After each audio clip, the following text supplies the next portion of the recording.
We begin this broadcast by acknowledging the traditional custodians of the land on which this match will be played today and pay our respects to their elders past, present and emerging. We extend that respect to Aboriginal and Torres Strait Islander peoples listening.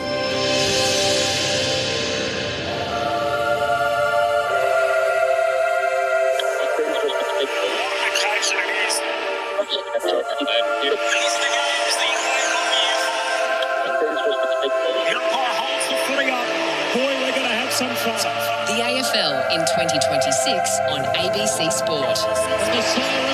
Here we go. Listen to the roar. It is showtime. You take a seat because it don't get better than this. Right to the goal line. Jamie Elliott, the man who gravity forgot. That's why we love AFL football. On ABC Sport, this is the AFL. Sit back, relax, witness the greatest. It don't get better than this. 45 and right all the way home. An ambitious effort. Unbelievable. The left foot is a goal. Oh, yeah. See, because it don't get better than this. Throws it, kicks on goal. And Francis Curry. What a goal. He's off and running from 45 to get the party started. See, because it don't get better than this. It's bouncing. It's through. Bailey Smith, he'll want the cameras on him right now. Not camera action, baby. Countdown to contact. Spins around and buries it. Loads up from 55. That's a monster bomb. 40 metres out, snaps towards goal. What a beautiful finish. Baker goes where? Goes for glory. He eyes the goals and sends it home. Don't get better than this. 100% pure footy. Every minute of every match, all season long. Gathers, snaps, goal. She's just football at its best. See, because it don't get better than this. Kick on goal. Dribbles it through. What about that? Took them all on and said, I'll have some of this. Bailey pinches his pocket and bang, bang, bang.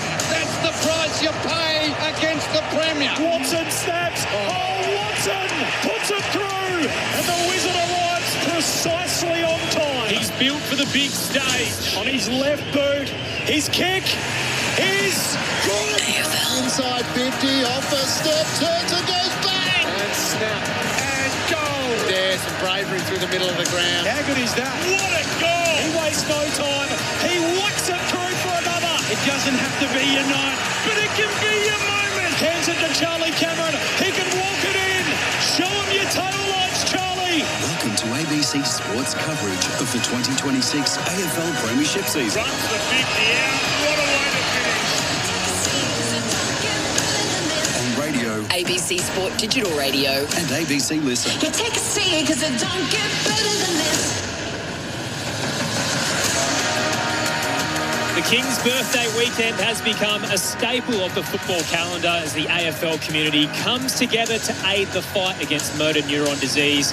For the third straight year, the Crows are hosting their own primetime SA Freeze in the build-up to Monday's Big Freeze, and it lines up with a mammoth clash between Adelaide and Geelong. The bye could not have come at a better time for the Crows. They've hung with the best through this season despite their injuries, but they do need to get a move on in their pursuit of a top four finish. And the Cats, meanwhile, they've slain plenty of demons, but along the way, they've suffered some pretty disappointing losses. They're 8-4, and they keep unravelling their good work. Can they get the job done tonight at the Adelaide Oval, a venue the last time they played at, they suffered a shock loss to Port Adelaide. So both have statements to make under the Thursday night lights. It should be a blockbuster to kickstart round 13. Great to have you with us for Thursday night footy on ABC Sport. Aaron Bryans to call the action, and alongside me tonight is Tom Wilson. Good to see you, Tom. Good to see you, Aaron. It is the Fight MND round, the Big Freeze, and we're all in our beanies, and we have to be. It's pretty cold here, and I know people driving in. Stay safe because it's been pretty wet, but the action is going to be hot tonight. There's no doubt about that. You talked about the Crows staying in it with the best teams. They still haven't beaten one of those teams. No one above them on the ladder, which is quite stunning, but they still are 6-5 in that top 10. And for the Cats, they just lose to the teams well below them. It's quite an interesting thing. You know, Carlton last week, who we know are back in form. We saw that a couple of weeks ago here at Adelaide Oval against Port Adelaide, but the Cats, as you mentioned, lost to Port too. I feel like they're going to be steaming after last week's result, and they do love playing here and have a great record against the Crows. Short turnaround as well, so there's not a lot of time to really sit on it. You've just got to go back and respond. A 5-day break for the Cats, whilst the Crows have a full 14 to rest up and try and get going, but they're still missing some stars. So Isaac Rankin now out, and Riley Philthorpe gets himself suspended sillily, and he misses tonight as well. So a big task without some of their star players. Speaking of star players, we've got a pretty handy dynamic duo in the ABC Sport Box tonight. Both of them are premiership players. First, it's great to welcome in Rod Jameson. Good to see you, Jamo. Azza, thank you. Tom, welcome. Yes, good to be back. Actually, Thursday night. Love the footy. How weird is it that we all have our beanies and, 3 of us are wearing them. The man who has no hair is the one who doesn't have his on right now. How are you going, Jamo? Well, I wore it for most of the day, actually. I went for a walk this morning and wore it on the walk. And you see a lot of them out there, don't you, too? Like in the week leading up, I bought mine when I was over in Perth, Margaret River, about 4 weeks ago, and they were all out over there at that particular time. So, wonderful cause, incredible amount of money. Just everyone has spoken in glowing terms of Neil Danaher, not only in recent time, but how he was as a player and a coach and a person for many, many years, and the brain that he had from a football perspective. It's a great night, and we'll chat to Crows chairman John Olsen in about half an hour's time about how it came together. 3rd year now for the SA Freeze to just help contribute. And, even though the big event is on Monday, the fact that every little bit counts when it comes to fighting what is a pretty deadly disease. Well, they talk about that game, and they say they'll get 90,000 there, which is not unusual for that. But to get 90,000 2 hours before the game actually starts, because they're there to support the big freeze, is incredible. Most of the sliders tonight will be at half-time, but there's a few that'll be braving the conditions early. Hopefully it's got a little warmer later, but I don't think it's going to be. Alongside Rod Jameson, we've got the former Port Adelaide coach in the AFLW, Lauren Arnell, is here. Loz, you got stuck in the traffic on the way in. I did. I think I've heavily underestimated a Thursday evening in Adelaide, but here we are, and I enjoyed the sneaky reference to no hair for Rod. I'm sure he doesn't need a reminder. You don't need reminding of that, do you, mate? It's only eyebrows that I've got. We love to pip him where we can, because he certainly delivers it back in spades. Just having a quick look as well, because teams have just dropped as we get going on air, and it looks like there are no late changes tonight. So there was a little bit of concern with the weather, maybe or not Riley O'Brien could come in as a stoppage ruck, or Luke Pedler potentially as a stoppage bull, and Geelong, we know, are notorious for late changes. But teams as named tonight, which means for the Crows, there's a debutant, Hugo Hall-Kahan, who is the 274th Crow to don the colours, playing for Williamstown. He was a graphic design student working in retail, and in the space of a couple of weeks, he's got on a list and he's playing senior footy. It's a great story, isn't it, too? And I guess the talent and maybe the trust that Adelaide have in him, particularly with Isaac Rankin out, he won't play that similar role, but he's got great leg speed, and he was a midfielder forward, and he's now gone back. So the ability to get that run and rebound and speed off the half-back line. Mitch Hinge, I saw that in the SANFL a couple of weeks ago. He rolled his ankle up against Glenelg, so he was just on the march back. But, can't wait to have a look at him.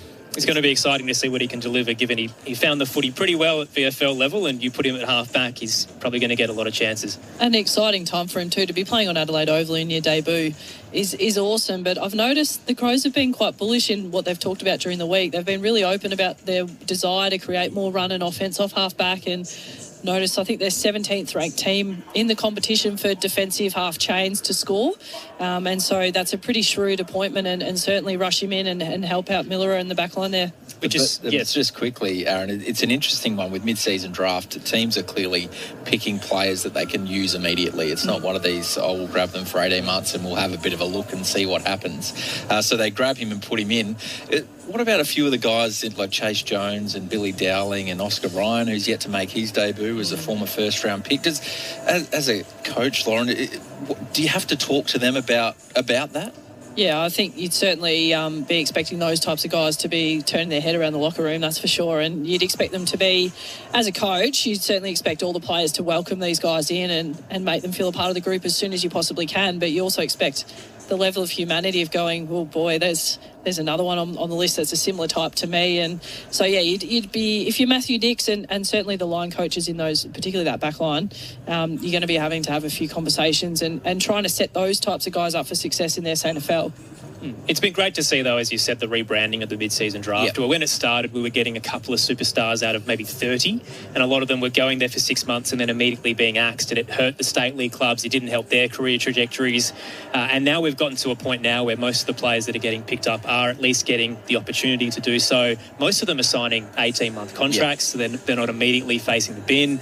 And there's a few this weekend. So we get Hugo Hall-Kahan tonight, and the other news for the King's birthday clash is that Collingwood's going to give Mitch Pajazzi a go. So, not a bad debut to do that. Yeah, on the big stage. I'm a little bit. I've got sort of one foot on either side of the line on this way, because I think it's such a skill and a craft to build a list, and at SANFLW or SANFL or in the waffle or wherever it might be, to take out 1, 2 or 3 players out of your team mid-season, it hurts tremendously. And if you're going to use them straight away, all power to you. However, I feel they should almost just pull the players in the AFL that actually want to exit and go to another clubs and get an opportunity that way. However, then it removes, the opportunity for the player that gets and wants to go to the AFL and go to the next level. So yeah, and I think that is the carrot of playing state league footy. I know we spoke about it a few weeks ago on Grandstand on Saturday's show, and I do think there's a carrot there, particularly for the men's space. And now the women's is improving because there's going to be a pre-season draft closer to the season. But I think guys who could be earning hundreds and hundreds of dollars playing for country teams in any state are now choosing to play state league footy because that's a legitimate opportunity to get a mid-season pick or a pre-season pick. And I think that's important. While it does hurt SNFL clubs and all state league clubs, probably the evolving conversation is what's the reward for those clubs. Perhaps financially there's a little bit of a carrot there for those clubs.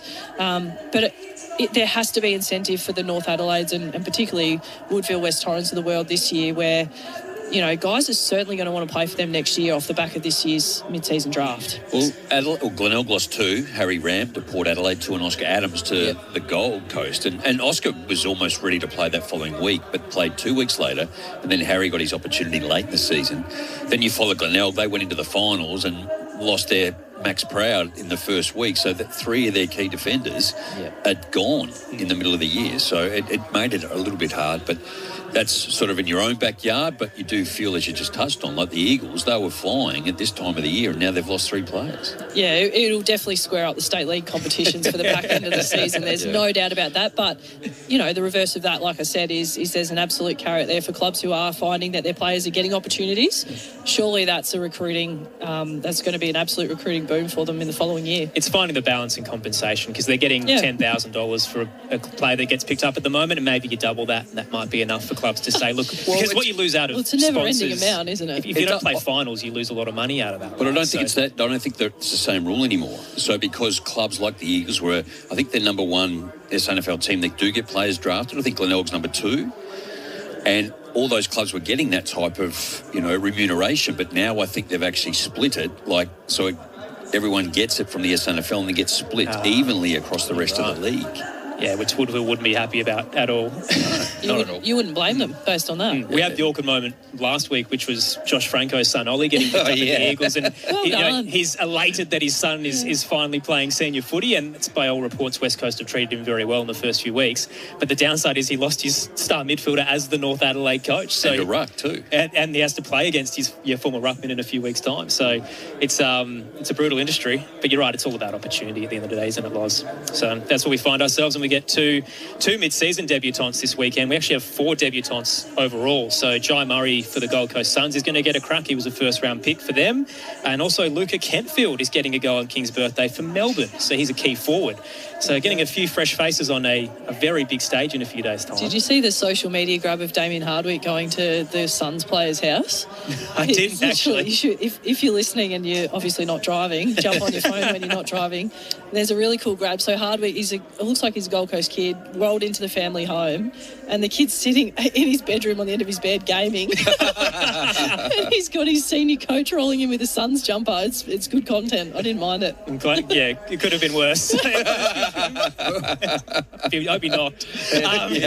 So the team news for round 13, it's all dropped now in the build-up. So no late changes for Adelaide and Geelong. You can get in touch with us tonight on 0437 774 774. 4.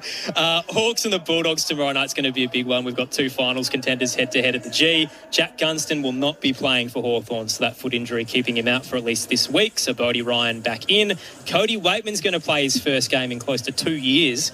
He's in for Lockie Jakes, who's been omitted for the Western Bulldogs. For North Melbourne and Fremantle starting Saturday's matchup in Bunbury, which is the game that the Roos have sold for a couple of years. Finn O'Sullivan out with concussion, so Zach Fisher back in. That's a name we haven't seen in a while. The Dockers will welcome back Hayden Young from his concussion, but lose Matty Johnson to a hamstring issue and Brendan Cox to a knee as well. So Dockers on that massive win streak start to lose a couple of pillars. Q-Clash is going to be very interesting to see if Brisbane fully have fallen off. They've got Gold Coast Saturday afternoon. Hugh McCluggage out with a calf. Kadeen Coleman out with a hamstring. So it doesn't help their chances. Gold Coast have had 3 omissions, so Cloesy, Holman and Newland all out. That's Zeke, not Bodie. And then, as I said, Jai Murray's their debutant coming in. Port Adelaide travelling out west Saturday night. So Brandon Starcevich gets to play his first game for the Eagles, the recruit out of the Lions who had knee and concussion injuries and issues to deal with, finally gets to don the colours. He'll be in at the expense of Josh Lindsay. Port Adelaide get to see Tommy Cochran come back, so he hasn't played in about 14 months with that navicular fracture. And then he comes at the expense of Anastasopoulos, which is a bit of a shame, but I'm sure the commentators over West are probably stoked about that.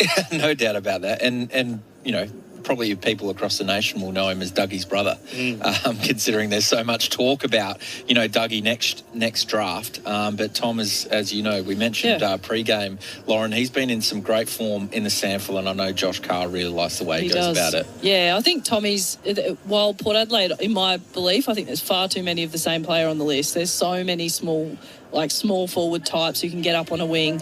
But Tommy Cochran is definitely taking his opportunity as an AFL footballer. And from my perspective, I'd be working often days where the men's days off were. And if there's a handful of blokes that would always turn up on their day off, and injured, not injured, whatever was going on for Tommy, he's always there. So I think just reward for someone who works really, really hard. Yeah, I think Hamish Hartlett said that both of them would sleep there if they could. Absolutely. And I know sometimes that gets thrown around a little bit, but for Tommy Cochran, ripping kid, worked really hard to get his opportunity, and I love that he's back in the team. Kane Farrell out as well with an adductor, so Port a little bit undermanned heading out west. Sunday, just the 2 games as a result of the bye weeks. So we've got Sydney and St Kilda at the SCG to start. Extended squads at the moment, but some of the big names are back. So Brodie Grundy, Callum Mills, Matty Roberts all return for Sydney, and for the Saints, they get Nasiah Wanganeen Miller are back. He's been out for a while. So they need him. Yeah, no Sam Flanders, though, for the rest of the year. Liam Henry omitted as well as a big one, and Jack Carroll. The Bombers in their extended squad have Mason Redmond coming in. Darcy Parish with some knee soreness is out. And Carlton look like they might be unchanged. Zach Williams is in the extended squad, but considering they've won 3 in a row, why would you shake up a good thing? So they're looking pretty good as they head to face the Bombers to wrap up round 13. But that's all of your team news for the round coming up. And tonight, no late changes for Adelaide and Geelong, with Hugo Hall-Kahan set to make his debut. Taylor Walker back, Rankin and Thilthorpe out. And Geelong get 3 ins, Jack Martin, Jack Bowes and Ollie Wiltshire. And Lawson Humphreys out with that ankle injury. Brad Close omitted. Mitch Edwards managed. So it's a trend for the Cats this year in terms of their management system. It's worked well for them the last few years. They've been able to keep everybody fresh and healthy. So they've had a total of 12 now managed over the last 9 rounds. And 8 of the last 9 in their terms of their team changes have featured players that have been managed. So they're keeping them fresh and healthy for what will be a pretty big season, the way that they're positioned right now in 4th. And we might head downstairs and start to lock into the build-up to this contest on ABC Sport. Josh Money's down on the boundary and he's made his way over to the Geelong race to chat to James Riley. Thanks very much, Aaron. James, it's been 3 years since you were an assistant at the Crows. Any sort of lasting IP left up there for you, or has it changed a fair bit in that time? No, I think it's changed. Obviously, they've still got a few familiar faces and players running around that I know reasonably well, but I'm sure they've changed a few things. And, it's going to be a really tight game, obviously, in these conditions. It's going to be pretty important to be good around the ball, which we were pretty poor at last week against Carlton. How big is that challenge for you tonight? I dare say your team, as you mentioned there, will be really eager to respond. No, definitely, especially around the stoppages, which we thought we let ourselves down. We knew we had to play well against Carlton and we didn't get it done. And similarly against the Crows, very strong. You know, they've got a very new ruckman, but a tall ruckman that's going to give them first use at times. So, we've got to be better around the footy. Round 3, noticed that you use blitz halves a lot around the ground to try and sort of tire him out. Is that perhaps an area of the ground where he can get him tonight? Yeah, look, we try and mix it up. Obviously, we've got Sam de Koning and Shannon Neal, and we just want to keep mixing that up. This is not new for us. We've used this at times. And Mitch Edwards has been great for us. We'll give him a spell this week and then, try this in these conditions. How's Jezza going? A bit of talk that he might have been a bit sore coming into this one. No, he's all right this week. He's probably a bit sore last week, which is going to happen on and off. But Jeremy's ready to go. And look, even if he was a bit sore last week, he still hit the scoreboard and can be very dangerous. How do you rate your opponents tonight? They're probably not going at the click that they were last year. Does that mean they're a little bit dangerous? Is there an unlocked potential that we haven't seen from the Crows yet? Oh, no doubt. You see their best. You saw it a quarter against North Melbourne. Their best is unbelievable. So they're a very strong side, and they've lost a lot of close games. So no, we've been still impressed with their year. They've had probably seemed to us had a pretty hard start with their draw. But we know coming here is a pretty hard game for us. You mentioned the clearances. You've got some unbelievable players in that area. The guys like Bailey and Max tonight, how eager will they be to respond as well personally? Yeah, no doubt. Yeah, obviously we still move those players around in Bailey and Holmesy, but they give us so much drive and get the ball going forward for us. But there's also Paddy Dangerfield that we might see there around the footy in these conditions a little bit more. Obviously Tom Atkins loves these conditions, and Brian Myers can be pretty dangerous at times as well. We haven't seen a lot of danger in the middle this year. Is that the sort of romanticism of Adelaide Oval as well? Unleash him? Well, we could say that, but he's probably just been building. Yeah, he had an interrupted pre-season and then start of the season, so he's been building towards this. Mainly been playing forward, but I think, these conditions he'll be licking his lips. What do you do with O'Sheen? I dare say if you had Rankin to choose from and Dawson, it might have been a tougher decision, but does that sort of make your life a bit easier if you run that tag again tonight? Yeah, well, usually it is Rankin. He's a good matchup for O'Sheen, but we've obviously got Mark O'Connor there. Tom Atkins still does jobs around stoppages, so we've got a few to run through there.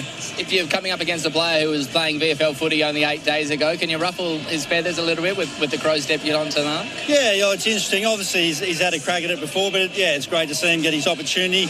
If he plays wing or he's been playing half back, so he's playing on a few of our forwards, it can be pretty dangerous. I'm sure he'll want to attack, but he'll have to watch our forwards, that's for sure as well.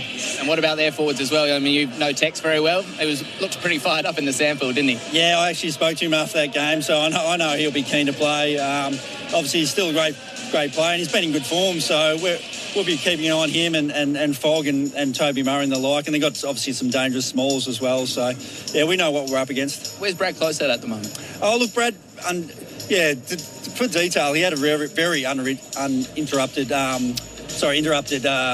pre-season and off-season, so he's been building as well. He's getting there, and his last few games haven't been too bad, but we're just giving an opportunity for Ollie Wilshire, who's been an amazing touch in the VFL. He's getting a lot of the ball, kicked 3 goals on the weekend, so he deserves his opportunity, and he's fresh and ready to go. Thanks, James. Welcome back to Adelaide. Enjoy the night. Awesome. Thank you. Great to have James Riley downstairs, the Geelong assistant coach, in the build-up to the Crows and the Cats Thursday night footy on ABC Sport. There are no late changes. Aaron Bryans and Tom Wilson with you alongside Lauren Arnell and Rod Jameson. The text line 0437 774 774. It is the SA Freeze tonight in the build-up to the big freeze on Monday. So we've got a few sliders pre-game and at half-time. Marcus in South Melbourne's got in touch on the text line and says, just to show Neil Danaher's enormous influence on football, not many remember he was Fremantle's assistant coach in their very first seasons as well. So he did have a few tenures around the mark, Neil, before he became a senior coach. And yeah, Marcus is right in terms of his impact on the Fremantle Footy Club. We're absolutely flying right now. It should be a big night despite the fact that the weather has been a little bit underwhelming. It's just this persistent light rain. It's not heavy, but it looks like it's going to continue through the night. Weirdly, if you look at the bomb, they actually say, rain expected throughout the evening, but the actual amount of rain is 0 mils. So I don't know if that doesn't really add up, but I think it's essentially telling you we're going to get this little drizzle throughout the night. It does look like it's picked up a little bit more than a drizzle right now, which is not what you want when you're a player and you're warming up. You want to be feeling good. Everything's going to be getting wet, but yeah, I think it has picked up just a touch in the last few minutes.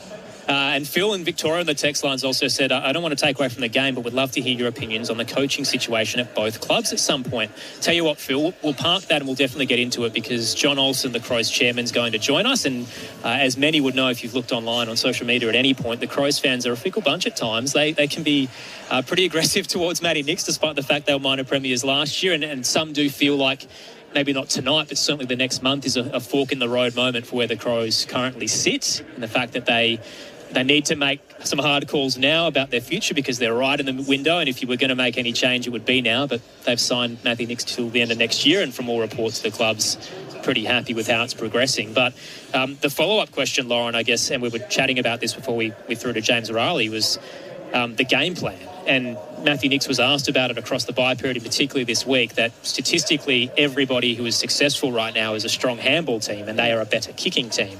And Nixie kind of copped that on the chin and said, look, we're not going to make any changes. So we know we have to be better, but we're not changing the game plan. Oh, it's interesting that, because I've done a little bit of, obviously, do a bit of research coming into the game tonight. So watching press conferences, reading as many articles as I can coming out of the footy club. And my take on it from the last few days was that they're talking a lot about forward handball off halfback, and part of the reason of playing Hugo Hall-Kahan is to try and generate more of that offensive, like, fast play off turnover. And I think that is something that's well known in the competition, is the Crows like to play that short chip mark game out of their back half and change angles a little bit and then go faster once they hit the front half. So to your point, the best teams are playing really fast off the back half. And I was expecting that coming into tonight. And then as a coach, from what I've read, if I have to make a whole bunch of assumptions, I'm expecting the Crows to play a faster game off their back half than what we've seen in the first half of the season and last year. But you turn up and you go, oh, man, it's raining. And it's just got a little bit heavier in the warm-up. And we've probably coached this over the bye period. You do also have to play to the conditions. And so what I would expect from both teams tonight is what worked for Geelong earlier in the season when they beat the Crows in Geelong, was that more chaotic, just get the ball forward, try and play as much front half footy as you can, and you give up efficiency in your forward 50, but if you can play time in front half in conditions like this, you should be going okay. So I'm very interested to see the tweaks, and I'd expect that there will be some. That game at Cardinia was a weird one. So Geelong really dominated Adelaide. Yeah. They're up by 20 in the second quarter. Final stats had them plus 22 inside 50 and plus 32 contested. But the Crows clawed it back and actually hit the lead early in the last quarter. So even though Geelong probably were the better side on paper, it ended up being a really good contest, and it might be the same tonight. Yeah, and from memory, it was that faster, just get the ball in your front half and see what we can create. And I think without Rankin and Thilthorpe down there, that's going to impact their ability, the Crows, to score in their front half. But they do have enough players who can make the most of opportunities down there. Just a little one on the Cats coaching as well. So we've got a few minutes before we've got to join. But Geelong have had 19 finals appearances in the last 22 years. They're a pretty successful club. And where Chris Scott has them right now is that in terms of key metrics that premiership sides have, which is you've got to be top 6 in points against from turnover, ball movement from deep 50 to inside 50, and inside 50 differential. Geelong are top 6 for 3 of those, and they're just outside the one that they're currently struggling to get to, which is their ball movement. So really they've got the premiership profile right now again. Yeah, and they've certainly got the list for it. I enjoyed James Riley's comments just around how they got beat up by the Blues around stoppage, and so I'm looking forward to that little match-up tonight around the midfield, especially in the wet. But this Geelong midfield kick up the backside against Carlton last week, and in the wet conditions here tonight, I expect it should suit them. It does feel like there's a bit of a trend there in Geelong's losses. They've had a couple of close ones, but the one to Port Adelaide a couple of months ago by 30 and then the one to the Blues last week, I think it's just between the ears. Yeah. Really, structurally, they're doing so much right, the Cats. And then when they get out-muscled and outmatched in terms of pressure and effort, that's what's unravelled. It's hard to get a line on them. I think you mentioned this, Tom, in the pre-game as well. It's just like the teams they've lost to are really unusual. Yeah. And so, you look at the Crows and they've not beaten a team who's currently on the ladder. None of the teams they've beaten are above 11th. And then you go, you look at the Cats and they've lost to the Suns by quite a lot in the opening round. Hawks, Port and Blues. There's no clear line on that. Makes it tricky to assess, but it's certainly set to be a big game because both clubs want to make a statement. The voices of Lauren Arnell alongside Rod Jameson, Aaron Bryans and Tom Wilson with you for tonight. No late changes, the Crows and the Cats coming your way for Thursday night footy on ABC Sport. That text line 0437 774 774. So Hugo Hall-Kahan, the product out of Williamstown, who averaged 27 touches in the VFL, picked 10 in the mid-season draft, getting a crack. And Taylor Walker returning after his showdown hamstring. He had 5 goals in the SANFL, his first game in the twos in 12 years, and had 3 against the Cats back in round 3, so he's sure to make an impact. Geelong get Jack Martin back, but lose Lawson Humphreys as well, so it should be a big game. 4th up against 8th. Blockbuster coming your way next for Thursday night footy on ABC Sport. Who will win the AI race? Has gambling become our national sport? Questions. They've never been more important. So the one thing we'll never question is our duty to keep asking. ABC News. Keep asking. This is the 2026 AFL Premiership season. On ABC Sport. AFL. On ABC Radio. On digital. And ABC Listen. Look for the AFL button. For over 2 decades, Geelong has been the benchmark of finals footy. 19 appearances in 22 years. They are one of the biggest tests in the game, and they arrive in South Australia at a pivotal point in the Adelaide Crows campaign. Last year's minor premiers have currently fallen short of expectations, but are still right in the hunt for finals. There is no better place to silence that noise and really make a statement than on the Thursday night stage. Geelong are trying to do something similar, though. They've had a pretty good run at 8-4, but they had that shock loss to Port Adelaide here 2 months ago, the surprising loss to Carlton last week. They'll have plenty of confidence about this matchup, given they've won their last 6 against the Crows, but would want to get the job done off a 5-day break against a team who's had the bye and is refreshed. There are no late changes for those who've just joined us. Thursday night footy on ABC Sport. Hugo Holcahan, the debutant for the Crows. Taylor Walker back. No Rankin or Thilthorpe for them. Geelong with 3 changes. Jack Martin returns. Jack Bowes and Ollie Wiltshire in. Lawson Humphries, Brad Close and Mitch Edwards out for the Cats. 0437 774 774 the text line. Aaron Bryans and Tom Wilson calling the action for you alongside premiership players Rod Jameson and Lauren Arnell. In terms of the Crows season, Jamo, you know I'm always like to be a little bit sensationalistic about things, but tell us where you feel they're at. Is it as doom and gloom as they need to get going now? Well, I don't think it is as doom and gloom. I think as the season's going on, they will get better. And yes, I think for me, they've lost 5 and 4 of them under 9 points. So they've been in the games and they've had their moments and opportunities to win the game. Injuries, yes, have played a factor. Particularly Thilthorpe and Rankin being out is significant again too. So being able to get them all in at the same time, performing at the right time. Taylor Walker comes back in after 5 goals against Glenelg in the SNFL on a bye. So, look, I haven't given up on them, and we were pretty bullish around this in the local grandstand show a couple of weeks ago too, that it's easy to probably be cynical and pull them apart off the season they had last year as to where they're currently at. I sort of have them around about that 6 to 8 at the end of the year, and in terms of just me as to how they're tracking, they're sort of tracking as to how I thought they would track. So the discussions that we were having in that show about a fortnight ago was just, is it excuses for the Crows, or is it the reality that yes, the draw is harder because of where they finished, the injuries have piled up, and just haven't been in terms of the right timing? Is that the reason, Lauren, or is it purely, maybe they have underperformed this year? I think you also have to weigh up how good was the draw last year. I think that was, and they were playing exceptional footy, and now what we spoke about just earlier around the evolving way that the best teams are playing and how fast they play, and then I'm not sure you can give too much away, Jamo, but you read between the lines on Thilthorpe, and I think I saw something during the week as well where there might be some days where he struggles to walk well enough, and then he's got to roll out and play games as the key forward and probably the second best player for the Crows behind Jordan Dawson. So, there's challenges around that, but the reality is they haven't beaten a team that is currently above 11th on the ladder. And the only team they've really lost to heavily is the Lions in round 9, and all the others has been pretty narrow. So I think tonight, and it's easy to say this sitting in a commentary box on level 5 of Adelaide Oval, but tonight is the true test for the Crows, and this is the game that will swing the season. And I know we called games earlier in the year together, and I'm very much get to round 10 and then things start to wash out. Tonight, we get a real understanding of where the Crows really are at. The hard part is that the draw is only going to get more difficult. So they had the 9th hardest to start the year. It becomes the 6th hardest across the next month, and then they wrap up the year with the 4th hardest. So you're right, even though it is Geelong, and it's about building momentum because they've got the Dogs up next who are starting to get all their troops back. The D's, showdown, West Coast at Perth aren't exactly easy beats either. So it's going to be a tricky run home for Adelaide. So even though, we were bullish, Jamo, about the fact that they get the troops back and then it starts to click, if you're sitting down in 8th at that point, time's running out.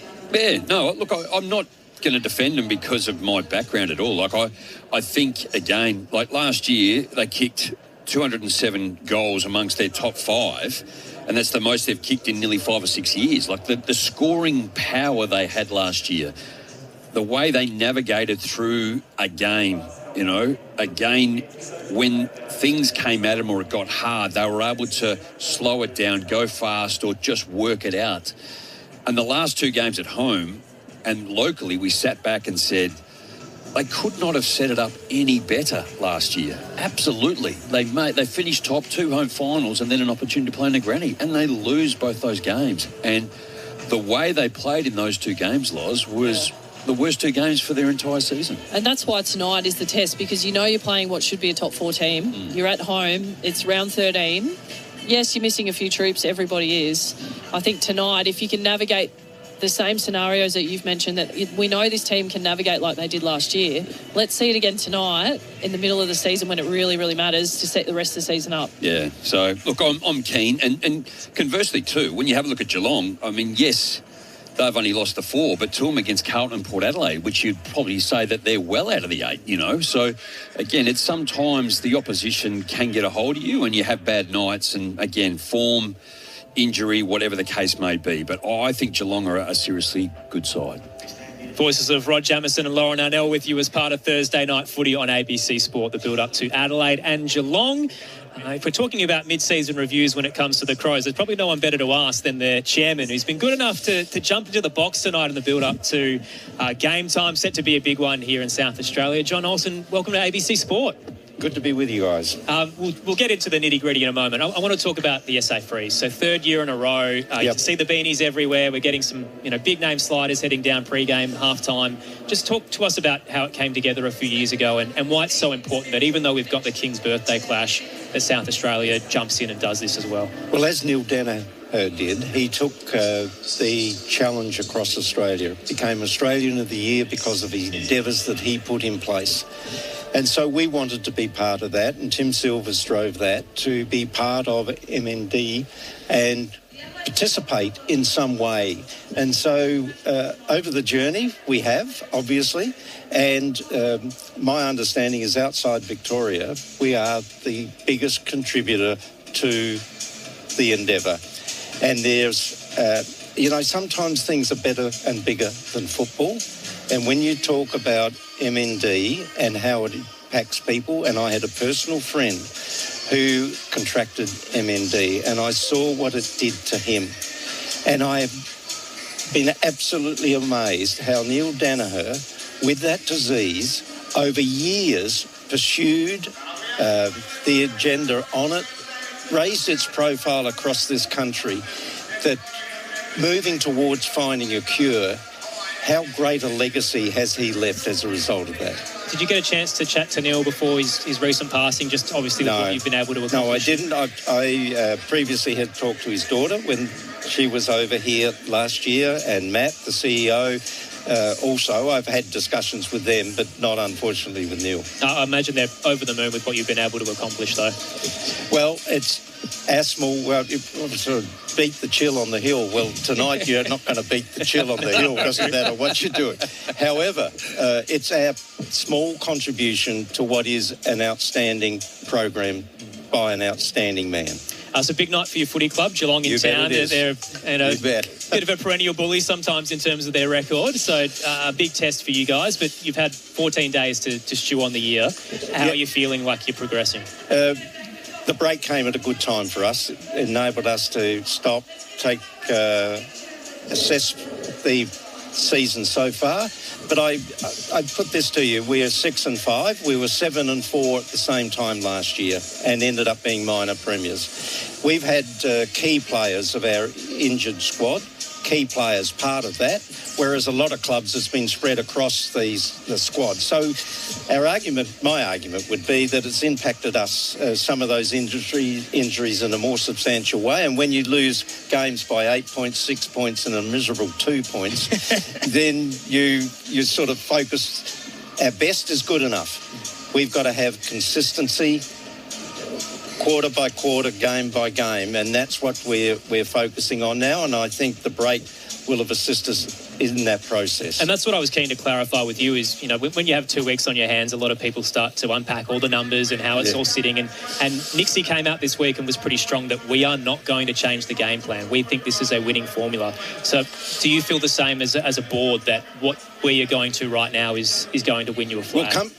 coming out of this taking stock over the bye, we come out united in the view that we're nearly there. We've got to take it up another gear. We accept we've got to take it up another gear, particularly with consistency and beyond one single quarter or 4 quarters in the match. But we're not far off the pace. And if we get our injuries sorted and get our key players back, you've got Mark King playing Samford this weekend. He'll be back hopefully in the not too distant future. Isaac, Rankin and Cummins. When we get those guys back as well, we've got depth in our squad, and depth means good outcomes, one would hope. And you've got what it is an extraordinary story. Hugo, been with us a week, and he's playing. And the last time I understand was that 20 years ago when Patrick Dangerfield, as a schoolboy, playing under 18s in Victoria, came to South Australia to participate. So a bold call by the coaching group this week. That was the last bold call. Just have a look at Dangerfield. He's going to be captain out here tonight, opposing us. So the development of the Adelaide squad over his journey, we contributed to Patrick Dangerfield's development of his craft and an outstanding captain. I think the one before that was Ben Hart as well, when he turned up in his school uniform too, and then came in and to this very day sort of sits as the number 4th player most games played. Taylor Walker 309 tonight. Yes. He only has to play another 4 or 5 and he'll be the 3rd most gamed player for the footy club. Well, Taylor's, as you would know, Taylor has just been an outstanding contributor to the club. And for the guy to go back and Samford, and he understood this was the criteria for the extended year, and it wouldn't surprise me if Taylor's got in mind season 27, the way he's going. Well, I was going to ask you that, a more broader football question. I don't know if you've heard sort of discussions today. Zach Butters' 8-year deal, potentially to Richmond, talking $18 million. How long's too long, John? That is high risk, and particularly when the AFL now requires you, as the chair and the CEO, to sign off that you take full responsibility, meaning the AFL will not bail your club out down the other end and compensate you if you want to take on those long-term contracts. I have a view that the contracts are getting too long-term, and that is providing real pressure on clubs to be competitive. You want to be competitive, which means you want to position your squad and bring in the people that you want and have a highly competitive elite squad on the deck all the time. But you can't put it at risk of the financial base of your club, because if you put that at risk, then, it's like a pack of cards. Things fall down on you. So, John, not to stitch you up there, but $10 million over 7 years, is that an okay contract offer? Well, I reckon 5 years is a good horizon in anybody's language. But, look, there's things like restraint of trade. There's federal legislation of restraint of trade, and there's a whole lot of issues that build into this. But from a club president's point of view, long-term contracts have high risk to them, and you've got to go into it very, very carefully. Otherwise, you put your club at risk. So the reason I ask you that, and I know the club doesn't like talking about other players publicly, but Zach Bailey's been heavily linked, Tom Sparrow's another one. Are you pretty confident that you're going to get a big fish in the off-season? We very carefully and deliberately focus on what our needs are, and we target that need, and if that doesn't come off, we don't take second best. We simply focus on what our needs are. You talked about long-term deals. A very short-term deal as you coach Matthew Nicks, only till the end of next year. Is this a defining sort of part of his coaching tenure, this second half of the season, especially coming off a minor premiership year? Everybody wants to play finals footy. Everyone has a focus on it. Nixie is in the same category as I.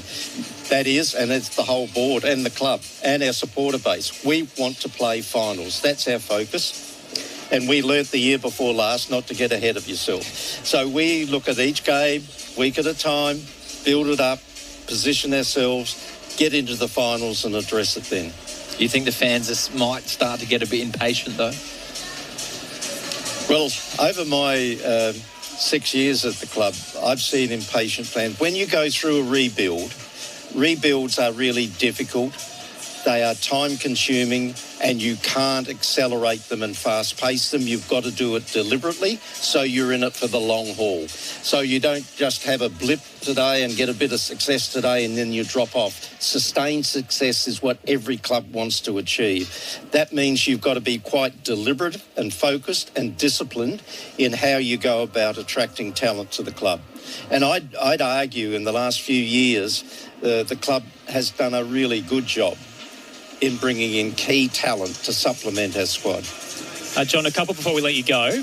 Firstly, great interview with the advertiser during the break, just kind of letting everybody know where the club is at. But you dropped a line about the mid-season review of the football department, which on paper sounds very dramatic. I'm sure every club does it during the break. But what did you learn from your review? What we learned from that, we wanted to test, in particular the board wanted to test what are our injuries compared to other clubs. And that was the key focus of that. And it came back and said that we didn't have more injuries or about the same number of injuries at other clubs, but the difference was our key players were in the injuries list, and more of our key players were in the injury list compared to other clubs. And so that's where we had a disadvantage, I think, in the injury. This game has accelerated in pace.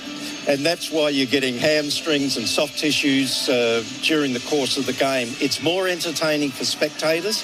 I think Greg Swan, when he said, I think this week that the rule changes have improved the game from a spectator's point of view. I agree with him. But that's come at a cost of the injuries because of the pace of the game. So there wasn't anyone at fault inside the club. You just think the state of the game is what's caused the problems? Well, I think the state of the game, the fast pace of the game contributed to everybody.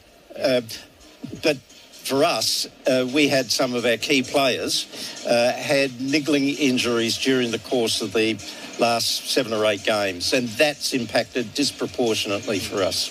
Before we let you go, John, any chance you could go down the slide at any given point over the next few years? No way in the world. I'm more than happy to cheer everybody else on. But my defence is having a bald head is not good and conducive to going into ice baths. What about these three who've got the beanie on, John? I'm the only one that doesn't have one on. We'll scrub Jammer off the list of invites as well. John, congratulations on everything you've been able to do the last few years, and hopefully tonight you get the result you're after. Good on you. We're hunting hard. Great to have the Crows chairman, John Olsen, in the box in the build-up to Adelaide and Geelong here on ABC Sport. There are no late changes. Big game for both clubs. The Crows coming in at 8th. They're 6-5 on their year. Geelong currently 8-4 and in 4th, and they're heading out onto the Adelaide Oval right now. It's a stomping ground that's been pretty fruitful for them, even though they had that shock loss to Port Adelaide here a couple of months ago by 30 points. Around that, they've won 5 of their last 6 here. And when it comes to playing the Crows, they love this matchup. So they've won the last 6 against them, 9 of the last 10. I think it's like 22 of the last 29 or something. It gets out of hand in terms of how they perform against this football club. There's a few factors around that, including Tom Stewart, who seems to really enjoy this matchup. But you never say never when it comes to a 5-day break against a team who's fresh off the bye. And we talked about fans being impatient, and we talked about the feedback that they've been getting in the break. I think that will be a big test for Matthew Nicks. We've talked about his coaching, and that's not taking anything away from Chris Scott, who's a master tactician, but he really has had the wood over Matthew Nicks in these matchups. And I know early in that coaching tenure, the Crows were in a rebuild, as John Olsen just mentioned then, the chairman.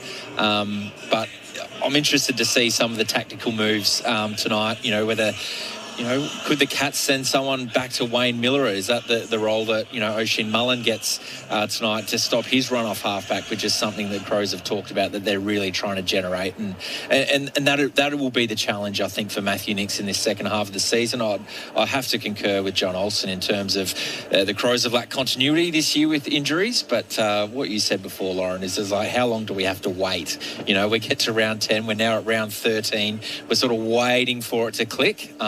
It's going to have to do it soon for them to be actually serious in 2026. There was a great yarn in News Corp today about Geelong's success over the last few years. So that they've been in the top 8 for least injuries over the last 3 campaigns, and as a result, they tend to find themselves at the back end when it comes to finals football. So healthy lists certainly help. In one of the coldest places of all time too, being Geelong. I do think about how they go about training down there in this environment where you go up north, lies in Queensland, and a lot of players, just that climate, it tends to extend their life in the game, but Geelong seem to find a way. Case in point, right in front of you, Jamo. I think I went up as a 32-year-old and didn't miss a game for 3 years of the back end of my career, and I never felt better in that warmth. But I think I have heard bits and pieces out of Geelong. They structure their schedule a lot differently. They give enormous autonomy to these senior players. I know the younger guys that get drafted their first couple of years, they do a lot more than your Jeremy Cameron types, and there's a lot of trust placed in those types of guys, and it's paying off for them. You even look at Tyson Stengel, who hasn't been at the footy club for half the year, and it sounds like he's going to play VFL next week. He's straight back into the system and almost ready to go. So they tend to do something different down at the Cattery in terms of keeping players hooked in and healthy and ready to go. This is the 8th week out of the last 9 where they've managed to play us, so they keep everybody fresh and rotated.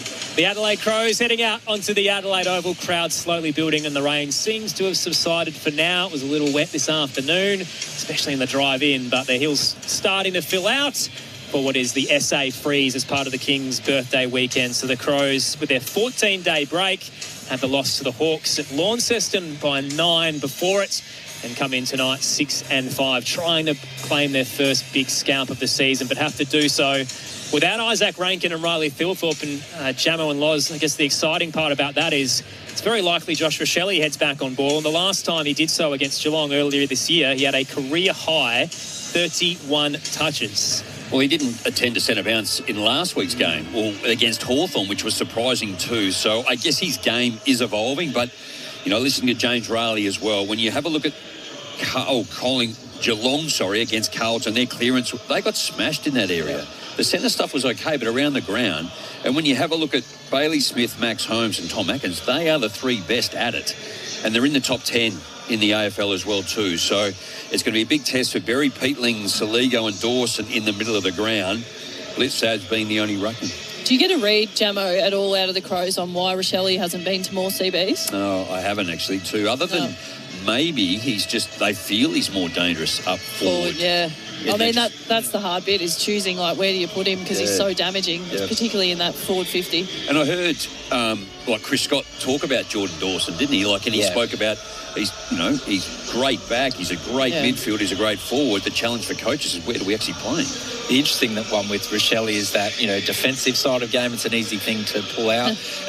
But it is a brutal role in the midfield. He's played forward most of his career. We know he's got the dash.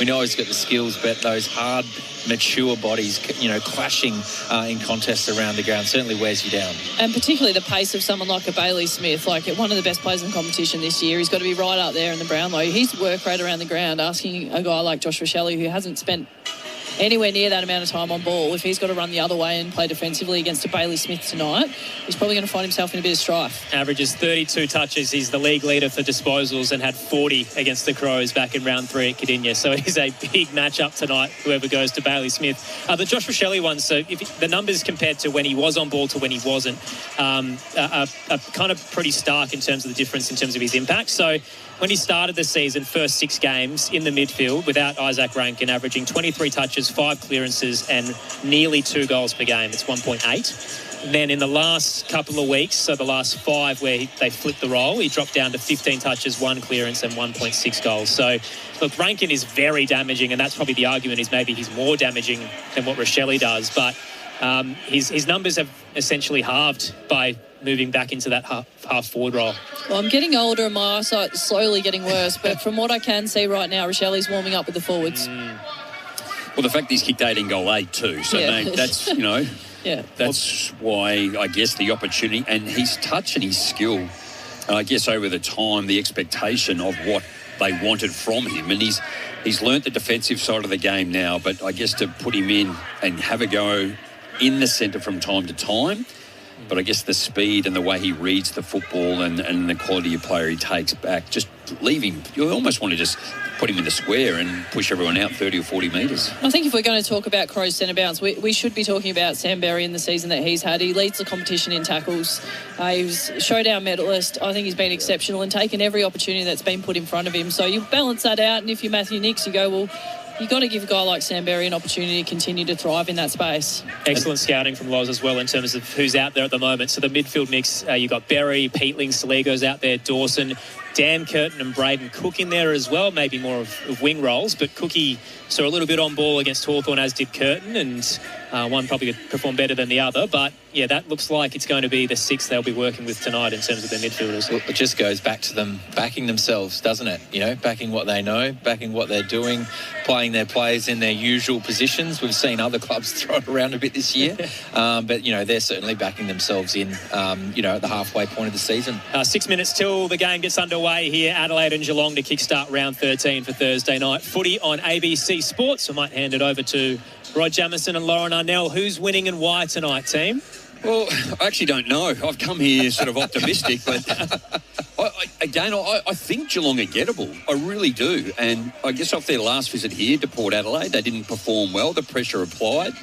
And, yes, they got rolled again last week, and I wouldn't expect them to come out after the way they got beaten up against Carlton, albeit the margin was very small, but just the contested stuff which they pride themselves on, the way they move the football. Just to me, too many of the Geelong players have too big a days out. You know, you talk about Bailey Smith, Jeremy Cameron, Max Holmes, these types of players, Tom Atkins.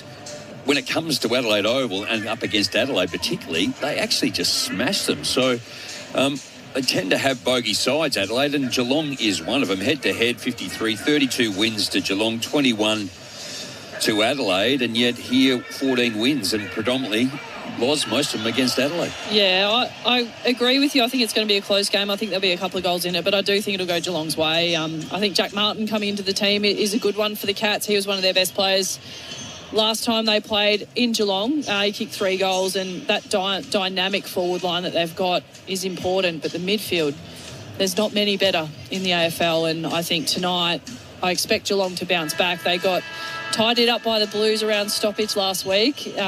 We've seen the results across the remainder of the season. I expect a strong rebound from the Cats and win by a couple of goals. Did a deep dive on the numbers to try and figure out of their 4 losses, what is their weakness, Geelong? And it differs from game to game. The only one that really stood out was contested possession. So they've lost that by an average of 10 in all 4 of the games that they've lost.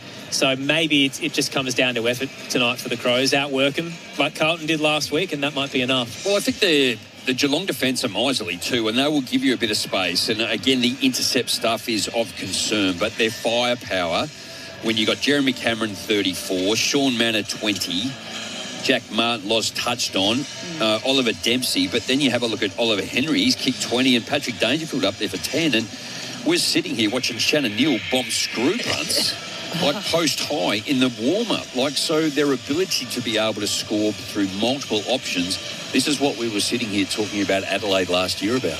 And the rain's cleared up just in time, I reckon, too. It's going to tidy up. The surface is beautiful out on Adelaide Oval, so we should expect a nice fast game, and I think that's the only way the Crows win is if they play super fast out of their back half. They challenge the Geelong spare that's down the line, particularly Tom Stewart. The best way, I think, to play around that is to play really quick. He can't move fast if you move the ball faster. And I think they'll want to maintain possession in when they go forward. So I think as quickly as they want to go, they will want to give it up, because Geelong are the 4th fastest scoring team from turnovers back the other way. Yep, that's one of the top 4 categories you've got to be in if you're a premiership profiler, and Geelong are 3 of the 4 categories required. Sydney's the only team that are top 6 in all 4 right now, so they'll certainly be up there at the end of the year, but it is shaping up how the ladder's kind of looking, where your top 4 teams are right in the mix in terms of what you need to do to win it all here in the AFL. Thursday night footy on ABC Sport, no late changes at the Adelaide Oval. sitting out. Teams getting ready with a couple of minutes before the bounce as well. And should mention, I know we love our numbers, but history kind of says that when teams come off the bye against a team who's been playing through, they tend to lose more often than not, the team that's rested. That isn't so much the case with Adelaide and Geelong. So when Adelaide have had the bye against non-bye teams, they're actually 7-3. Other way in terms of Geelong, when they're non-bye against bye, they're 4-4 since 2020. So look, it means nothing. There's stats that just say it's going to be a level game. Should be fun tonight. You need to play more golf. That's what you need. Too much time on my hands, Jamo, very clearly. Rod Jameson, Lauren Arnell, your experts tonight. Aaron Bryans and Tom Wilson with you as well. So no Isaac Rankin, no Riley Thilthorpe here at the Adelaide Oval, but we do get to see Hugo Hall-Kahan out there, the mid-season draftee for the Crows out of Williamstown, who averaged 27 touches a game. And Matty Samet currently unleashing on the saxophone as well here at the Adelaide Oval.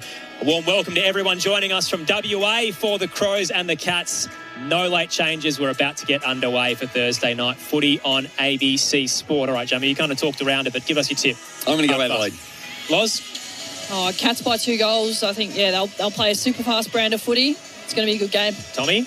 I'm with the Cats. I think they're going to be steaming after last week's result, and their record against Adelaide, 9 of the last 10, the last 6 is too hard to ignore. I think I'm Geelong as well. I think they're a team that, outside of their shock losses, they play a pretty good brand. Lockie McAndrew sitting number 5th, hit-outs to advantage. Sam Berry in the top 4. He'll go head-to-head with Tom Atkins, so they'll get their hand on it first. Coin toss has just occurred downstairs. Josh Money had his eyes on it. Welcome to the program, Josh. Thanks very much, Aaron. And Jack Bowes in game 150 for Geelong was rewarded with the coin toss duties, and he won as well, so maybe a good omen as well. The Cats will kick towards the southern end of the ground in this first half. As Lauren has mentioned, the rain has dried up for now, which is good, but still walking along the boundary.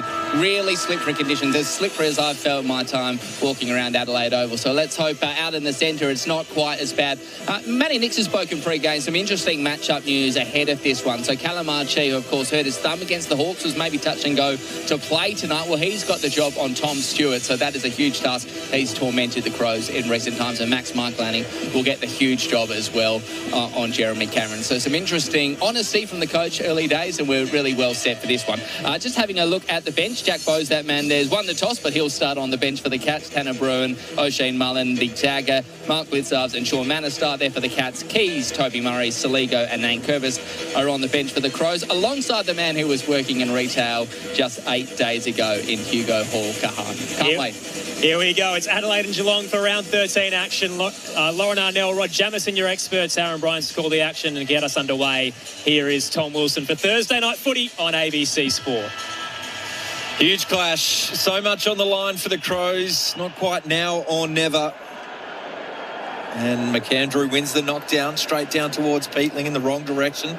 He's tackled. He's dispossessed by Bailey Smith. Soccering ball by Max Holmes. That goes took forward, and a gather there from the Crows defender, or the Crows forward rather, in Henry. Flicks it all the way back to Jeremy Cameron. He goes that barrel that we were talking about in the pre-game there. Jamo up towards Jack Martin. Was he held? He was, by Wayne Millerer. He's going to get a free kick 20 out from goal. Well, I think that might be a tactic actually too. So Jeremy Cameron started on the wing. Dan Curtin just ran straight over the top of the football. Again, we spoke about the ability to turn over.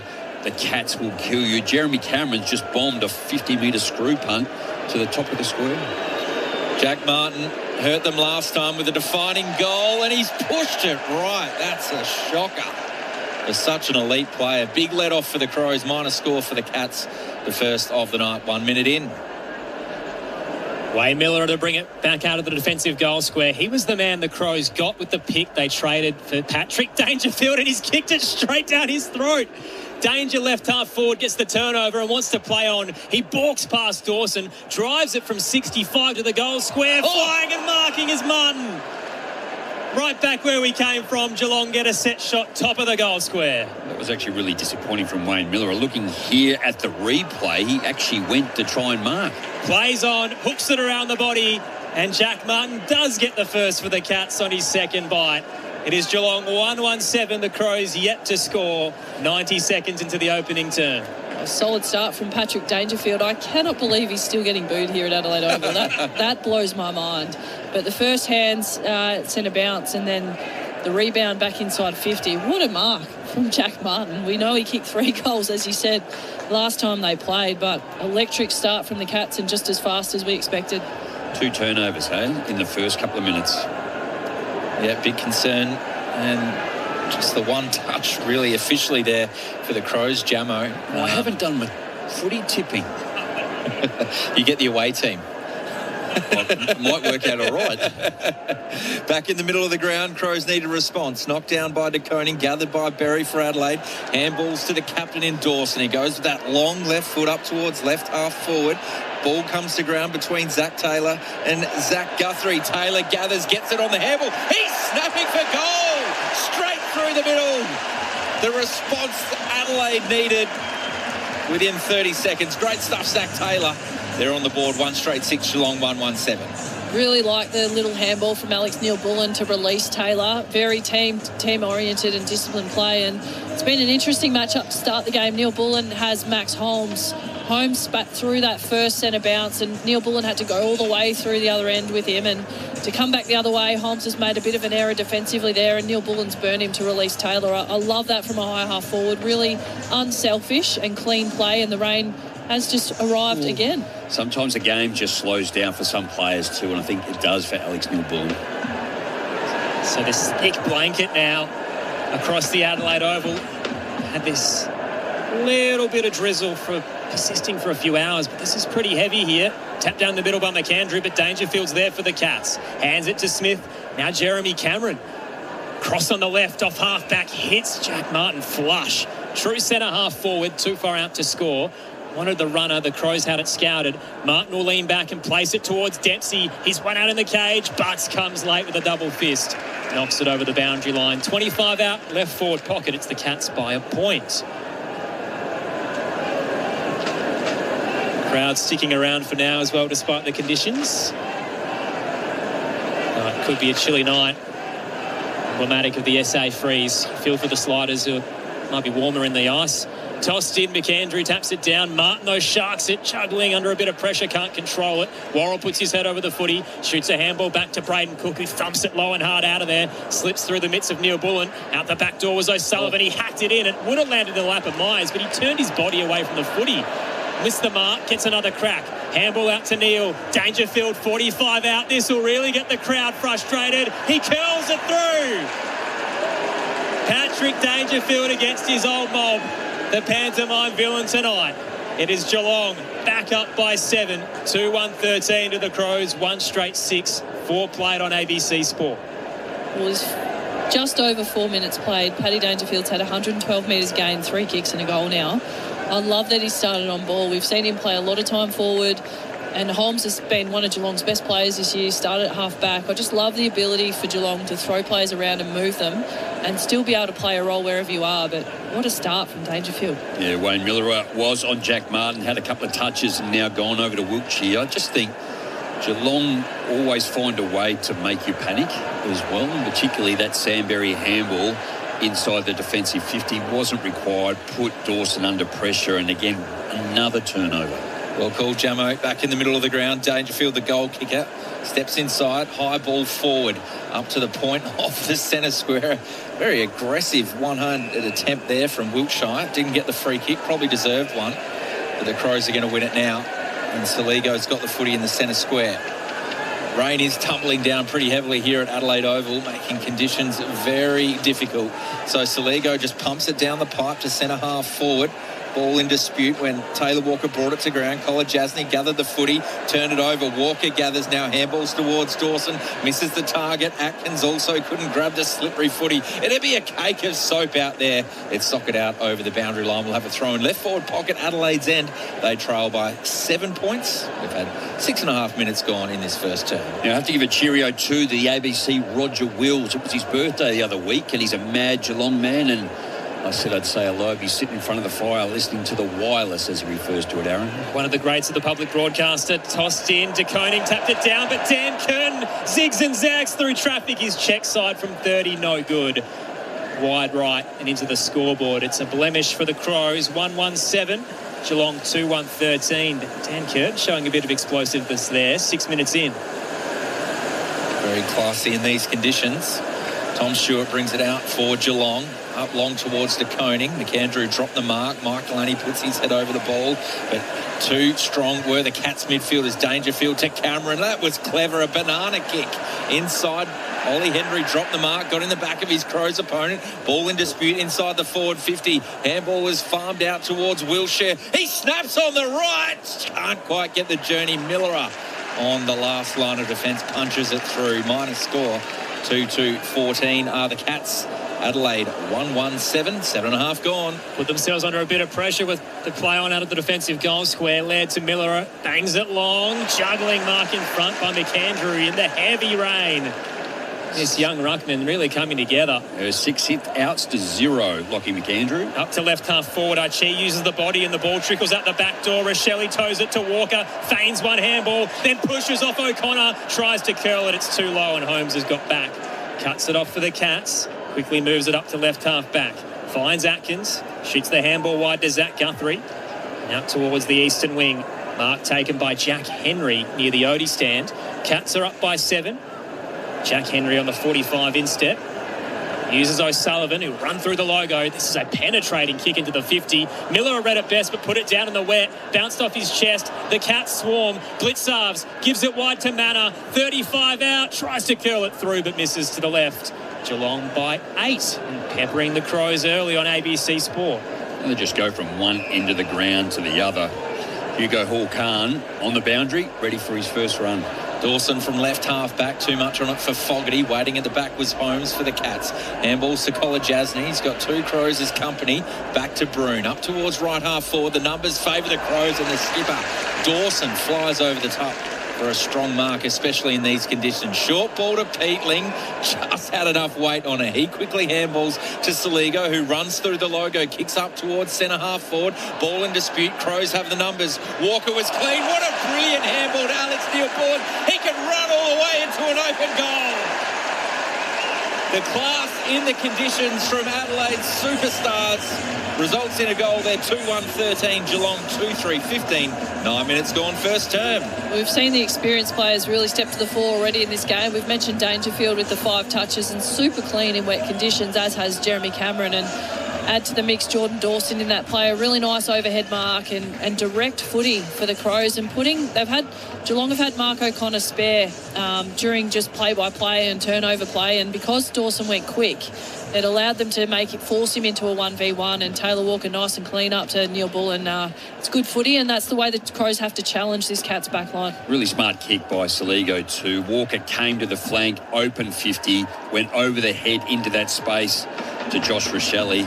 But I guess the weather conditions getting the footy on quickly, and Walker just outstanding. Cats by 2, and Hugo Hall-Khan is out there on debut. Tapped down, Bailey Smith tumbles it back, and Bruin with the volley up and under. Back to the centre square.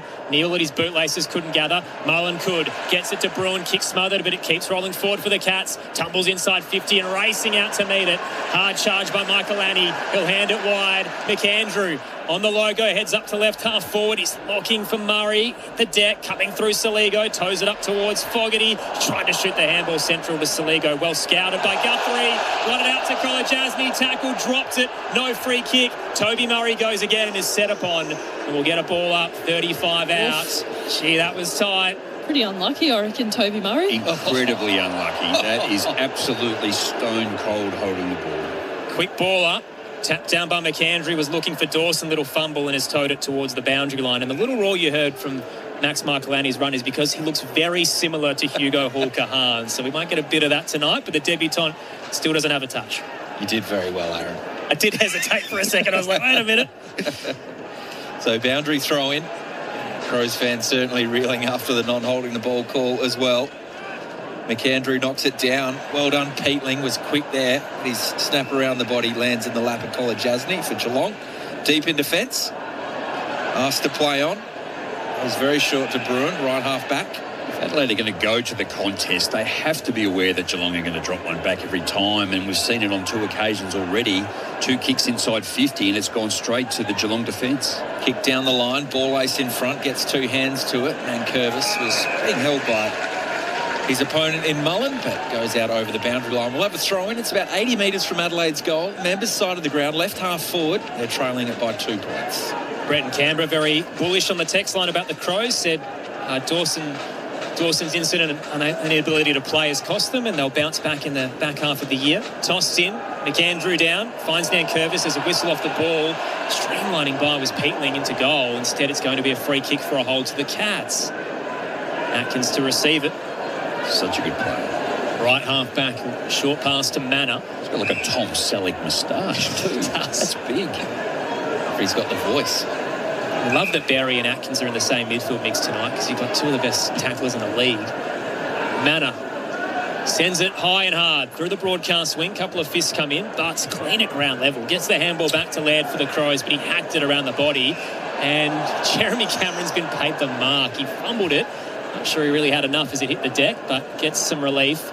And the Cats now look for the switch. O'Sullivan waits for the run, gives it to Kolajasny, sidesteps his way through Keys. The pressure did impact the kick, but it bounced straight back towards Marlon, who sends it inside 50, and the Cats had numbers everywhere. They'd streamlined forward, and Manor floats into the hole and takes it 20 out. What a great kick, and in traffic. I don't know if maybe the Ocean Mullen kick was intended to go there, but it ended up there, and what a great result. So Sean Manor in game 48 tonight, closing in on his milestone, but he's 28 years old, the mature age out of Wirrabee. The Cats just find them. Internationally, locally, whatever league they've got scouts watching. Sean Manor, what a recruit he's been. Comes in, terrible kick. Short drop, short approach. Wide left. Geelong up by 3. Wet conditions at the Adelaide Oval. 13 played in the opening term on ABC Sport. It's second behind in this quarter too. Jack Martin was also 2 or 3 steps. So Hall Kahan gets his first touch from the kick-in. It was a good kick, but it went through the hands of his teammates. All in dispute at centre-half forward, or centre-half forward for Geelong, that is. Now Graham Myers gets the footy. Quick chip kick to Bruin. They're about 70 from goal, the Cats. Looking for another inside 50. 5-4 in that stat. 6-4 now. Up towards full forward. Ball hits the deck. Quick kick forward from that contest is Manor. And Rory Laird will watch that go out over the boundary line. Left forward pocket for Geelong. They're 2-4-16. Adelaide are 2-1-13. Almost halfway through this first quarter for ABC Sport. Peatling going with Bailey Smith. He's had just the 2 touches. Geelong by 3. Good crowd despite the conditions. Tossed in. Toby Murray dispatches Neil easily. Double fist. Knocked out. Miller gets it to Saligo. Clearing kick out of defensive 50. Walker caught behind Kolajasny. Fist came in. The Texan keeps tracking it and does his best to keep it in play as he thumps it with the fist across the body. It rolls over the line and it will be tossed in. We've heard the Cats talk about contested possession, how important that is tonight. They're currently leading 21-13 over the Crows. Just in front of the Bashir stand at the moment. Hugo Hall-Kahan alongside Sean Manor. Tossed in. Murray against De Koning. 2 non-traditional rucks, and the Cat wins out. Outside of the boot, up to left half forward. Fist comes in from ball ace. Neil, it bounces. Laird, rather, it bounces too. He's tackled quickly. Ball pops out. Crows have numbers. Saligo with a pump fake around Dempsey. Then loops the handball over the top as he drew the man. Hall-Kahan into the 50 to a 2-on-2. And juggling the mark amongst traffic is O'Connor. Excellent courage. Takes the intercept mark for the Cats. They still lead by 3. We've played 15 minutes. Short kick to left half back. Finds O'Sullivan. Just looks like Crows midfielder Jake Saligo's really feeling himself tonight. Good to see him fresh and playing with confidence. Kick goes down the line, gathered by De Koning to Dempsey. The 2 long-haired blonde fellas get it to Bowes. Kicks inside the forward 50. Flying at that one was Henry, bringing it to ground. Dangerfield gathers, was swung in the 360, got a kick away just in time. Berry fumbled at an important time, trying to get the handball to Miller.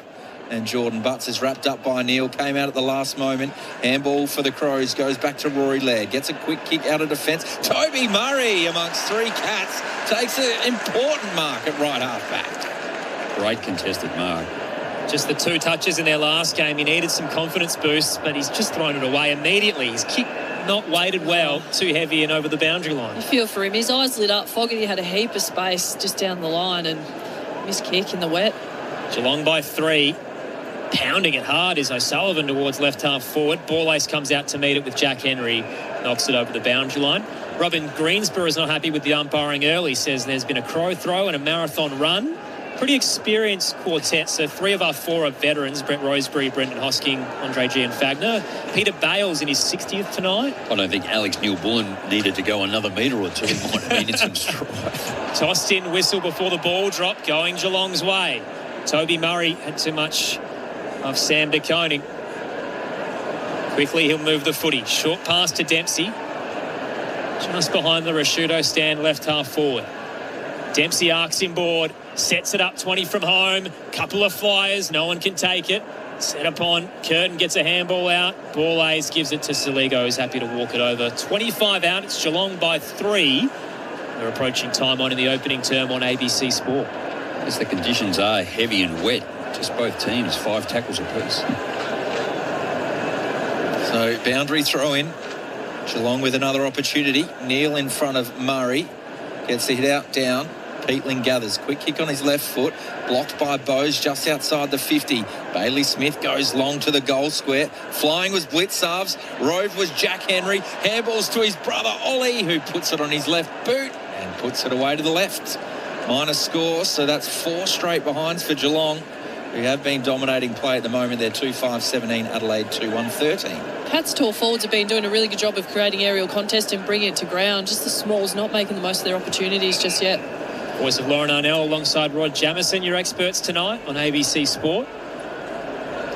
Long exit from Worrell. To Koning at the back. It's like an arm out just to try and keep it in. He did enough to knock it to Bruin. A high wobbler towards the 50. Jack Henry had 2 to beat. Fist came in, but it stayed in. Has it? No. Just rolled over. Brave by Wayne Miller. Ollie Henry could have had a crack, but in the end it's a boundary throw-in. Different story 20 years ago there for Miller, isn't it? Yeah. Jordan Butts in his 94th game. He's really sort of settled this year and late last year with his defensive work. Tossed in, Neil commits too early. Slips down the back. Dangerfield's there though, hands it to Manor. Geelong back inside 50 through Blitzarves, but he was pushed off his kick. And it rolls right for a minor score. That is a 5th in the row. And that is the margin for Geelong. 2-6-18 to 2-1-13 approaching time on. 12 inside 50s to 6 in favour of the Cats. So Worrell brings it back in for the Crows. Goes long down the middle, trying to get the corridor going. Fogarty gathers a good handball to Alex Neil-Bullen, who sweeps it out wide to Curtin. Can it sit for him before it goes out of bounds? He's taking on Blitzarves. His Curtin did well. Handball to Archie. Goes the 1-2. 80 from goal. Kicks a high ball up towards Walker. 1 out in the cage. Punched over the top there. Well done by Bowes. Neil-Bullen grabs it. He'll be happy to be wrapped up by Stewart, and we'll have a ball up just inside the paint of 50 for Adelaide. Left half forward, Josh Money on the boundary. Yeah, Tom Stewart came straight off the bench and followed exactly by Calamachi as well. So wearing like a glove, just the 1 kick in for him so far. So working that matchup for the Crows. De Koning down to Holmes, got it to Blitzarves. He spun around but got a disposal away. Geelong just trying to escape the danger. Holmes back towards Atkins, jammed it forward and it works. Jack Henry gets front position, takes the mark just behind centre wing broadcast side. Wants to play on. Caught napping was his opponent, Ball Ace. He kicks around him up to right half forward. Jordan Butts takes the intercept mark. He's a man in demand. Dogs and the Roos after him. So well read. Like Cameron had him done, and if the Geelong player had played on just a little bit quicker, they would have got going there. Well read by Butts. Butts took back towards the benches. He's looking for Neil-Bullen, but well scouted by Blitzarves, and off hands it rolls over. Well done by Alex Neil-Bullen actually just to split the contest there and get it over the boundary line. Lockie McAndrew comes back on. Jackie and Maitland on the text line, loving the insights of Lauren Arnell. Calm and collected, full of confidence and clarity, Loz. A lot of season pays in amongst all of that. See you on Yorks and over the weekend. Long weekend. De Koning won the hit out. Ball's in dispute on the logo. Pile of players diving in there. At the bottom is Patrick Dangerfield, where he loves to live. And we'll have another ball up. Umpire wastes no time. McAndrew down. A little bit too much on that for Dawson. And the umpire's in the way there. No one wants a fine. Atkins dispossessed by Berry. 2 tackling beasts. And that's a handball towards Rochelle. And it's hit him on the legs and gone out of bounds. It's a tough rule, this last possession, when it's a situation like that. But the Cats will bring it back in. So Myers kicks around his body.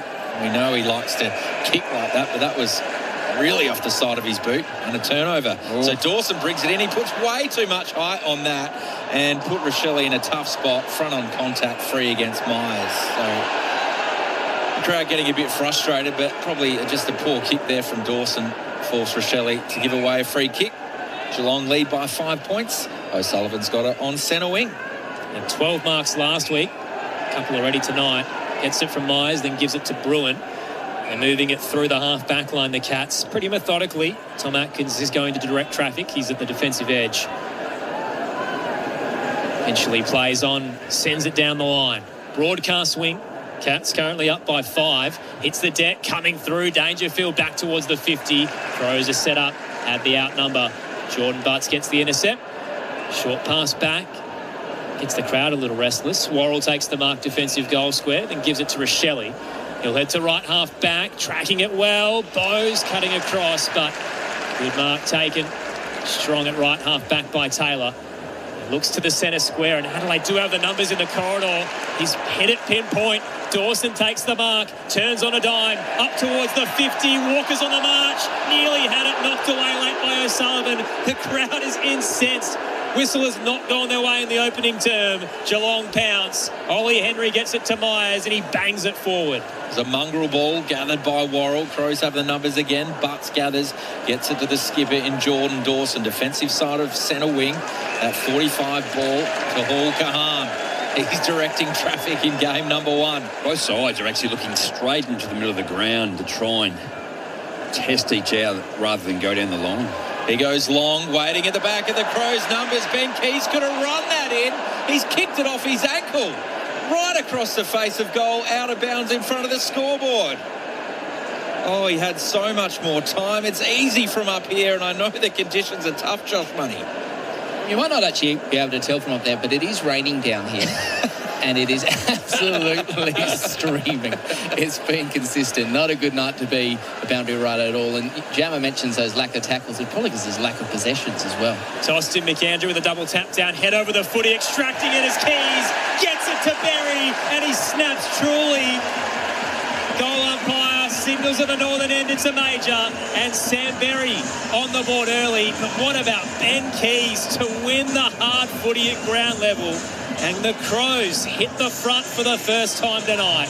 3-1-19 to the Cats, 2-6-18. Time on opening term. Lauren Arnell, Rod Jameson with you for Thursday Night Footy on ABC Sport. The Crows look their best when the ball's on the ground, don't they? They've got them out the back. They've got the Cats out the back when they've played fast. And then at stoppage, you mentioned Ben Keys, nice and clean. And Sam Berry started the game well again. He's had the 4 touches so far, but 4 contested possessions of those 4, and that's going to be so important tonight. Mentioned that earlier. It's now 36-24, Geelong leading the way in the contest. Such a brute. It's a big freeze and the big wet here at Adelaide Oval. Tough conditions. The Crows lead it by a point late in this first quarter. Handball forward from De Koning was good to Atkins, who almost shrugged the tackle from Rochelle. Got a forward handball going, gathered by Curtin for the Crows. Handball's back to Laird. That was good. Finds Taylor, defensive side of the centre wing. Goes short to Peatling. Goes the 1-2 with Taylor. Still in front of the interchange benches, sells some candy for the moment and then slips over the boundary line. It is tough out there. Had the right idea, did young Taylor. And there'll be a boundary thrown right in front of Geelong's bench, who are trailing by a point. They're 2-6-18. They had a run of 5 behinds for Adelaide. Kicked another goal to Sam Berry to give them the lead. Tossed in. Blister dispatches McAndrew, just tosses him aside, knocks it down to Bailey Smith, tackled but got the handball forward. Dangerfield streamlining by toes it up towards Jack Henry, who knocked it back to the skipper. Dangerfield tries to go back in. Nankervis is there to cut it off and knock it over the boundary line. So Geelong just surge footy, not always clean, but they're getting the territory. Dangerfield playing as a forward. Laird's on the other side of stoppage as the half-back, so he's come in, but Dangerfield spinning through from the backside of stoppage gives him a clean run. How's this as well? Averaging a career-low 12 touches a game, Dangerfield at 36. He's had 12 in the first term. Tossed in. The Crows get the clearance off the tap. High kick back up to the broadcast wing. O'Sullivan with the double fist. Only found Toby Murray. Tried to fake the handball. Tackled for his trouble. Holmes gets him, wants to go. Turns, places it onto the lead of Neil. He spotted Cook coming the other way and didn't commit to the mark. Knocked out towards ball ace. He's tackled and his kick ricochets off Neil over the boundary line. I reckon Shannon could have got that, but he hesitated. Oh, certainly a good effort from Cook. I know that's something he's likely added to his game recently, and yeah, really good defensive effort for the Crows. And Rochelle, I think, was in that last centre bounce, and then that tack on Atkins as well, just to hold and get the footy back the other way for Adelaide. Boundary throw-in, gathered by Jack Martin. Handball to Myers. Got it on the second attempt. Back to Smith, back to Martin. Shrugs the tackle. Quick kick around the body inside the forward 50, and Cameron was all alone. Cameron dropped the mark. Saligo put some pressure on, sockers it away from him. Michael Annie goes in for a second attempt. Saligo again, he started the game well at left half back. Over the top towards Dawson, couldn't quite hit the target, but Zach Guthrie's happy to take that out over the boundary line. We'll have a throw-in just forward of the Cats bench. They're trailing by a point.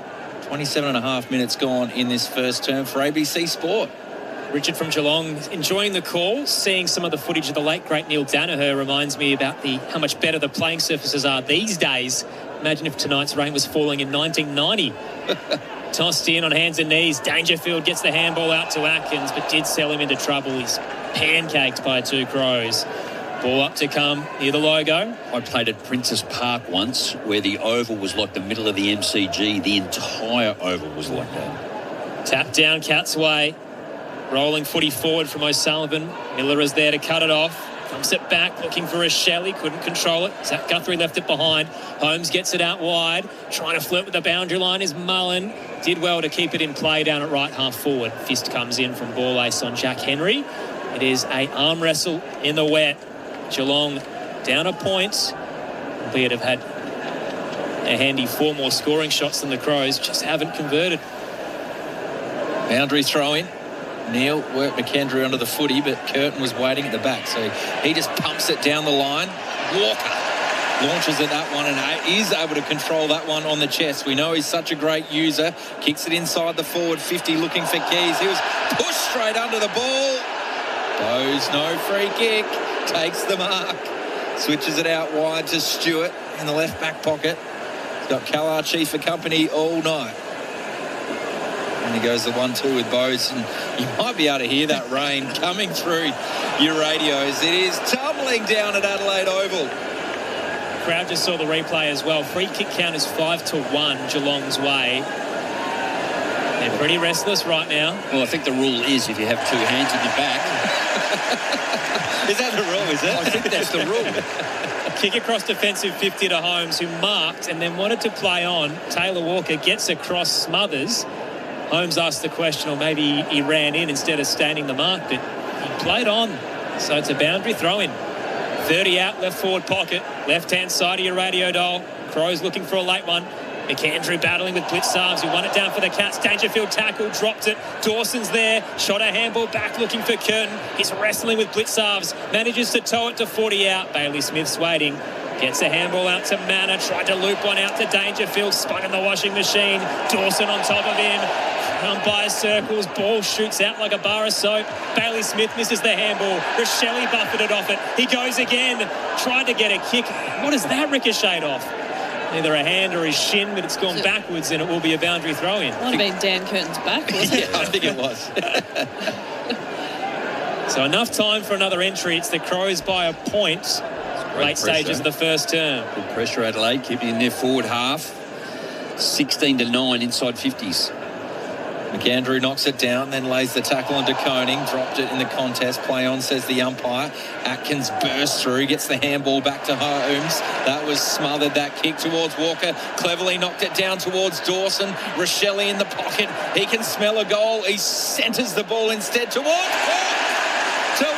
Cook, who marked 40 out directly in front. And this kick will happen after the siren.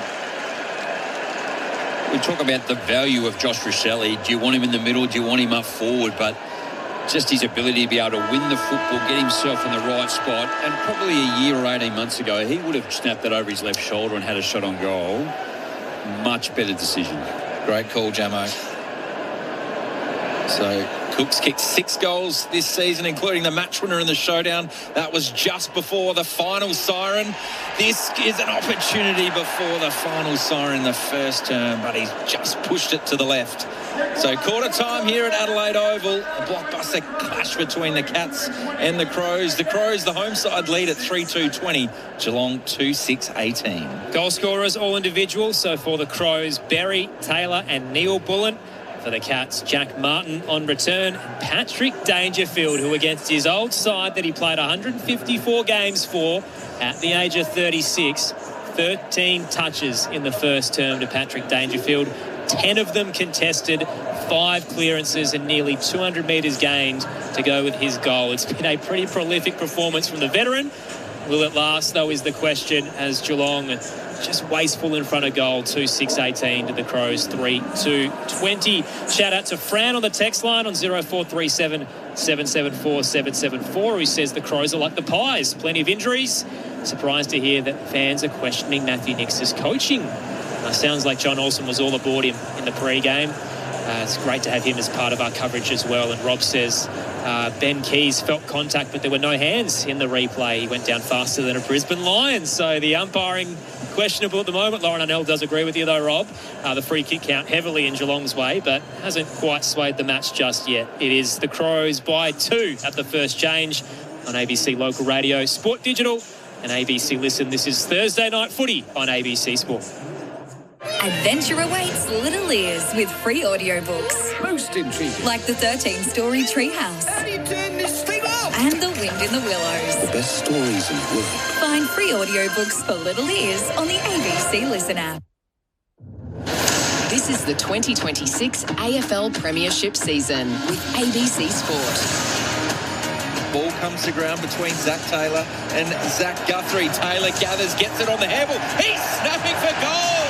Straight through the middle. The response Adelaide needed within 30 seconds. Great stuff, Zach Taylor. Handball out to Neil. Dangerfield, 45 out. This will really get the crowd frustrated. He curls it through. Patrick Dangerfield against his old mob. The pantomime villain tonight. Walker was clean. What a brilliant handball to Alex Neil-Ford. He can run all the way into an open goal. The class in the conditions from Adelaide's superstars. Austin McAndrew with a double tap down, head over the footy, extracting it as Keys gets it to Berry, and he snaps truly. Goal umpire signals at the northern end, it's a major, and Sam Berry on the board early. But what about Ben Keys to win the hard footy at ground level? And the Crows hit the front for the first time tonight. The AFL on ABC Sport. On radio. ABC Sport Digital Radio. And ABC Listen. It's one of those nights where you've really got to work to earn the win. Felt like Geelong dictated a lot of the quarter, but just couldn't hit the scoreboard. 2-6-18. They trail the Crows 3-2-20. Adelaide by just 2 points at the first change. It is great to have you with us for Thursday Night Footy on ABC Sport. Aaron Bryans and Tom Wilson calling the action for you. Not too much dramatic news out of the day. In terms of the team news, though, plenty of superstars back for the weekend. We get to see 2 mid-season draftees picked up and playing. One of them is out there tonight in Hugo Hall-Kahan. No Jack Gunston tomorrow for the Hawks. Cody Waitman back for the Dogs. Hayden Young returns for the Dockers. Finn O'Sullivan injured for the Roos. Hugh McCluggage out for the Lions. Port Adelaide get to welcome back Tommy Cochran after over a year. Brandon Starchevich playing his first for the Eagles as well. We'll unpack it all at half-time. Rod Jameson, Lauren Arnell, your premiership playing experts. They are here to unpack the first term on ABC Sport. What do we make of the team? Yeah, well, I thought Adelaide were a little wasteful in that early part of the first quarter, and Geelong didn't capitalise, did they? 2-6 behinds in that quarter. Looked to control the football, and the marking ability for Geelong would suggest that 27-15 in that first quarter. They were cleaner. I think they felt as if they covered more distance in terms of when they got hold of the football, and they used it well, came through the middle of the ground and missed a couple of easy goals. So Adelaide got better as the quarter went on, Loz, and I think probably escaped the margin to be in front by 2 points, but could have been 2 or 3 behind. It did feel to me like the Crows dominated those last 6 or 7 minutes, and I like seeing Dan Curtin. He's had 6 contested possessions and leading the Crows' disposal count alongside Jordan Dawson. But for Geelong, you'd be a little bit dirty, I reckon, at quarter time, because they did dominate the inside 50s in time in front half, probably until that last sort of 6-7 minutes in the last in that first quarter, sorry. So I think if you're looking at it as a forward line for Geelong, you're saying we were wasteful and we had a number of set shots that should have been goals despite the rainy conditions. And I like for the Crows, there's a number of players that stepped up, and I mentioned Dawson, I mentioned Curtin, but I thought Jordan Butts really held his own, whether he's 1v1 or holding that spare position as a defender. He stepped up. And Rochelle, his work around the contest, I think, really made a difference in those last little patch of the first quarter. But one thing I did notice, guys, is Chris Scott, as soon as the siren sounded, now as a senior coach, you don't like to move too quickly. Try and wait up, take a few deep breaths before you speak to your players. But when that siren went, he dashed out onto the field. He was first out there, went straight to Patrick Dangerfield, pointed at the umpires, and Danger went straight to the umpires and gave him a spray from where I'm sitting in level 5. And that looked to be directed by his coach. Even though they've won the count 5-1. Yeah. And time in possession too, 46% to 30 in favour of the Cats. So it was pretty much all their way. And, you know, I thought, was it down here, an Adelaide player got caught holding the ball, but it's almost exactly the same up here where Walker on Kolajasny, and they just said play on. So you do have the 3 umpires through the middle of the ground. They're not always going to see it the same way. But I thought Adelaide got better as that quarter went on, but just the stars of the Cats just stepped up. It's hard and tough. It's Thursday night footy. The Crows by 2. Second term underway. McAndrew down. No one really got there on the bounce except for his opposing ruckman. De Koning reels it in. Check side exit works. Finds its way to Wiltshire. Attacking edge. He'll arc him board. Low and hard towards the goal square for the Cats. A little bit too much for Neil. It bobbles off a few hands. Martin bounces off the behind post and kicks it in. And his handball is smothered by Worrell over the boundary line. Centre clearance is 6-1 now in favour of the Cats, and just stoppage clearances, Adelaide are on top. So negating, but as soon as you get out of the middle and get it deep into your 50, it's just the hard work to win the footy back. Tossed in, Neil entangled with McAndrew. Neither got to the drop on the bounce. McAndrew gets it, tackled as he got his handball away, trying to get it to Rochelle. Bailey Smith cuts him off, pinballs through a few bodies. Laird tries to thread the needle. His kick bounces off a few shins and rolls over the boundary line. It's now right half back for the Crows. They're kicking to the Riverbank stand end, right-hand side of your radio dial. Dan and Hilton was wondering how that works. That helps you paint it like you're seeing it on TV. So right-hand side of your radio dial is how it would look on the right-hand side of your telly. We do our best to be as descriptive as possible, Dan. Tossed in, McAndrew down, gets it to Dawson and Laird. Clearing kick, high and hard, up towards the broadcast wing. Double fist from De Koning, does enough to knock it towards the benches. So Crows to the Riverbank stand, your right. Geelong to the Northern Hill on your left. Bring back the barrel, eh? Laird once again, just the barrel to get it down in these weather conditions. We've seen it a few times tonight, Jamo. McAndrew went without it, and De Koning cleared from the ruck contest. Kicks up towards left half forward. Ball Ace is leading in the race. He's pretty keen to get this out over the boundary. He does. Full overthrow in left half forward for the Cats. They're trailing by 2 points, 2 minutes into this second term for ABC Sport. Tough conditions here at Adelaide Oval, and raining most of the night. Boundary throw in now. Neil up against McAndrew. Waiting at the back was Miller for Adelaide. Goes straight down the middle of the ground looking for Saligo. He brings it to ground. Neil Bullen works with Archie, who slips and is tackled, and he's going to be pinged. Not really prior opportunity, Jamo. But he was tackled quickly. Geelong with the clearing kick, and they find Max Holmes centre wing. And the heavens open again. The rain's just been coming and going, but it gets heavier every single time. Jeremy Cameron has it in front of the benches. Sets it up just inside 50. Jack Henry tried to fly, had 3 bodies against him. And off hands it rolls over the boundary line, 45 out. Poor Josh Money. It was a heavy traffic night for some reason in South Australia. When there's rain, nobody can figure out how to work the roads, and it's tricky to get in. He had a TV interview, he had to work for us, and Josh came in with his bags in his hand. He's got 3 layers on. Has he got his MMD beanie on? He has. He's been working hard tonight. Tossed in, McAndrew down. Got the tap and then followed it up with a second slap at ground level back towards Dan Curtin, who gets the free kick on Jack Martin at right half back.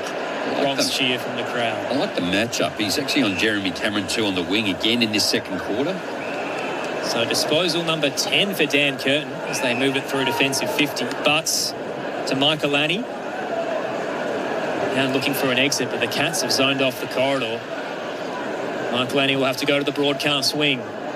Bailey Smith gets front spot, prevents Dawson from flying. Umpire calls over the shoulder as Dawson just tried his best to impact the drop. Bailey Smith takes it.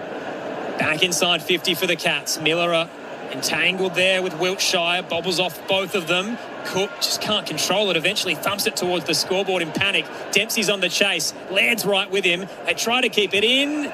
Might have just gone over the other side of the paint. Boundary throw in. 20 out. Right forward pocket for the Cats. 34 goals to Jeremy Cameron. I don't mind him as far away from goals as possible. Keep him on the wing.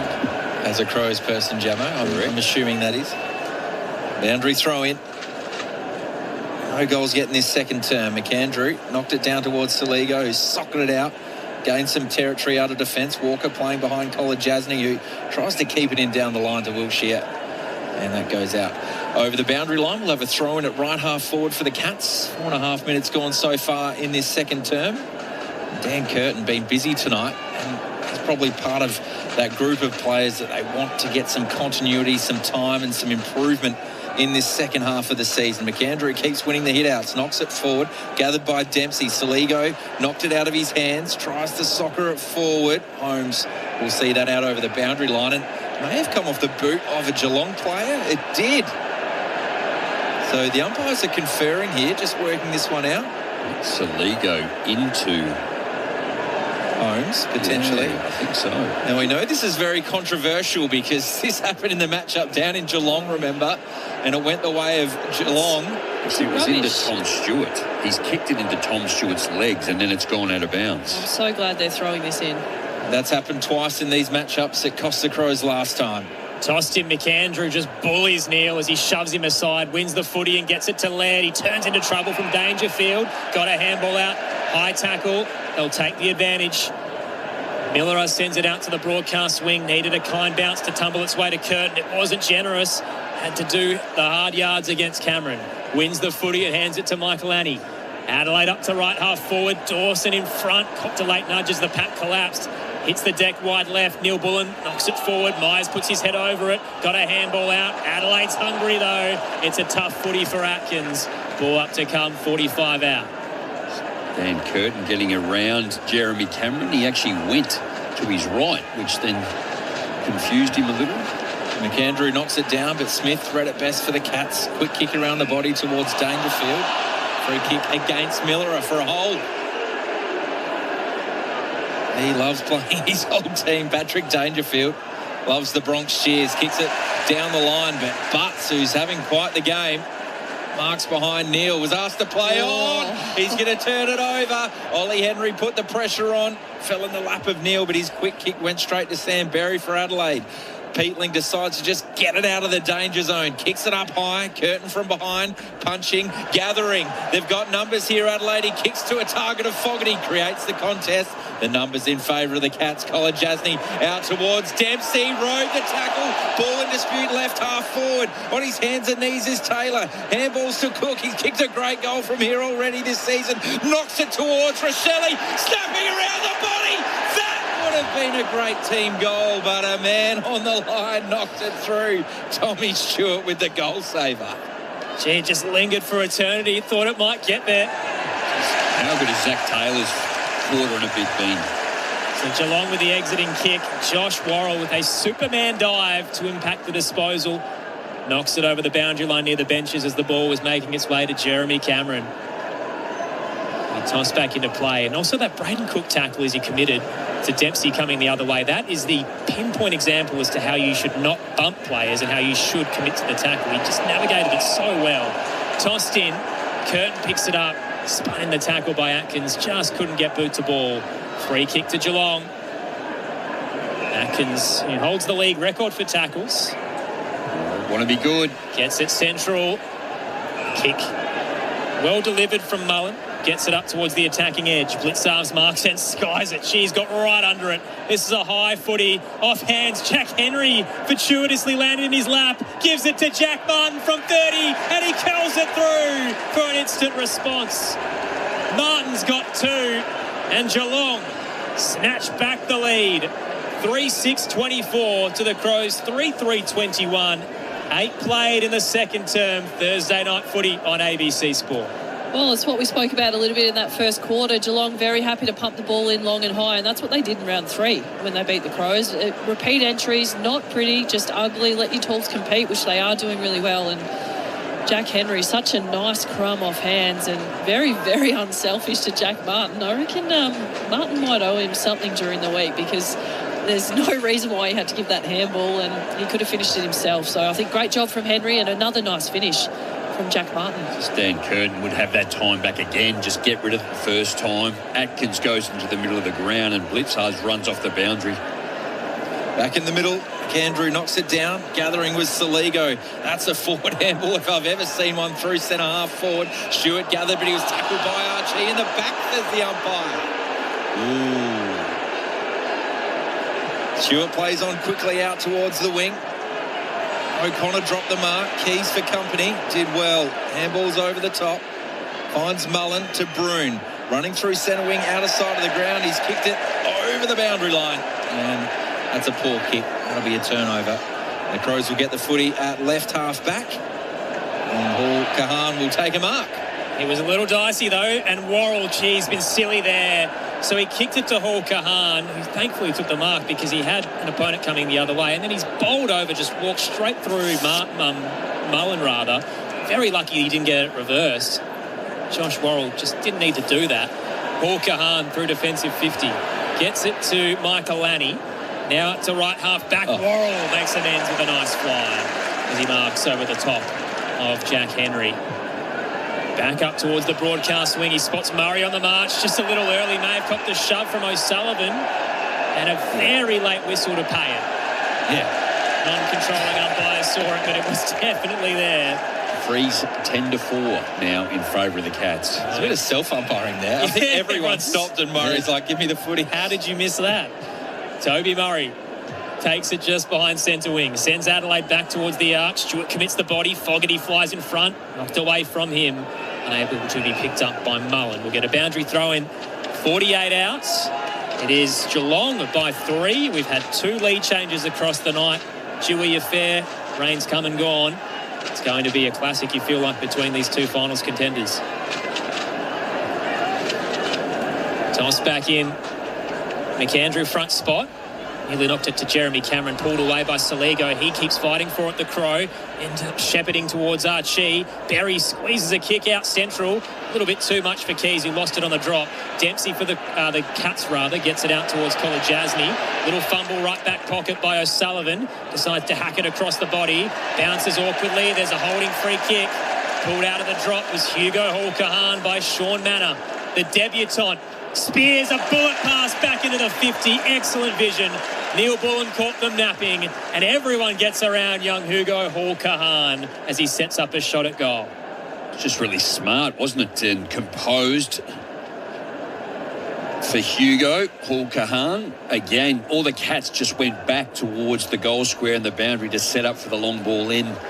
Lowered his eyes. Hall Kahan, the hyphen, the connector. Gets it to Neil Bullen, who's got another. From 45, he just can't cap it off. Misses all the way left from 45, and it's no score. That's almost got to be his worst kick ever. Geelong by 3, 12 played second term. Thursday night footy on ABC Sport. Rod Jameson and Lauren Arnell, your experts. Short to Mullen wasn't the required journey, so he got on his skates, played on quickly. Big effort out on the outer side of the ground from the Crows, but they were clean. Running forward is Manor over the top towards Martin, who didn't complete the mark, but he gathered cleanly. Off to Jack Bowes, runs inside the forward 50. This is end-to-end stuff for Geelong. But it's going to get out over the boundary line across the face of goal. Couldn't quite hit the target of Blitzarves, and ball ace and Nankervis do well to get that out over the boundary line. We'll have a throw in 20 metres from the Cats' goal. They're leading by 3 points. They've got the only goal of this second term. Almost 13 minutes gone.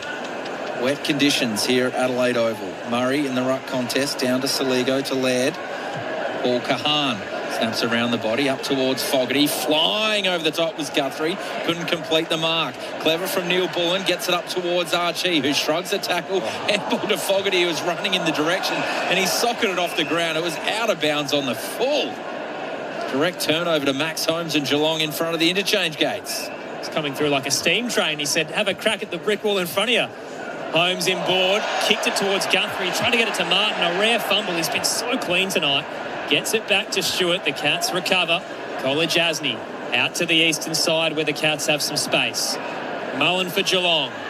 Draws the man in Peatling, hands it off to Bruin through the logo. Chips his kick over the top. There's an overlap clear for the Cats here. Bowes into the 50. Didn't kick it well to Ollie Henry, who's caught behind. Intercept mark to Worrell, and quickly the rebound for the Crows. This is what the fans have wanted to see. The transition footy. Got it to Neil Bullen, then Michael Annie. Up to the corridor to Keys. They've got to keep going. Rod Jameson's desperate. Keys into Walker. Dangerfield desperately gets back. The two former teammates, and Danger with the double fist actually got the mark on the way back down. He's been so good tonight. Clearing kick for the Cats. Committing to the slide was Worrell. He couldn't take it. Unable to trap the footy. Bruin gathers tackle. Turnover. Adelaide win it back. Dawson back towards the 50. It's a bouncing ball coming out to meet at Kolajasny. Geelong might win out of this volleyball affair. That was great defence from Kolajasny. Took the risk and it paid off. Kick up towards Bowes. Ball's in dispute. Paul Kahan does well. Clean to Laird. Goes the 1-2. Steps inside. He takes them on. The Crows fans are loving this. Finds Toby Murray in the middle of the ground. Kicks towards centre half forward. Archie with the gather. Archie with the shrug. Kicks to Walker. Marks 45 out. He's got a teammate in the goal square. He's going to play on. He kicks from 35 metres out and puts the Crows back in front. Classy play from defence from a debutant all the way up the other end to Taylor Walker in game 310. Adelaide have the lead there 4-3-27. Geelong 3-6-24. Jamo, you'd have to be happy as a Crows supporter if you're watching this and seeing the defensive intent. Geelong should have got out at least twice in that turnover play, but just the ability to stay in the contest and reply from the debutant. You've got to be happy with that, Jamo. 3 disposals in the first. He's now up to 8. He's had 5 in this quarter. Still just under 10 minutes remaining. But Worrell, to your point, lies around the defensive work. Butts is doing a tremendous job. Laird, Dan Curtin just really holding up. And again, the way that they are moving the football back through the middle of the ground and opening Geelong up. Bit of smoke and mirrors with Matty Nix about not changing the game plan. They've found some ball movement and the kids are all right. Tossed down, volley off the deck by Martin. Out towards the eastern side. Myers caught behind Nankervis. Adelaide wins out. Laird to Dawson. Back to Nankervis, who turns through the logo. Bashir stand. Kick is poor. Shallow drop. Blitzarves comes out to meet it. Gets it for Geelong out wide to Bailey Smith. Sends a worm burner up to the 50. Ball ace traps it well. Got it to Laird. Crunch through his troubles. He gives it away. Benny Hill footy.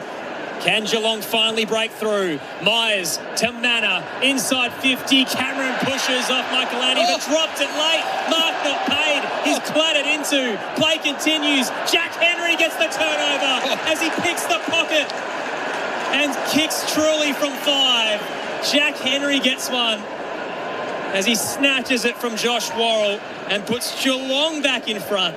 3 lead changes in a matter of minutes. 4 for the night, and it's Geelong up 4-6-30 to 4-3-27.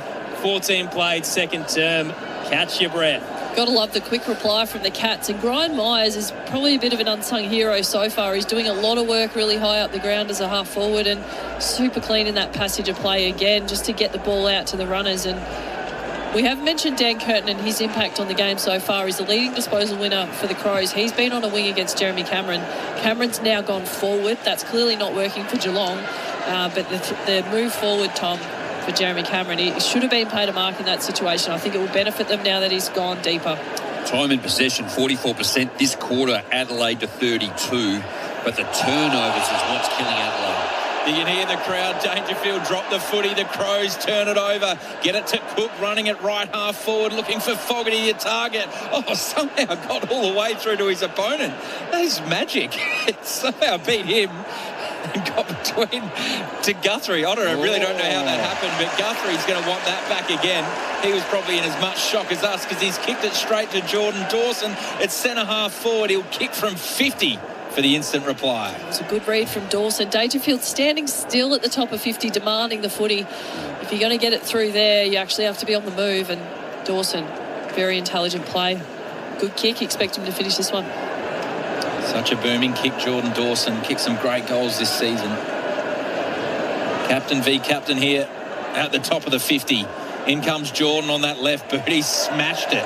He has smashed that straight through the middle, and he turns to the crowd and says, "Look at me." Jordan Dawson stepping up in the big moments, putting the Crows back in front. They're 5-3-33, Geelong 4-6-30. Almost 19 gone in this second term for ABC Sport. Well, when Chris Scott says to Zach, "Why did you kick it there?" Well, Patrick Dangerfield called for it. I'm just going to kick it to him. And he's had 15 on the night, and he's your skipper, so you probably have to do it, right? So he shouldn't be calling for it. That'll be my get out. Yeah. Well, this is also, so we were hyping up Hugo Hawker-Hahn. First gamer against Patrick Dangerfield right now. He's out there playing 369. So Hawker-Hahn has had 8 touches, 7 kicks at 100%. Dangerfield 15 touches, but 9 kicks at 22. Who would you rather, Jamo?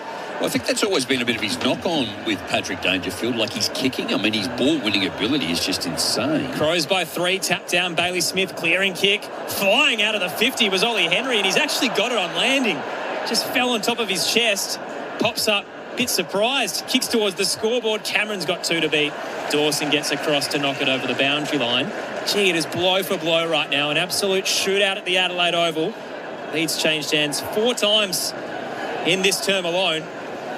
Just we go 3-3-3, back to back to back. Well, currently the Crows up. To answer your question, if Hawker-Hahn plays 369 games, we'll take him. We'll go with him. Tossed in, Toby Murray down. Pack just collapses as everyone's fighting for the footy. About 4 or 5 over the top of it, throw a blanket over them, and Atkins isn't happy with Jordan Dawson as they come up 25 out from the Cats' goal.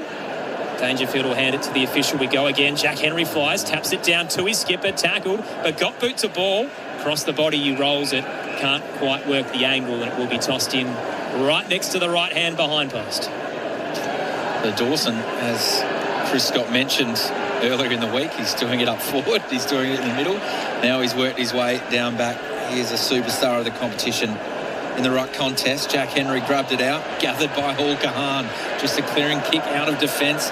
In dispute now. Important ball between Bruin and Taylor. Taylor just wrapped him up. It was Blitzarves, in fact.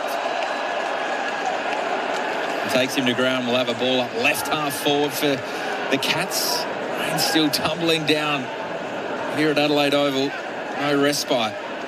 Clearing handball towards Peatling. Clean. And what a pick up there from Archie. Handballs to Hawker-Hahn, but Neil Bullen, he slipped over at the important moment. Zach Guthrie pumps it inside the forward 50. Dangerfield dropped a chest mark. He's got a handball option, but he went the goal option. Almost got run down. Flicked it back towards Blitzarves. Snaps around the body, and that's touched on the line by a Geelong teammate, Ollie Henry. Minor score, 4-7-31. Adelaide 5-3-33. I think Danger was a bit hungry there, Jamo. Yes, there are other options available. Has one for the night, 17 touches as well, Patrick Dangerfield. He leads everybody else out there for touches. Still a half to go, but I reckon this is Jack Taylor's best game I've seen him play. Conversely, I think Archie, let's see what happens here. Miller goes long and it clears the pack. Archie scouted it well, hands it out to Toby Murray, who had a paddock. Kick was no good. His toe caught the turf, but it works. Coming out, Walker knocked it to Rochelle, who blazes away 45 out. Missed to the right, but it's going to come back anyway. Walker deemed to have thrown it. What? He's saying he handballed it, isn't he? I thought it was a handball. He was clean. Yep. Is it a classic Crow throw? We'll have a look at the replay. So on the half volley, he has rugby past that out. Gee. That's state of origin stuff. The Texas bluff is no good. How good was that last week? Geelong free kick. Kola Jasny gets it back to Bruin, who heads from the right-hand side of defensive goal face back out to Bailey Smith. Left back pocket. It is the Crows by 2. Time on second term. Kicked up towards the logo. What a fly, Ollie Henry! In these conditions, what a grab. Plays on quickly, kicks forward and finds the chest of Neil. He wants to roll around on his right boot from the 50. I want to see a barrel, Tom. He was practicing them pre-game, Jamo. He will drop this at the top of the goalpost if he nails it. He was kicking him from there, Loz, in the warm-up. I'm still finding words for Henry's mark. That was incredible. Wasn't it? In these conditions. Launched So, Shannon Neal, will he go the big talk? Holding it like a drop pump, but he'll kick it from 55, drifting away to the right. Had the journey, minus score. So 4-8, 32 Geelong, 5-3, 33 Adelaide. A 1-point game at Adelaide Oval, 23.5 gone. Crows play on quickly. Miller uses Hawker-Hahn, Michael Lanny out to Laird, then back up to the broadcast wing. Murray had to edge Zach Guthrie out of it. Ball came back to O'Sullivan, clattered into. They take the advantage of the Cats. Smith over the top to Holmes, spots a gap. Kick looked awkward, but it was precise. Straight to Shannon Neal, who drops low and takes it 30 from home. Kalamarchi is just sort of, the bounce hasn't gone right. He's taken it clean. He's got it on, or he's been tackled hard. He's just having a tough night, but the other way, we just saw the Ollie Henry mark on the replay once again, but then when you have a look at Max Holmes, how clean he was with that kick. So Jack Martin got 2 chances to kick his first. Shannon Neal's trying to do the same. Close to the man on the mark. It's going to be line ball, and it hits the post. On the left-hand side, minus score for Geelong. Their inaccuracy plaguing them. Scores level, but they're 4-9-33. Adelaide's 5-3-33. Worrell short to Berry from the kick-in. He's going to go straight down the hay diddle up towards Walker, who's in front. It's brought to ground, rode by Saligo. Quick hands to Taylor. Your man Jamo, handballs to Keys. Rides the tackle of Stewart, tries to get rid of it quickly. Only ended up in the hands of Myers. Now Atkins. He was clean to Wiltshire, who marched right half forward.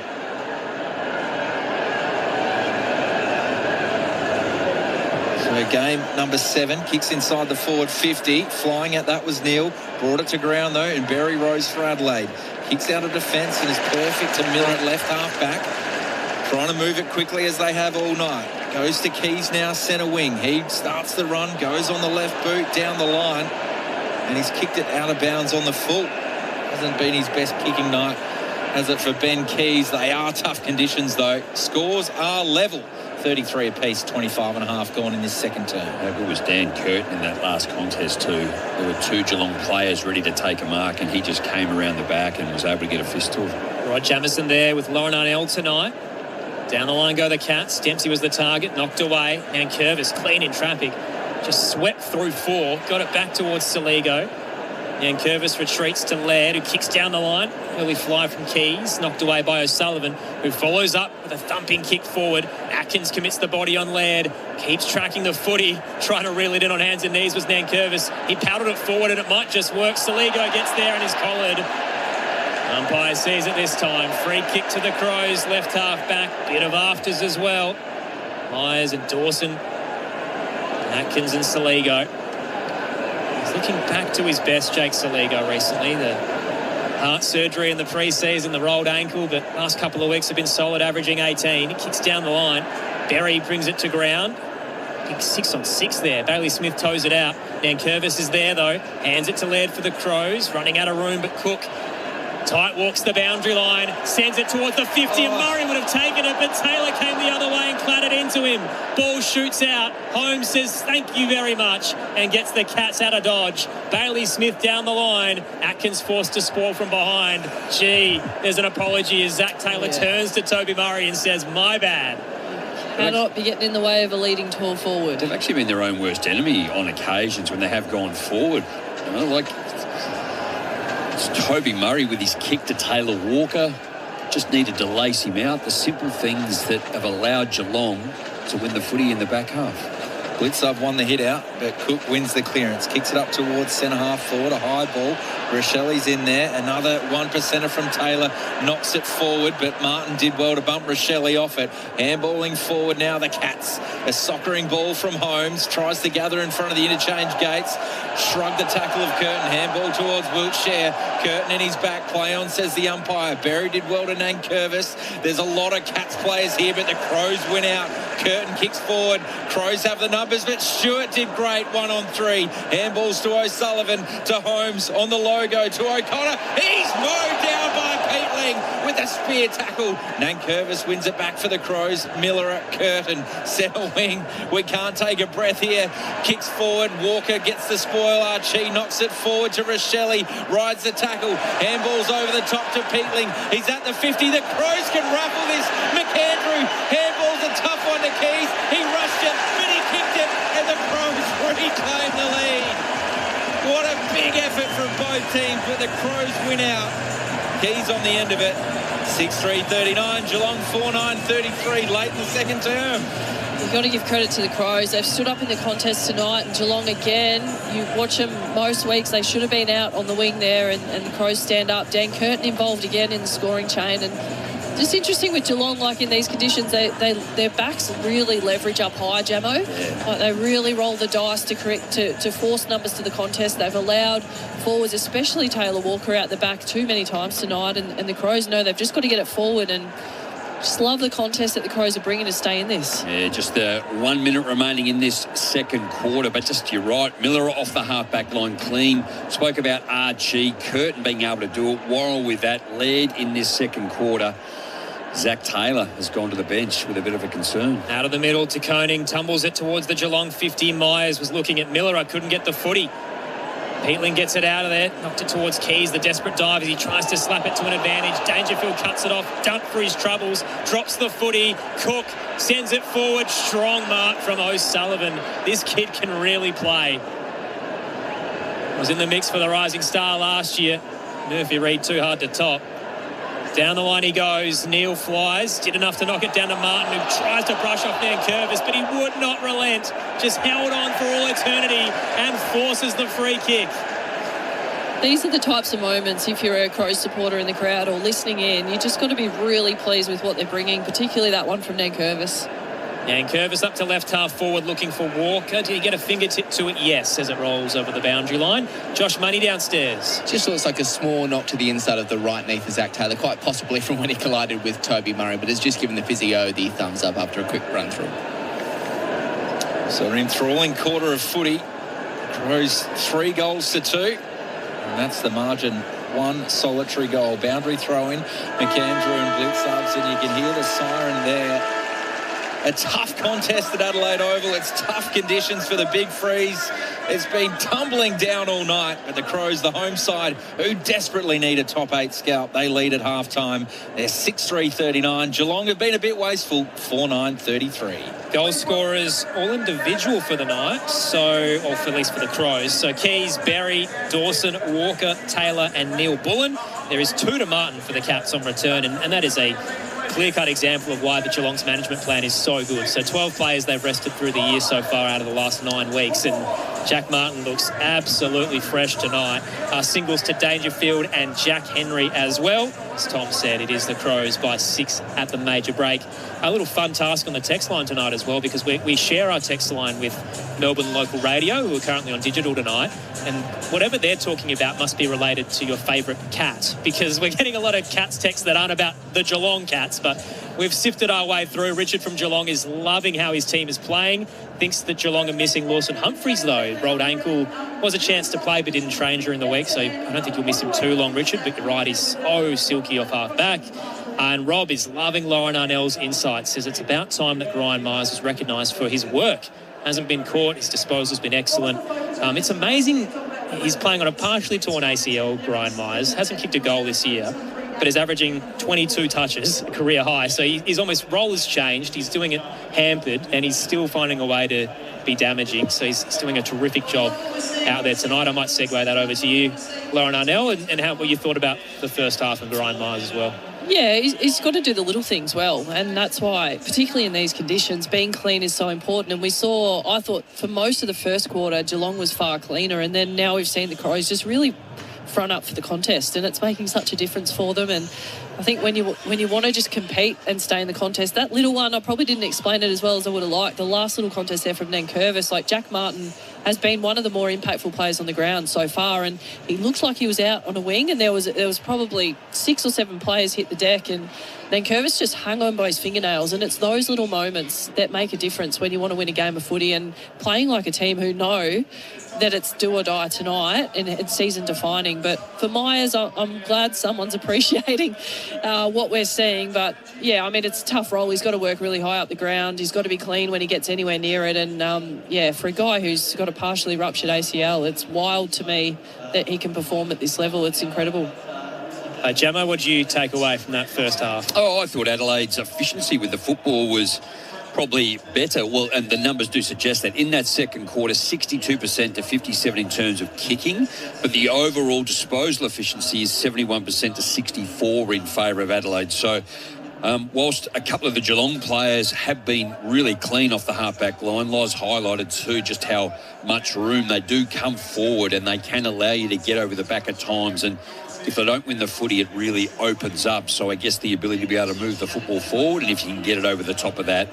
But that just sort of shorter kick in the middle of the ground to go short, to force them back, and you keep leading up, you can open them up. Collingwood do something similar as well with their defence. So, but you just have to use the football, but they want you to kick it down the line and kick long. So I thought in that first half, you know, again, Hall Kahan, he's in that quarter, he's had 8 disposals. Dan Curtin's ability to win the football on the wing, but also do the work back, and how clean he's been. Josh Worrell, once again, I think Peatling's done a tremendous job. Sam Berry also butts, and then Michael Annie bobbed up in that second quarter to be able to do it. Rochelle hasn't done much. But then you go the other way. Jeremy Cameron's only had 5, and he only had 1 in that second quarter too, and he went forward, but he's fumbled. Yeah, and I think Dan Curtin did an exceptional job head-to-head with him on a wing, and that wing roll's really suiting Curtin tonight. One interesting stat for mine, guys, is the mark count. So Geelong have had 98 marks in a half on a wet night, and the Crows 65. We talked a fair bit in the pre-game about do the Crows play less chip mark style, and they've certainly adapted to the conditions really well, especially in that second quarter, playing a lot more direct footy, leveraging off how high those Geelong backs come up, and it's allowed them to get fast out the back a couple of times. So I wonder if you're in the Geelong huddle now at halftime and you're talking about some tweaks you can make. I think if you look at 98 marks at halftime on a very wet night, you're probably talking about a bit of an adjustment there and a bit more direct. I think the pressure from Adelaide too, just 39 to 24 tackles in that half. So yet they're contested, they're out by 14, uncontested in front. The clearance work 22 to 20 in favour of Adelaide. So they're actually starting to chip away at some of the real strengths where Geelong play really good football. So yes, both sides can improve, but I think Matty Nix would be pretty happy. Chris Scott would be asking a bit more from some of his players. I haven't been as clean with my note-taking tonight, but usually I kind of write down how goals are kicked. And no one would know that. But the point I'm trying to make is that I have a feeling off the top of my head that 7 of the 10 have been at like ground ball get goals rather than set shot goals. So if you're playing very tall, and as Loz said, you're playing a marking style game where you're trying to get it to Cameron at height, or you're trying to get it to your Henrys at height, it might not be the night for it because it feels like the smalls are the ones doing the damage. Well, Shannon Neal's up there too, and he's only had 2 shots. He's been really quiet also.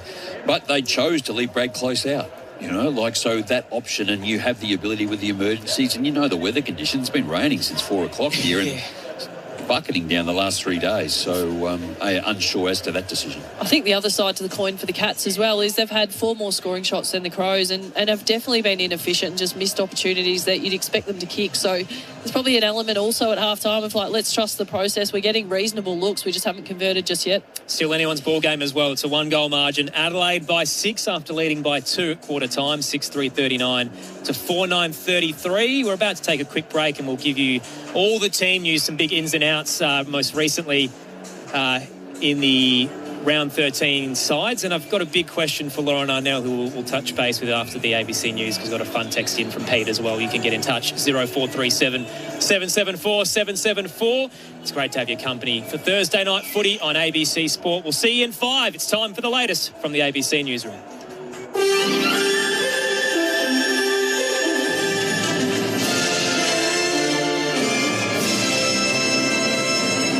ABC News with Noni Edwards. The Reserve Bank has weighed into the escalating scandal facing accounting firm KPMG. Under questioning from Greens Senator Barbara Pocock, Governor Michelle Bullock says the central bank uses KPMG's audit and whistleblower hotline services. Ms Bullock says the Australian National Audit Service has the final say over the auditing of the bank's financial statements.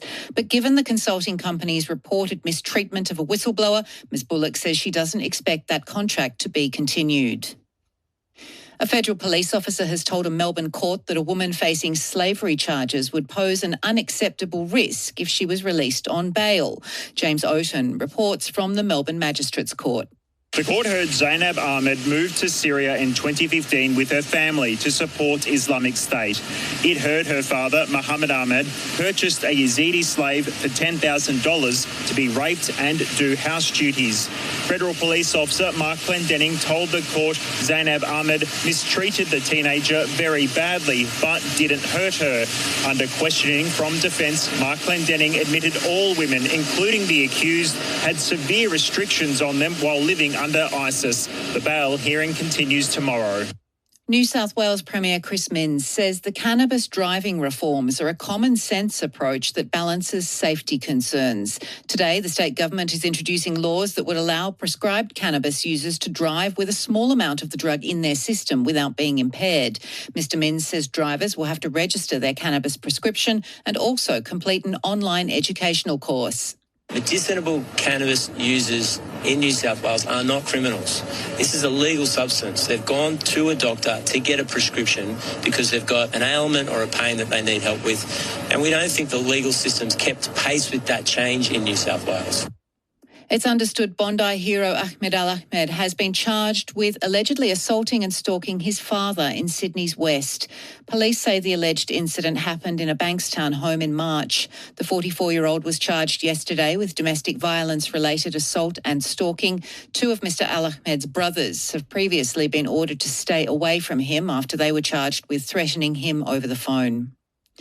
Internationally, the US Secretary of State has confirmed a multi-million-dollar support package for Ukraine is on its way.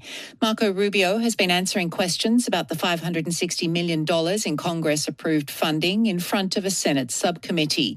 Violence between Ukraine and Russia has escalated this week, with Russian strikes killing at least 23 Ukrainians and Ukraine firing back at St. Petersburg. When pressed on why the money is yet to be delivered to Ukraine, Mr. Rubio says there have been some hold-ups.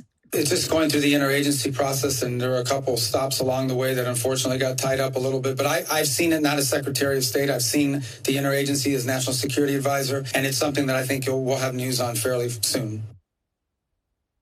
China is warning those who cross the line on Taiwan will pay the price. The comments follow Beijing banning 4 New Zealand politicians from entering the mainland, Hong Kong or Macau for a year after they visited Taiwan last month. China claims the self-governed island of Taiwan as its territory and has tried to restrict the island's foreign engagements. Chinese Foreign Ministry spokesperson Mao Ning says it's a clear breach of the One China policy. Recently, certain New Zealand lawmakers, disregarding China's grave concerns and firm opposition, insisted on visiting China's Taiwan region, violating the One China principle and interfering in China's internal affairs. Concerns are being raised about the presence of foreign spies on a popular social media platform for professionals. Australia and its partners in the Five Eyes Alliance have issued a warning about Chinese spies flooding job platforms like LinkedIn to lure recruits with access to sensitive information. Security expert from Southern Cross University, Brendan Walker-Munro, says it's not a new approach, but the amount of foreign activity is worrying. LinkedIn's always been a source of these types of approaches from espionage and foreign interference agents. What we're seeing and what this warning is really saying is that we're seeing a much bigger scale and scope of these types of approaches to military, defence and government employees. I'm Noni Edwards. That's the latest ABC News. There's more news at any time on ABC Listen. Are there any winners in the cost of living crisis? What's causing the algal bloom? Questions. They've never been more important. So the one thing we'll never question is our duty to keep asking. ABC News. Keep asking. This is the 2026 AFL Premiership season with ABC Sport. Good stance, Mark sends skies it. She's got right under it. This is a high footy. Off hands, Jack Henry fortuitously landed in his lap. Gives it to Jack Martin from 30 and he curls it through for an instant response. Martin's got 2 and Geelong snatch back the lead. Finds Toby Murray in the middle of the ground, kicks towards centre-half forward. Archie with the gather, Archie with the shrug, kicks to Walker. Marks 45 out, he's got a teammate in the goal square. He's going to play on, he kicks from 35 metres out and puts the Crows back in front. Classy play from defence, from a debutant. All the way up the other end to Taylor Walker in game 310. Myers to Manor, inside 50. Cameron pushes off Michaelani, but drops it late. Mark not paid. He's clattered into. Play continues. Jack Henry gets the turnover as he picks the pocket and kicks truly from 5. Jack Henry gets one as he snatches it from Josh Worrell and puts Geelong back in front. Handballs over the top to Peatling. He's at the 50. The Crows can ruffle this. McAndrew. Handball's a tough one to Keys. He rushed it, but he kicked it, and the Crows reclaim the lead. What a big effort from both teams, but the Crows win out. The AFL on ABC Sport. On radio, ABC Sport Digital Radio. and ABC Listen. It is a wet weather slugfest to start round 13 here at the Adelaide Oval, and it's, I guess, a bit ironic in the sense we've got the SA Freeze on tonight. We're seeing some of the local celebrities go down the slide in honour of Neil Danaher and Fighting MND, the big Freeze beanies out and about here in South Australia, as they will be on Monday for the King's birthday clash. It's a chilly affair for those playing, for those in the crowd, and for those who are under the ice tonight as well. Great to have your company for Thursday night footy on ABC Sport. It is the Crows by 6 at the major break. Has been neck and neck throughout the night. Geelong would feel like they were on top for probably more than Adelaide, but they've been inaccurate, and the Crows, certainly in the second term, look like they got some ascendancy.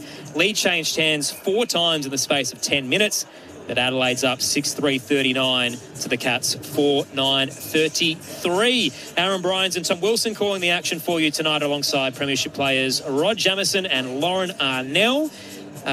The big news heading towards the weekend is a lot of the injury news and the team changes, because we've seen a fair few swaps as we build towards some big games across the weekend. So tomorrow night you'll be able to hear our call of Hawthorn and the Western Bulldogs from the MCG from 6:30 Eastern Standard Time.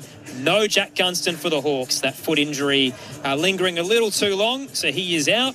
Cody Waitman back for the Western Bulldogs for the first time in nearly 2 years, so massive to see him out there for the Dogs. Turning to Saturday, where we've got 3 games as part of this shortened bye period. Fremantle will get Hayden Young back, but no Matthew Johnson with his hamstring and Brendan Cox's knee causing some concern. So he's out. Finn O'Sullivan won't be there for the Roos with concussion either. Brisbane have lost Hugh McCluggage and Kadeen Coleman, so a calf injury that's going to force scans for Hugh McCluggage, who has been underperforming the last few weeks and is now set to see a specialist and figure out what's going on there. So 2 big stars out for the Lions ahead of the Q Clash, where Gold Coast have a debutant in Jai Murray, the former first rounder for the Gold Coast Suns. Port Adelaide get to welcome back Tommy Cochran after fractured navicular, so he returns from 14 months out. Kane Farrell with an adductor injury will miss, and the Eagles get to unveil their new recruit Brandon Starcevich finally after his knee and concussion concerns. Josh Lindsay is the man who's been omitted as a result, though. Extended squads for Sunday, but the Swans have named Callum Mills and Brodie Grundy. The Saints have named Nasai Wanganeen-Millerer. The Bombers have Mason Redman and Sam Durham coming back, but no Darcy Parish for them. And the Blues look to be potentially unchanged. Maybe Zach Williams to come in, but otherwise no outs for them currently in that doubleheader tomorrow. So plenty of sport coming your way. We'll have the Hawks and the Dogs from 6:30 Eastern. If you're a follower of the other codes, the Super Rugby Pacifics, it's finals time there. So the qualifying final between the Hurricanes and the Brumbies from 5. You can hear that on ABC Listen. And in the NRL, we've got a double header tomorrow in round 14 that all starts at 5:30 Eastern Standard Time. Text line tonight, 0437 774 774. Had a cheeky one in from Pete before the break from Ballarat. Lauren Arnell, would you like to throw your hat in for the Carlton job? Oh, boy. No, thank you. That's very, very kind. And What about the Essendon job? Apparently no one else wants to do that one either except Herdy. Nah, look, I'm very happy spending great time with my family and doing a whole range of other things outside of coaching at the moment. Thank you, though. That's very kind. And we like having Loz at ABC Sports, so please stop giving her alternative options. 0437 774 774 if you'd like to get in touch. Not too much news floating around today, but John Raff has been reporting for Fox Footy tonight that in terms of Lachie Neale's future, WA is unlikely to be his destination, and there is a growing belief that the Crows could get him, which is a funny follow-up because we had Chairman John Olsen in the pre-game. There are reports that Zach Bailey's leaving Brisbane on a 7-year deal worth $10 million. It sounds like it's more likely than unlikely now, heading to Adelaide. When we asked John about the length of contracts these days, he said, I wouldn't go as far as 5. But the reported offer is 7, so someone might need to tell John that they're about to pay a pretty hefty load for a couple of stars. Who's reporting that one? That's been numerous, but Cal Toomey's been leading the charge, and he often gets these things right. Yep. So my question to him, I was unaware of that, and then your follow-up question was around that. I had no idea. Well, usually we don't like to ask clubs about players because they'll give you a nothing answer. So I thought I'll cheekily ask him, what do you think about 10 mil over 7 years? And he said you didn't really like it. Well done, Aaron. Someone might need to tell him that's what the offer apparently is for the guy coming in. Oh, sometimes I wonder how much is smoke and mirrors. Like Cal Toomey is pretty well on the money most of the time, as you said, but sometimes you just wonder, is there a manager throwing an extra couple of years on to get something else happening and a bit more cash if it is a 5-year deal here at the Crows? But wow, it's getting pretty outrageous now, isn't it? Big numbers, yeah. Huge. I was reading here in the Footy Record, they're talking about where will they be in 2027. So they're saying Zach Butters, Western Bulldogs. However, the big offer potentially from Richmond, 8 years for $18 million, possibly. Lachie Neale, it says he might, and I heard this yesterday, go to Collingwood. Yeah, there were some rumblings about that as well. Yeah, so on a 3-year deal. That's it now for your veterans, isn't it? They want the longevity. Well, I think it's always been, and that's been the, and maybe sort of some stars of the game, but, he's certainly got some challenges off-field, but there was some talk that might even remedy itself and come together and he's going to stay there. But why would Collingwood, in their current position, go for a player of that age? Second half about to start, but I want to throw a quick one at you, Jamo. So if the Dogs got Butters, but the Crows got Neale and Bailey, who would you take as your premiership favourite? Oh, Adelaide. Yeah? Loz? Oh, jeez.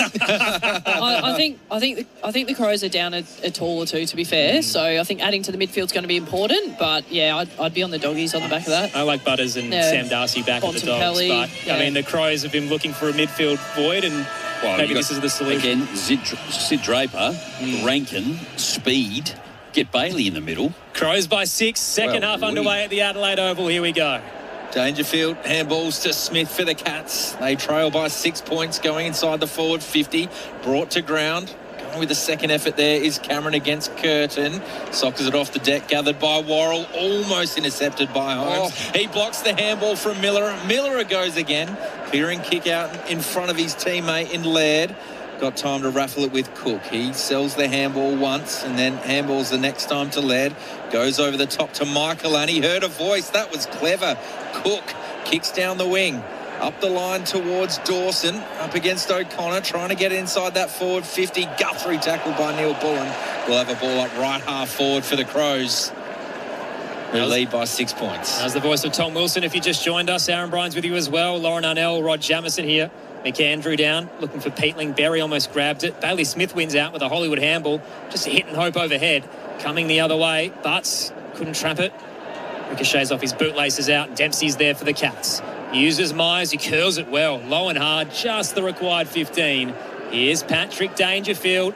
Disposal number 20 as he sends it long to nowhere. Just a bit too much on it. Backtracking, Michael Lanny cuts it off. Shoots the short pass to Neil Bullen and then gets it back, running through half. Back walls closing in. Has to get a kick away. Down the line. Good hands. McAndrew had DeConing all over him. Releases Rochelle. Adelaide's going end to end. Into the 50. Dawson. One out in the cage. Knocked it down. He's going to get the free. Walker almost blazed away on the crumb. But Jordan Dawson starting in the goal square. Gets it up against O'Connor. Wins the free kick. Just the luxury, hey, to be able to do that. The middle has stepped up. Michael Annie in this quarter repelled on a couple of occasions. And for the Cats, Jeremy Cameron back onto the wing. Jordan Dawson will start his set shot approach. 45 out. Man on the mark. 20 from home. It's a slight angle to the right. The Cats got burned by the Blues skipper last week. This will be big for the Crows. Dawson runs in, drills it hard, and gets it into the hill. 2 for the night for Jordan Dawson, and Adelaide finally breaks the deadlock. It is a game-high 12-point margin. We've been single digits all night, and now the Crows have a bit of breathing room. 7-3-45, plays 4-9-33, 2 minutes into the third term on ABC Sport. Dangerfield remains in the middle of the ground for Geelong, and his turnover is really what caused that for the Crows. I love the quick reply from Adelaide, and if I'm Mark O'Connor, I'm probably holding Jordan Dawson every single time I'm caught 1v1. He's such a fantastic player, and really, if there's a game where he's shown his true versatility, it's got to be tonight. He has been everywhere. Lockie McAndrew in that first half and up in the early part of this, 23 hit-outs, and that mark in the middle there, just clean hit-outs to advantage. He's been extremely good as he goes once again. Smith's going to get the clearance again for Geelong up towards centre half forward. Ball in dispute. Ollie Henry tries to lay a tackle on ball ace. He's dropped it. Oh, should have been holding the ball. Play on, says the umpire. De Koning. Handball to Myers. He's mowed down by Laird. Ends up with Miller at centre half back. Clean hands from Rochelle to Neil Bullen. Back to Rochelle. Up to Archie. Marks forward of centre wing. He's got Cook as a runner. Runs to right half forward. Kicks it long inside the forward 50. Dawson's got the sit. That was a tough contest. There's 2 Cats players down. Dawson not looking good either. He's got some company with some teammates. This is an ugly contest. Player going back with the flight of the ball. Connor O'Sullivan. So O'Sullivan went underneath. O'Connor went over the top. Yeah. Walker pushed O'Sullivan into that contest. So he's actually hurt his teammate by shoving the opponent in. He did too. He's got like a sore hip, Jordan Dawson, struggling to actually... Look at those 2 blokes trying to... You'd think they're both 60, by the way, one standing the mark and the other going back to try and have a kick.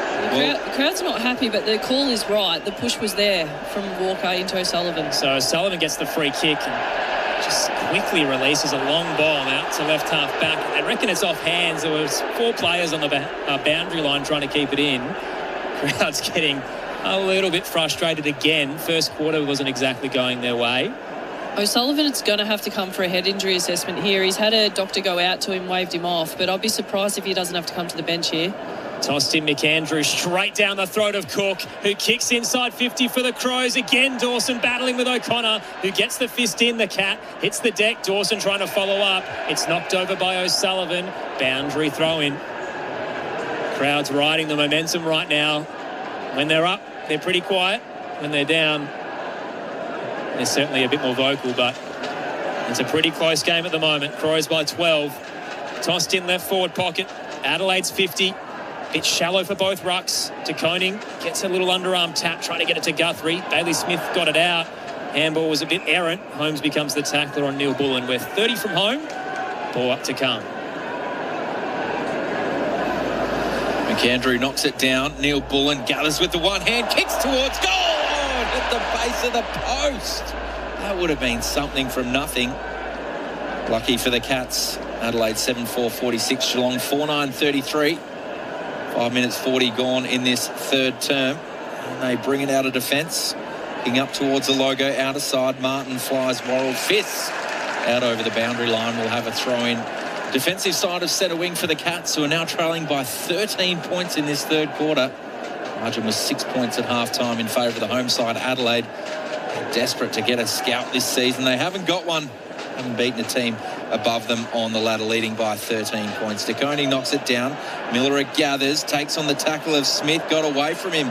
Kicks inside the forward 50, looking for Archie. Handballs it off to Cook, lowers the eyes to Rochelle on the chest.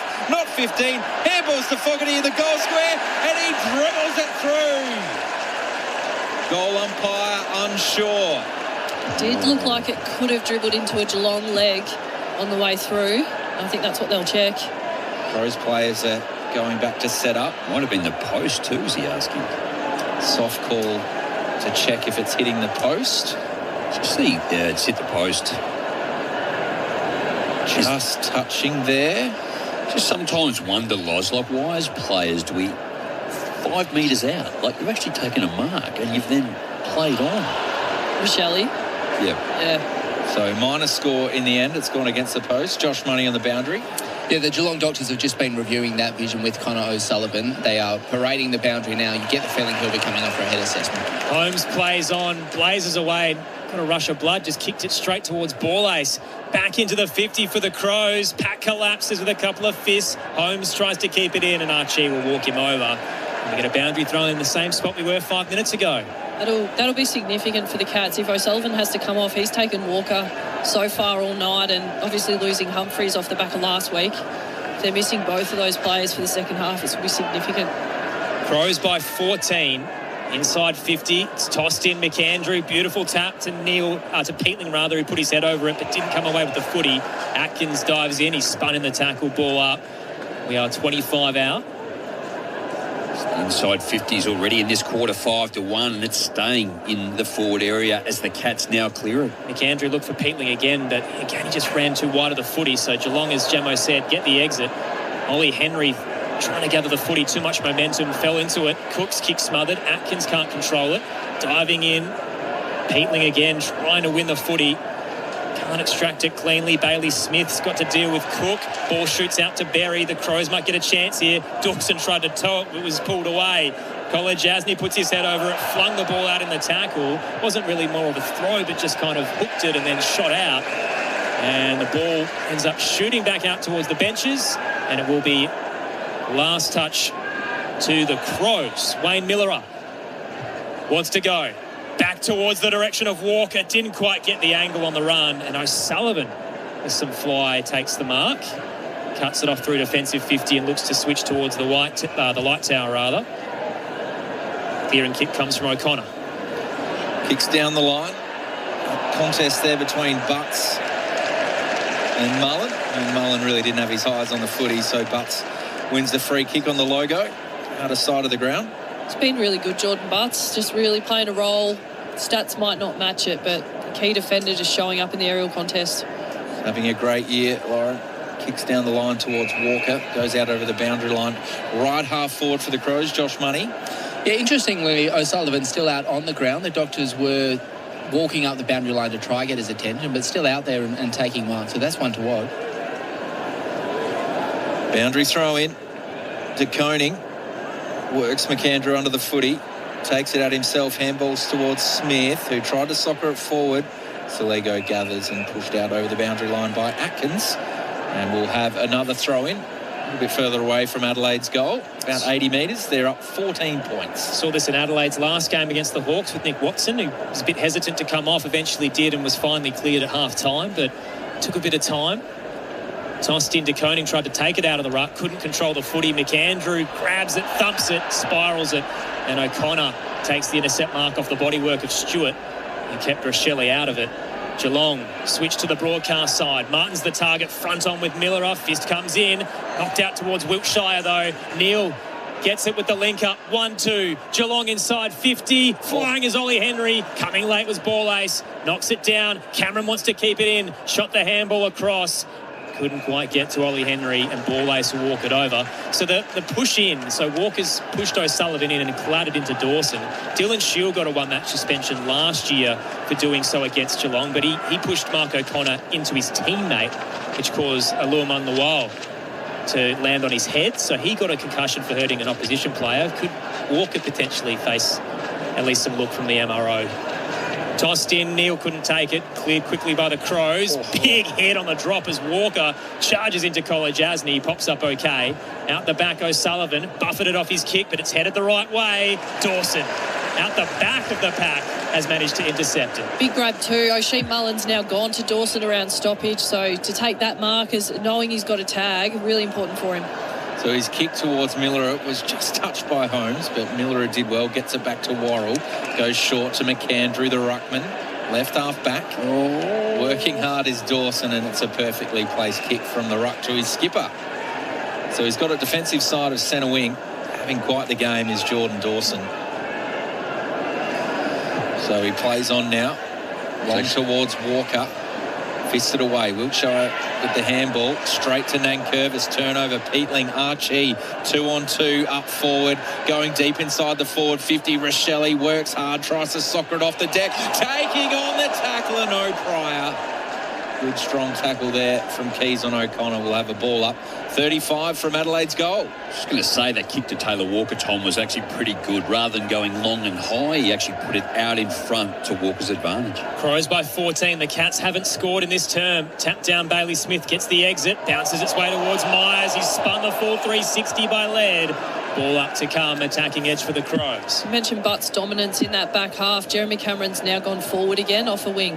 Voice of Lauren Arnell, the former Port Adelaide women's coach. Rod Jameson's here, the head of footy at Glenelg. Tap down. Peatling gets it back towards Laird off a step. High ball into the 50. Rochelle gets in front, nearly got a second bite at it. Hits the deck. Berry becomes the tackler. They fall into the footy, 45 out. First win last week for the Glenelg girls, Jamo? Yes, it's a step forward, Aaron. Toby Murray gets the tap, but well scouted by Manor. Running the wrong way, curls it back in board. Caught behind was Cameron. Ricochets off the shins of Braden Cook, and we'll get a boundary throw in. Just wide of the benches. So the Crows have dominated this term. All three scoring shots, just a goal and 2 points to show for it. What about their tackling? 17-5 in this quarter alone. Number one pressure team in the comp, Jamo. Showing it so far this evening. Blitzarves gets it out the back towards Myers. His handball's dangerous towards Bruin, who's met by Fogarty. That was socket off the deck, and it hit Archie on the chest, 35 out. It was just slingshot out of there. Was it Keys? I think Bruin, didn't he, turned and tried to do it, and it might have been Keys has come through from the tackle of Darcy Fogarty, and Archie's got an easy one for a change. He has hit him on the chest. Oh, this would really hurt. Margins already to game high, 14 points for Adelaide. Archie from inside the paint of 50 starts it right, bends it straight through the middle. Cal Archie played most of the night on Jeremy Cameron, on Tom Stewart, I should say. Correct myself there. And he's hurt him with a goal. Extends that margin to 20 points, 8-5-53. Geelong 4-9-33, halfway through this third term. I hope our listeners can hear his goal song too. It's a ripper. Don't look back in anger. Oasis, not a bad one, but good from the Crows. They've been dominant in this quarter, as you guys have mentioned, and O'Sheen Mullen has again gone inside, and expecting he goes to Dawson at this centre bounce, but Geelong have to fire back. They haven't really fired a shot this quarter, Jamo. And their kicking is poor. Adelaide's going at 74% to Geelong's 45, so the pressure around the ground, finding a teammate, the target, the way Geelong defends, they're going to have to get a little closer to shut down. Crows by 20 and the Cats are being tested. McAndrew down. Murray rather, who knocks it outwards to Berry. He slaps it up to half forward. Committing the body was Hawker Hahn. Knocked it out. Curtin becomes the tackler on Dangerfield. Trying to rip it out of there is Bailey Smith. Dawson brings him down. Picked up by Dan Curtin again. Helicopter down the broadcast wing. Walker well held. And he lets his opponent know all about it. O'Sullivan, the offender, he hands it to Curtin. Looping handball was a hospital one. Berry had to try and make it work, getting it back to him, but crunched through his troubles and handballs over the boundary line. Wasn't the right move there from Dan Curtin. It's just another turnover. Again, I understand acknowledging the run, but you have to use the football smarter. Here's the Cats using the run of their own. O'Sullivan linking up, working with O'Connor. Tumbler kick was miserable, but Ollie Henry made it work. Got it to Dangerfield, into the 50. Blitzarves the target. Spoiled down. Manor couldn't gather. Picked up by Myers, though. Gives it to the Werribee product. Centering kick didn't work for Blitzarves. Toby Murray did very well to not only get it out, but hit a target. High hit and hope, and Worrell's got it left half back. Crows up by 20 points. Kicked the last 4 goals of the match. Walker flies, couldn't complete the mark. Out the back is Archie, the goal kicker. Guthrie for company did well. Gets it to Bruin. Throws it on the left boot up towards right half forward. Blitzarves flies. Roving is Laird at the bottom of the pack. Did he dive on it? The umpire says no, we'll have a ball up. That's the move for the Cats now. Blitzarves gone forward just to provide more of an aerial presence. We've spoken about the Adelaide defenders cutting everything off. Blitzarves now a bit on his shoulders forward of the ball. Murray with the hit out down to Saligo, slung around and got the handball to Berry. Contest between Walker and Guthrie brings it to ground. He's got some support in Keys to Neil Bullen. He's just waiting for the cavalry to arrive. Flicks it back to Fogarty. Looks for Archie.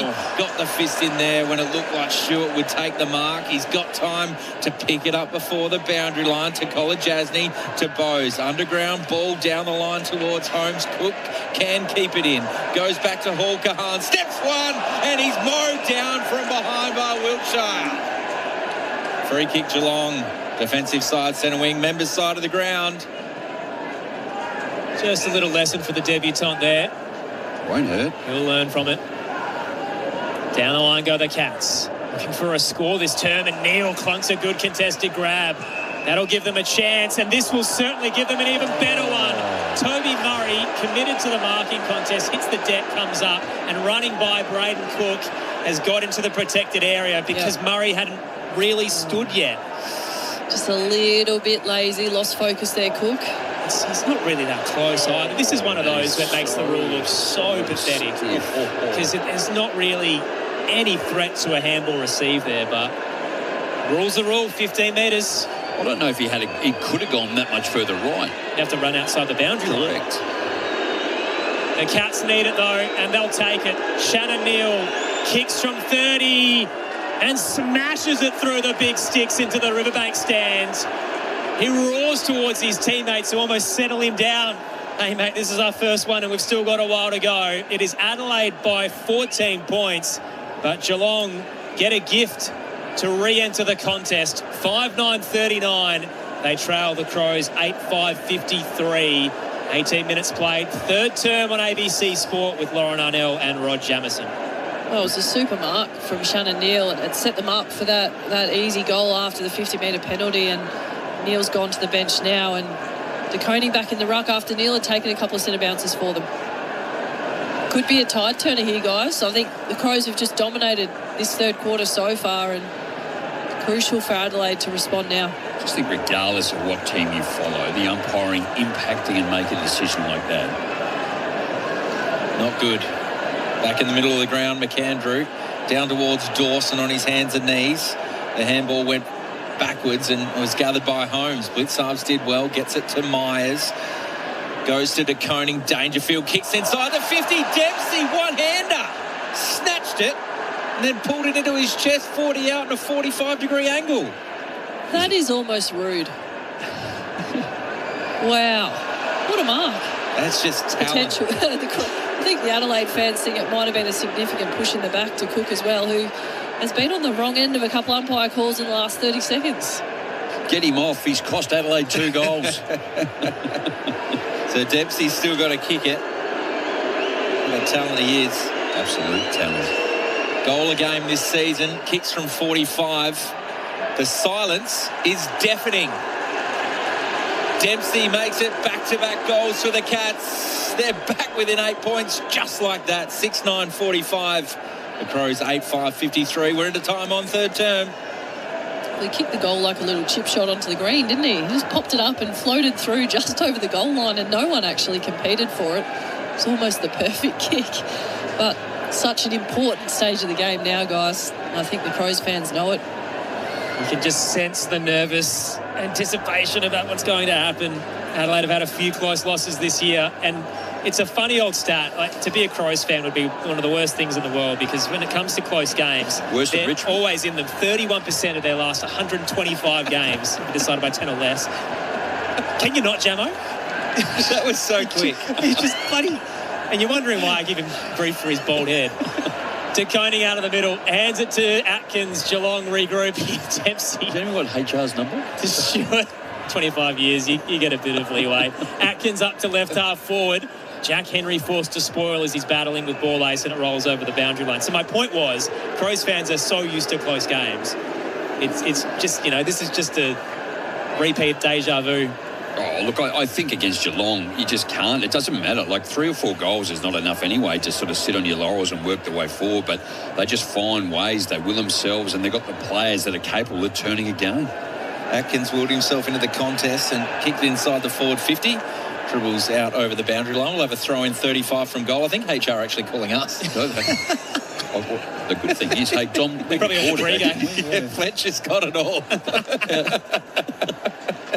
We've got 4 cameras in here, all the audio that you could ever need. All right, I'm dropping the mic, I'm leaving. Tossed in, Cats 50. Tap down, Wiltshire gets it to Myers. Atkins pushes off Dawson, hands it back towards Dangerfield. Bang! He's smashed into front on contact. Wasn't as hard as a car crash. Laird just turned towards the ball drop and Dangerfield ran straight into him. Oh no, there you go. Yeah. You know what? He has got him high. Right in front of the umpire. Right in front of me. Just his right arm over the shoulder. Just a straight arm, wasn't it? Too unneeded. Clumsy. Well, this could go a couple of ways here. Patrick Dangerfield will put this straight over the top of the umpire, or he'll put it out in the full.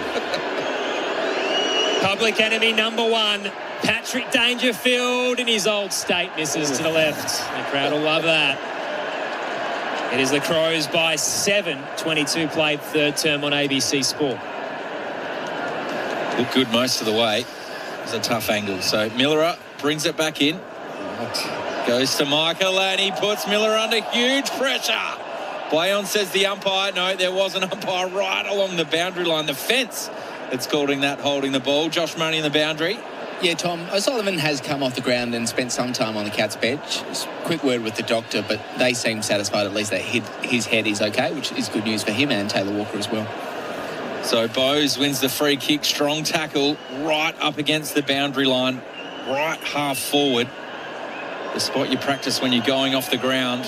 In game 150, Jack Bowes kicks a drop punt, starts it right. It's straightening. It's straight through the middle from the milestone man. That is an epic goal. What a kick from Jack. And they are back, the Cats. 7-10-52. Adelaide 8-5-53. 24 gone third term.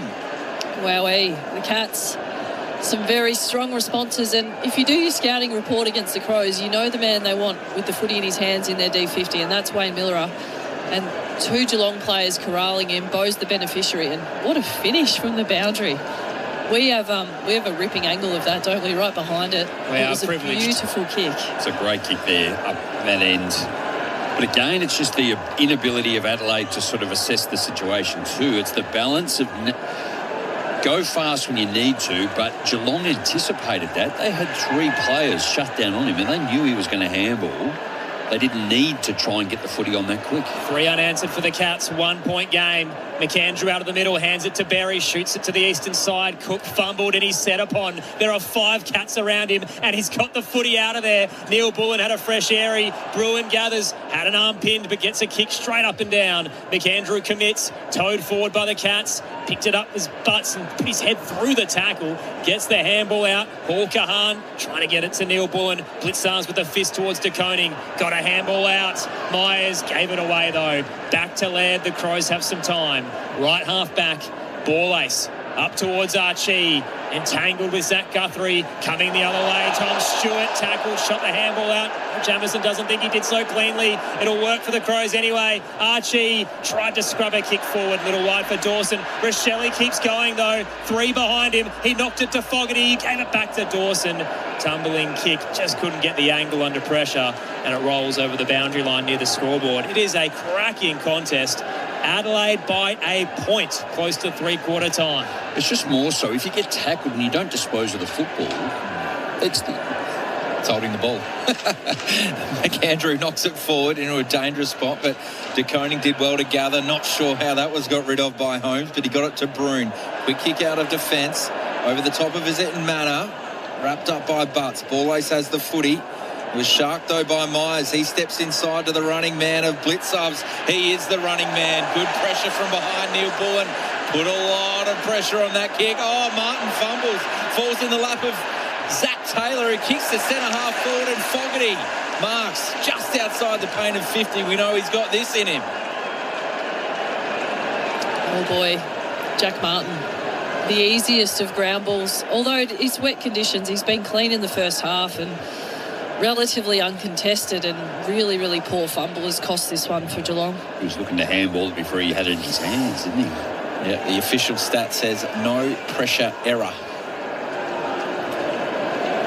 So Darcy Fogarty, it'll take a kick from 55.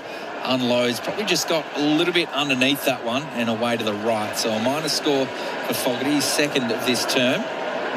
So it goes to a 2-point margin. 8-6-54, Geelong 7-10-52. And from the kick in, working well on the outer side of the ground, I should say, was McAndrew. Getting across and getting that over the boundary. Will have a throw in near the scoreboard. It's been good, hasn't he? Yep. Big man. So Adelaide to get another chance. Margin's just 2. McAndrew and De Koning battling for position. The ladder wins it down for the Cats. Trying to break through a couple. And unable to get through his Mullen. De Koning has actually been better in the ruck than Lips has. He's actually... McAndrew's jumped all over him and De Koning's used his strength. De Koning does win it down.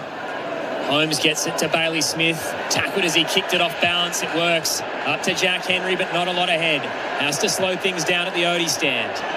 Jack Henry will go right back on his mark and finally hit it hard. Down the line to his brother, and Ollie comes out to meet it. Henry to Henry. It's a royal affair at the Adelaide Oval. Ollie up towards the 50, looking for Zach Guthrie. Late bump from Archie. Prevented him from taking it. Spills out. Is this a free kick? There's a free kick down the field. Left half back at the moment for the Crows, and they've won it.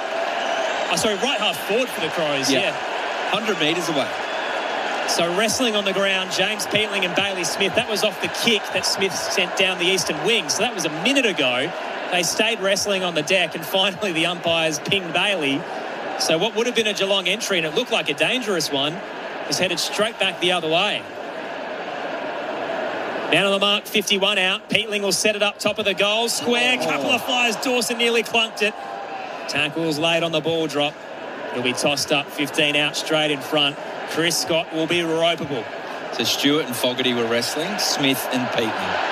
Tossed up, McAndrew gets the tap. De Koning, though, gets the handball out. Almost gave it to Berry. Went straight through his legs. Nutmegged. Goes the second bite, but just can't break free from Blitzarves. We're now 20 from home.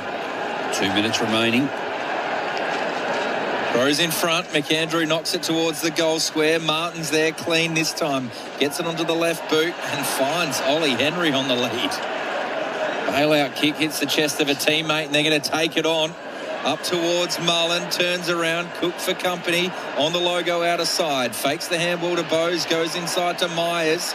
He's got nothing up forward, so flicks it back to Bowes. Handball's inside to Broome. The cavalry's arriving for the Cats.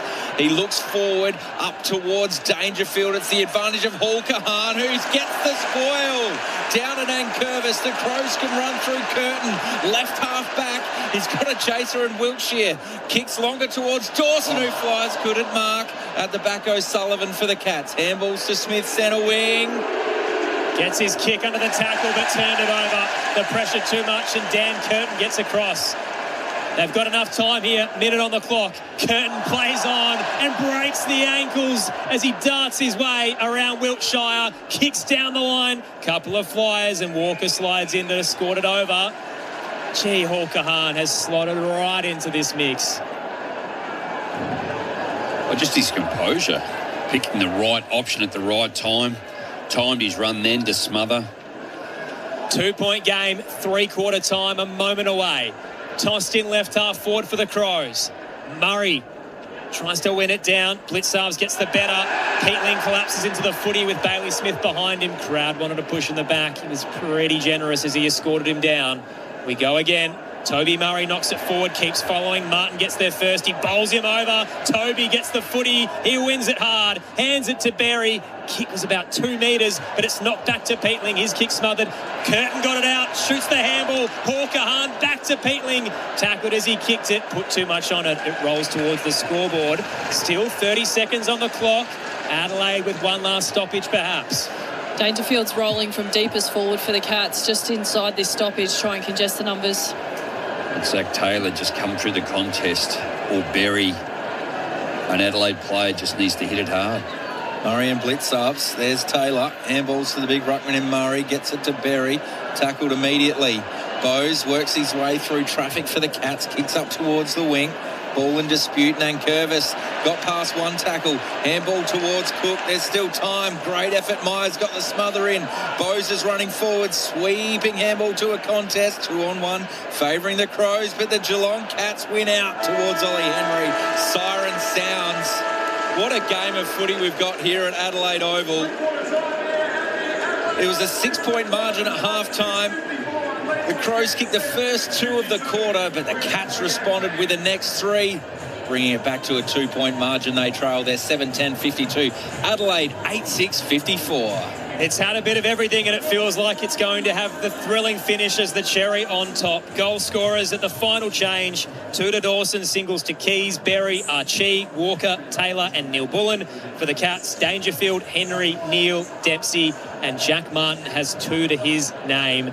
8-6-54 plays 7-10-52. Feels like it's going to be a fun finish. Shout out on the text line to Dan in Kununurra, who charged his phone just to send us a text saying that he's enjoying the call.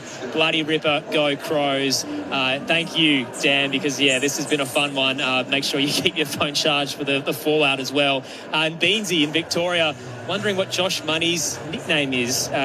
Better that he can, it's very good that he works for the beloved ABC 8 cents. Pretty sure it's J Money, isn't it, Tom? Money Man. Money Man. He sometimes gets called Cash Money. But probably Money Man. We're not creative, are we, in the media industry? He might have a few. he's just yelled out legend, if you didn't hear that. But there you go, Beansy. There's the nicknames among others that Josh Money has. Adelaide by 2 at 3/4 time. It is going to be a ripping finish. Don't go anywhere. It is his Thursday night footy on ABC Sport. A young man vanishes, and something about it doesn't sit right. It made no sense. I'm Rob Bergen. Join me for What Became of Jack, the new season of Unravel. You know where my son is. Search for the Unravel podcast on ABC Listen. This is the 2026 AFL Premiership season with ABC Sport. Adelaide's going end-to-end into the 50. Dawson, one out of the cage, knocked it down. He's going to get the free. Walker almost blazed away on the crumb. But Jordan Dawson, starting in the goal square, gets it up against O'Connor, wins the free kick. Dawson runs in, drills it hard, and gets it into the hill. 2 for the night for Jordan Dawson, and Adelaide finally breaks the deadlock. It is a game-high 12-point margin. We've been single digits all night, and now the Crows have a bit of breathing room. Goes to DeConing. Dangerfield kicks inside the 50. Dempsey, one-hander. Snatched it, and then pulled it into his chest, 40 out in a 45-degree angle. That is almost rude. Dempsey makes it back-to-back goals for the Cats. They're back within 8 points, just like that. So Bowes wins the free kick. Strong tackle right up against the boundary line. Right half forward. It's what you practice when you're going off the ground.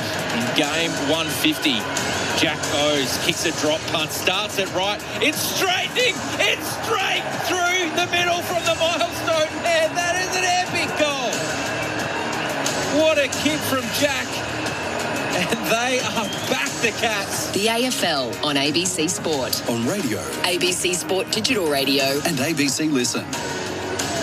It's living up to the hype as your Thursday night blockbuster. Adelaide and Geelong to kickstart round 13, and just 2 points separate these two finals hopefuls. It is the Crows leading by that margin, 8-6-54 to 7-10-52. Aaron Bryans and Tom Wilson with you for the call, alongside premiership players Rod Jameson and Lauren Arnell. Plenty at stake in terms of optics, statements, ladder positioning. Geelong would not want to drop 2 in a row after their shock loss to the Blues, but are off a 5-day break and are trying to keep their legs with them on this run home. Adelaide had the bye, 14 days to try and regroup. If they win tonight, they jump up towards 6th, currently on the live ladder, but there is still a whole weekend of footy to play out. And don't forget, Geelong are one of the best final quarter teams in the league. They only lost their second last week against the Blues in the 4th term. They're 10-2 for the year. Should shout out as well, there was a little incident before half-time where Tom Stewart bumped Callum Archie. We had a quick look at it. Rod Jameson, it looks like he got him in the chest, so I don't think there's anything to worry about there. Oh, you disagree? I thought you were with me on that. No, I think it's, this is the challenge, isn't it? Like, it's where the shoulder hits. Like, if the shoulder, you've hit him in the front, and it's high, regardless if it's high on the chest or high neck or his chin. I think that's the challenge. So I'm a massive fan of Tom Stewart, by the way. I love the way he plays his footy.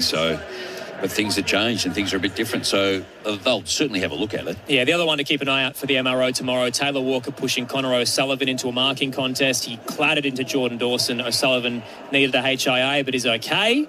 Just one to watch, given that Dylan Shield got suspended for a similar incident last year. Lauren, how is this final quarter going to go? Because it feels like we've had these runs of momentum either way. Yeah, I think it's going to be nice and close, that's for sure. I love the way that the Crows started that third quarter. They made a massive statement, and then Geelong, as we all should expect, hit back really hard, and to shape now into a 2-point difference going into this last quarter. I think both teams need to stick to the recipe of fast footy. The balance is how you hold your spare defender and how much damage they can do on the rebound. I think that Geelong are very lucky that Connor O'Sullivan's still out there because they need him out there for Taylor Walker. And the midfield battle, I think Adelaide had it mostly done in that third, particularly around the ground stoppage. Cats experience for me, the Adelaide home crowd, it's going to be a ripper. I think the Peatling Bailey Smith one. So Bailey's had 28. He had 10 in that quarter. Peatling had 6 in that quarter. He's had 16. I mean, he's had a few, but I don't think he's had the impact on the game that potentially what we know he's like. Agreed. And for me, if you want to read Chris Scott's mind, I'll just go, where's Blitzarves? On the wing. He's gone on a wing to Curtin. And he did play a bit forward in that third quarter when the response was needed. That squared up the tall defenders from the Crows. Now Blitzarves is on a wing. I think that's going to make it. I'd love to see him go wing v wing around the ground stoppage because Curtin's had a lot of time and space. See what they do. And in that third quarter, McAndrew again 12 hit-outs. A first possession, Bailey Smith 5 to Conning 4, and he's gone to Conning in the ruck again. Anybody's ball game. It's the Crows by 2. Tapped down, Berry tackled as he got his boot away. Kicked it up to the eastern side, and there's high contact going the Crows' way. Neil Bullen wins it, has a runner, riding shotgun. Rory Laird, full stride into the 50 and pulled down before the ball drop was Zach Taylor. A couple of flyers as well. Tom Stewart collapses into the footy, so no free kick, ball up to come. If I watch that again, I think he's actually swung him out of the contest. Quickly tossed up, McAndrew down to Dawson, had an arm pin before it got there by O'Connor. Spills out, Berry lays the tackle. That was Mullen, by the way. It looks like he's running with Jordan Dawson. So the Crows skipper has his work cut out for him in the final term. McAndrew down, only found Zach Guthrie, little scorpion heel kick, only got it to Neil Bullen. He gave it away to Bailey Smith. Tackled, dropped it to Koning, picks it up, gave it to Zach Guthrie, squeezes a kick, rolling its way towards the Rashudo stand, and Dempsey walks it over. So the umpire's just hanging back at the start of this final term. It's Adelaide by 2. Letting them play. Such an important last quarter, especially for the Crows. Chasing that scalp. Their first one for the season. Over the top blitz, de Koning, I should say, down towards Smith. Gathered by Keys. Clever from Neil Bullen, who got it back to Keys. He kicks it, check side through the goals. Special stuff from Benny Keys for his second, and Adelaide get the first of the last. They're 9-6-60. Geelong 7-10-52, a minute and a half gone for ABC Sport. Jamo, they teach it pretty young. That's that movement for stoppage, and Keys with his movement was able to create a little bit of chaos. Chaos. Neil Bullen, I'll say I meant that, hey. Neil Bullen, clean hands, and Keys, that left foot check, he loves it, doesn't he? Nice finish. Well, I think that's his best option. He can't find a kick it straight, and he probably kicks better on his right, so he goes the banana, but probably this year, he hasn't been as damaging as what he has done last year again. Just his ability to work up the ground, work back. He's actually probably the defenders have focused on him a little bit more with the work rate that he has. So 1 goal in his first 4 games. He's now had 14 in his last 8. Feels like after a month of footy, he was back to his best. McAndrew down. Saligo tries to gather. Bailey Smith right behind him, breathing down his neck. Tackles. Waits. Saligo ends up winning the free. Shoots the handball out. Braden Cook running by. Bullet pass. Walker just slipped out of his mitts. Taylor comes with the assist. He draws 2, which frees up the Texan. He'll spin through Blitzarves. May have been caught high on the stray arm. He looks to the umpire. Everybody stops. And the free kick will be paid. 40 from home. Just a small note for Crows fans. Josh Rochelli's centre-bounce and spitting out very offensively. I think he was open in that, and not a bad choice for Cook to go to Walker either. Braden Cook just took on the bounce as well in the wet conditions, laced him out. at the haircut that Taylor Walker's rocking right now. It's almost like a Dusty Martin. Little mullet fade. Taylor Walker from the paint of 50. What a kick! The Texan is dead-eyed. 2 for the night. Adelaide up by 14 points as they go bang, bang in the space of 3 minutes. 10-6-66, plays 7-10-52. 3:41 on the clock. Plenty of footy to go on ABC Sport. Rod Jameson, Lauren Arnell, your experts. Oh, he's just one of the most immaculate kicks. He laces it out. He doesn't have a lot of effort. Outstanding. Whether it's left or right, to be fair. But you don't want to poke a bear in the quarters. 2 goals, 3 goals. That's how tight the game is. It's gone either way. And to be 14 points up in the early stages, 17, 18 minutes remaining in this last quarter, there is still plenty of football. Big response from Tex. He did get overlooked in that game against Hawthorn. Goes back to the sandful and kicks 5 goals and got 2 important ones tonight. Back out of the middle of the ground, surging forward to Geelong. Mullen laying the tackle. We'll have a ball up close to centre half forward. Umpire throws it up. Knocking it forward was DeConing towards centre half forward. Knocking it back was Worrell. Finds Neil Bullen. Runs and takes on his opponent out towards Cook on Dempsey. Chucked him to the ground. The umpire saw it. Free kick to Dempsey was there. So he plays on quickly. Out wide to O'Connor. To Bailey Smith. Working it by hand to Holmes. He kicks a high ball inside the forward 50. Kneels underneath it. Falls out the back of the pack. Curtin read it best. Dangerous handball to Miller. Hot on him with the tackle was Martin, but he got it to Taylor. He wanted to play on, was asked to play on by the umpire. He's got some support in Michaelani.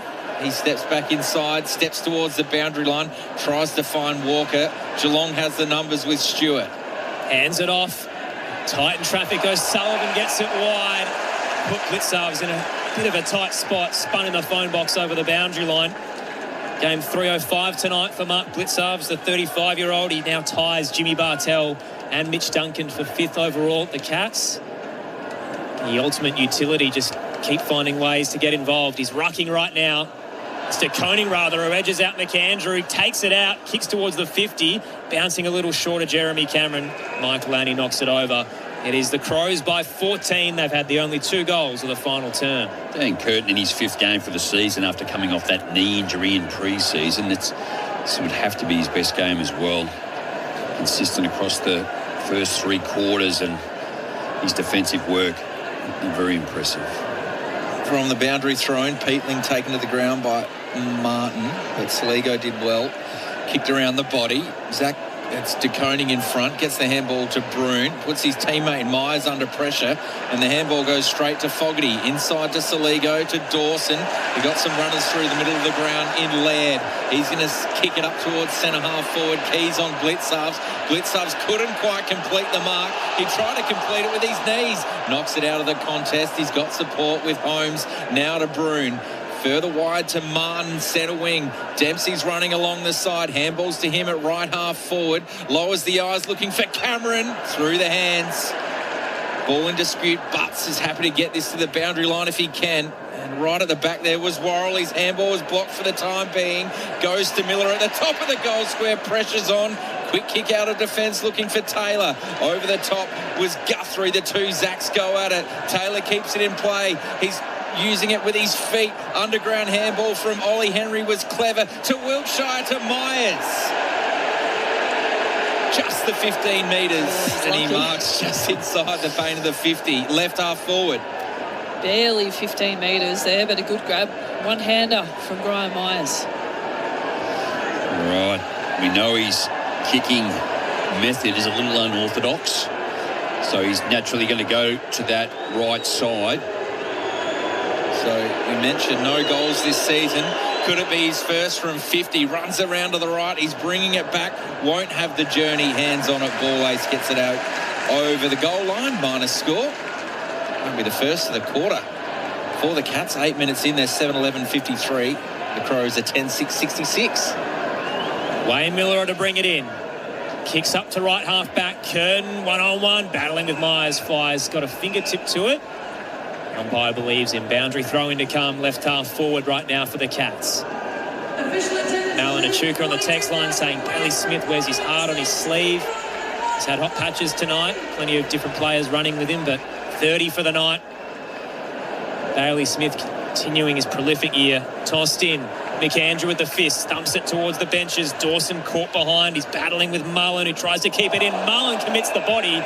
And if it was a proper bump, he would have been in a bit of trouble bouncing off Peatling, but ended up just being a little bit of an awkward incident. He's running onto the ball. Did ricochet out, though, last touch Geelong. So Adelaide get the footy, and Dawson's given it straight back. Long kick down the line. Cleared the pack. Intercept taken by Jasny. As he arcs around and kicks back to the broadcast wing. Bit of kick-to-kick here, potentially, because McAndrew flies over the top. He's having some game tonight.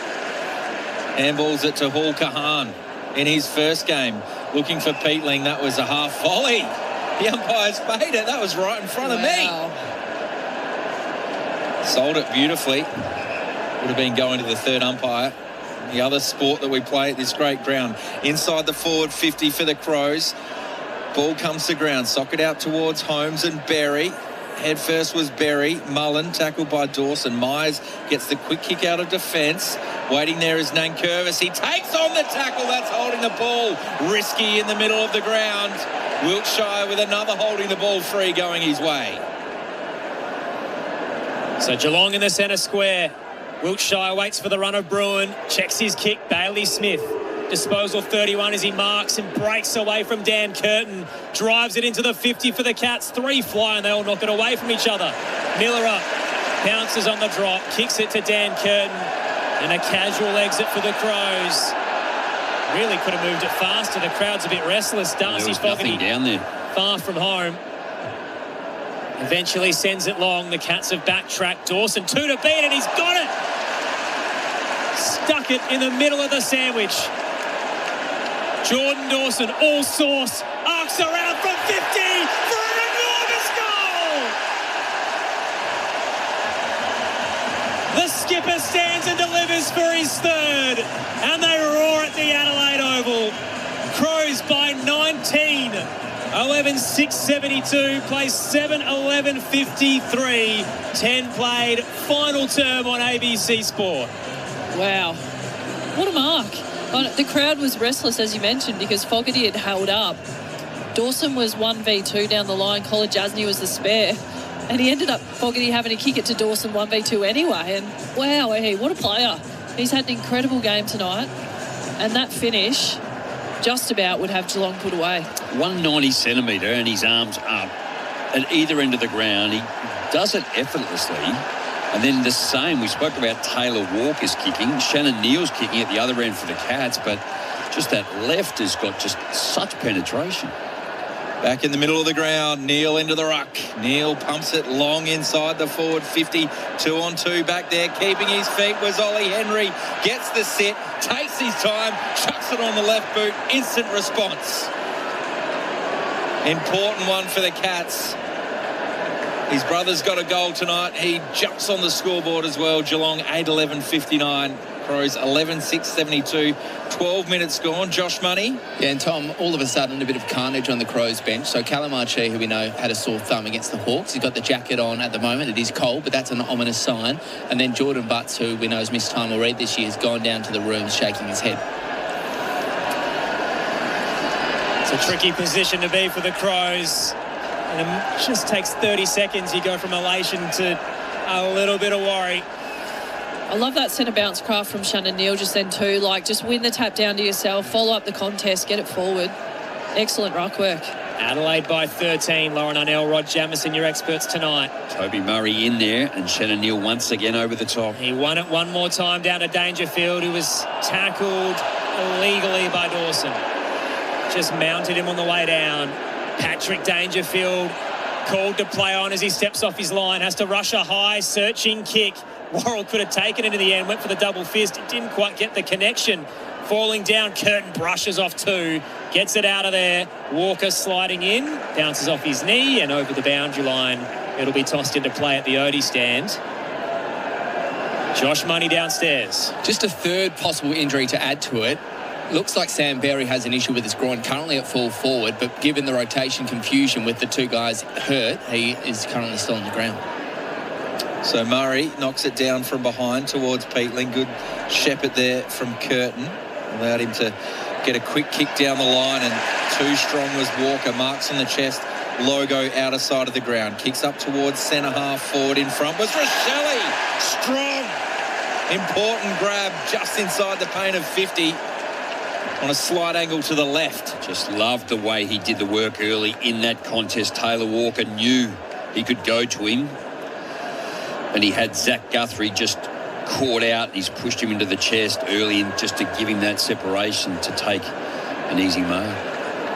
We had a career game last time he played against the Cats in a loss. Such a big moment here for Josh Rochelle in what could be a momentous win. Coming to the paint of 50, unloads, drop punt away to the left. Never looked like it. Adelaide 11-7, 73. Geelong 8-11, 59. 14 gone in the last term. Josh Money. So it's not the hand for Archie. It is yet another hamstring. He's been ruled out of the game. So that is a recurring issue for him and the Crows this season. Third of the campaign. It is devastating for Callum Archie. Geelong move it slickly out of defensive 50. Bruin down the line, 3-on-3. The fist comes in. Forces a boundary throw in. They would be infuriated, the Crows. Ever since State of Origin, he's been plagued by it. Signed a massive deal. He's at 28 years old. He's signed till 2031. And his first year at the Crows, he's barely got a chance to play. Tossed in. Adelaide by 14. Blitzarf's committed to the drop. Toby Murray tries to get it to Dawson. Tackled but got a kick away. Tumbles towards the benches. Peatling couldn't quite get it on the backspin. Tackles Blitzarfs, who reckons he handballed it into Saligo, or at least it was touched on the way through. Definitely But touched. the umpire's saying no, it wasn't. So they were going to give it to Jake Saligo, and now we're going to confer, and it just keeps happening between these two sides. Well, I think Jake Saligo wanted it. Bit cheeky from Peatling too. He was right there. Credit to them. They've made a quick decision, and it was touched right in front of Josh Money, actually. What did you see, Josh? I was looking at the bench, I must be honest, and Jordan Butt's got ice on the calf now, so potentially another soft tissue issue as well. 2 down for the Crows. Toss back in, shoveling handball out by Saligo, trying to get it forward. The Cats had numbers. Dangerfield pinpoint as he shot it out to a running Wiltshire, who is blazing towards the 50, up towards Martin, clattered into by 2, picked up by Worrell for the Crows. Gets it to Cook, exiting kick, is coming back towards a serious injury right now. They're going to have to stop play because down behind is Hugo Hall-Kahan on debut. Josh Money, what's happening down there? So it was a head clash between he and Toby Murray. Toby Murray looks to be the better of the two, although he has blood streaming from his head. Hall-Kahan, the debutant, still on the ground in the hands of the doctors. Just incredible carnage on the Crows bench. I've never seen anything quite like it. Berry's having work done on his groin, so that is a total of 5 players currently in strife. Incredible. Glad he's okay, so I can say it's carnage, but Hugo Hall making his way off the ground with the blood nose. Be interesting to see what they do with the head injury assessments here, because there's only 10 minutes left of game time. Adelaide 3 down. They're both opened up too, so they're going to be either glued or stitched very quickly. Leads 14, 10 to go, final term. Up towards centre half forward for Adelaide. Keys got a quick kick in there. He tried to do it again. Got it forward enough towards Rochelle, who lays a strong tackle with McAndrew, and will have a ball up 40 out from Adelaide's home. So 2 players off with the blood rule, Hall-Kahan and Toby Murray. McAndrew in the ruck, in the forward line, out towards Peatling. Tried to get a handball to Walker, intercepted there by Wiltshire. He was pulled off the footy by Saligo. Cats have the numbers, and goes through the hands of O'Sullivan. Will have a boundary throw in, 80 from goal. Jordan Butts looks like he's got a calf injury, and Callum Archie with a hamstring injury. Sam Berry with a groin injury. So that's 5 players on the Crows bench that potentially might not make it back out on the ground tonight. Over the top to Koning from the boundary throw in.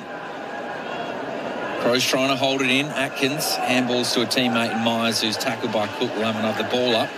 Just forward of centre wing for Adelaide. Umpires wasting no time. McAndrew down to Rochelle. Tackled by 2 Cats. Ball remains in dispute. Holmes was clean. Got it quickly to Myers. His quick kick went through the hands of Laird. Handballs it off to Dangerfield. Up forward over the top, Jack Henry. In the back there of Worrell. Doing well at ground level was ball ace to Laird to Worrell. His quick kick goes up towards Saligo. He was taken high. Got in the right position, was tough and earned the free kick and pushed Atkins out the way on the mark. The Crows will take the free. Defensive side of centre wing, they lead by 14 points, 18.5 gone final term. Feels like a war of attrition at the moment. The Cats can smell blood and they're going hard with every single tackle and hit. Crows don't have a rotation at the moment and there's 9 minutes to go. Berry back on. Laird up to right half forward. Fogarty. Front position knocked away. Rolls over the boundary line. So that's good. That gives them 1, Jamo. Well, you're just under 9 minutes till here. So both sides, I mean, Adelaide still need to win. Geelong need 3 scores at the moment. So they'll be all out ready to go. They'll be energised and want to just get it forward. Adelaide still need to put the game away. It is not done yet. Tossed in, cleared both rucks. Manor shoots the handball out. Wiltshire puts on the Jets. Up to half forward, pinpoint to Dangerfield. He's got to wait a second. Backtracks into the centre square. 3-on-3 now awaits him. Jeremy Cameron's there. Dempsey as well. And the fist comes in from Michael Annie, but didn't get enough on it. Dempsey was the only one who kept following. Gathers, hands it, and the check side tumbler from Bowes was terrible. He was in space 35 out and went for something special and has missed. Adelaide by 13. All the runs with Geelong now. 1 rotation for the Crows with 9 minutes is too. That's too many of them to have to run the game out. Geelong should be coming over the top now. Jack Henry takes the intercept mark from the kick in, pumps it back inside the forward 50. Flying was a young Cat there, but missed it completely. Nankervis tackled off the ball. Michaelani dived in on that. No free kick. We'll have a ball up 35 from the Cats home. Jeremy Cameron, a very quiet night tonight. 7 touches so far. No goals. Could it be his moment? Knocked down towards Atkins in the ruck contest. Ollie Henry picks it up off the ground, tackled by Berry and Rochelle. We'll do it all again. I think you just got to scrap it out. They've got to get it out of the fence here, Adelaide, but Manor, quick kick around the body. Had enough on it, but away to the right. Another minus score. Geelong bring the margin back to 12 points. 8-13-61 Adelaide, 11-7-73 Josh Money. Jordan Dawson has now slipped back into defence, probably to help with that height they've lost in Jordan Butts. Worrell sends it long. Flying is De Koning and he wants to go quick. Took the mark, handed it to Manor from 48. By John Manners. Geelong's got it down to 6. The Crows are running out of bodies and the Cats are running home hard. It is a 6-point game, 11-7-73, plays 9-13-67. There's still 7 minutes to go and the Cats are feasting. So 1 goal in it, am I right? 1 goal in it. Yep. Cats have all the run, 7.5 minutes to go. I feel for the Crows. They've thrown their absolute heart and soul into this game, but with only 1 rotation from the bench now, and that being a small, another mid, and you're losing your tools. I just can't see how the Crows can hold on now. The Cats are full of run.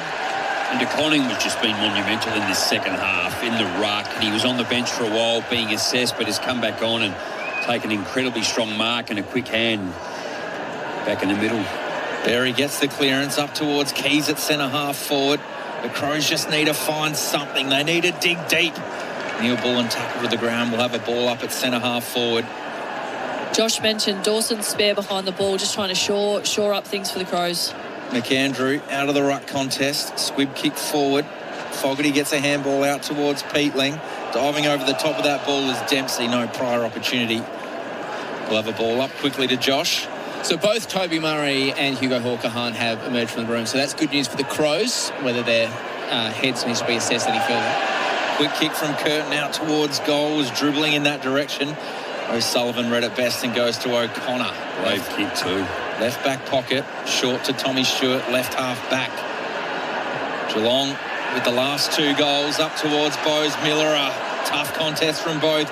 Millerer goes in, out towards Cook, who's handballed it straight to O'Sullivan. He's trying to ride the tackle of Rochelle, and Rochelle rode him. Holding the ball. Rochelle's got it forward of centre wing. Crows leading by 6:23 gone, final term.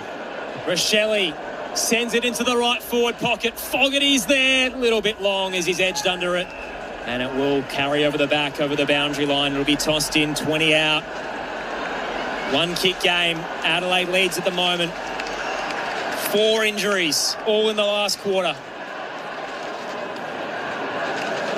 It is sheer willpower now as they try to keep their top 4 hopes alive. Tossed in. De Koning got it out. Rochelle's clattered into off the ball. Wiltshire gets it out towards Atkins. Looping handball to Holmes. Crunched into by Laird, but gets the handball out to Atkins. Back to De Koning. Fumbled and flicked it straight into the arms of Peatling. Miller checks his kick. Was it 15? They paid it earlier. Doesn't matter. McAndrew gives it to Cook, who screws the kick centrally. Walker, the shake and bake. The snap from 30. The Texan misses. Huge moment on the home stretch. It's Adelaide by 7 and Geelong want to go. Cook, great kick. Stewart brings it out of defence up towards the wing. Waiting out the back of the pack is Myers. Gets the handball away to Bowes. The Cats have the numbers. Ollie Henry marks. He streams inside the forward 50. Goes for home. Misses. A golden opportunity from Ollie Henry. Goes begging. Cats 9-14-68, Adelaide 11-8-74. Oh, the Cats trying to play at a breakneck pace. Henry had absolutely burnt Wayne Miller going back the other way after Miller had been involved in the score involvement at the other end. 5.5 minutes remaining. He had the title on the 50, just could have taken his time in the open real estate. Clearing kick, De Koning knocks it down. Bowes, though, gets the footy through traffic, just hits it forward short, bounces. Henry can't get there and it's knocked away by Michael Annie. Boundary throw in, 35 out. Gee, he looks shattered, Ollie Henry. Lockie McAndrew is out on his feet, but he's doing a monumental amount of work. He's now gone to this contest.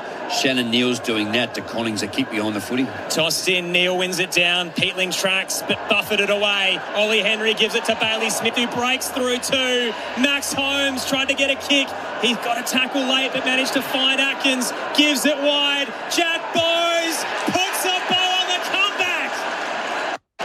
Scores level at the Adelaide Oval.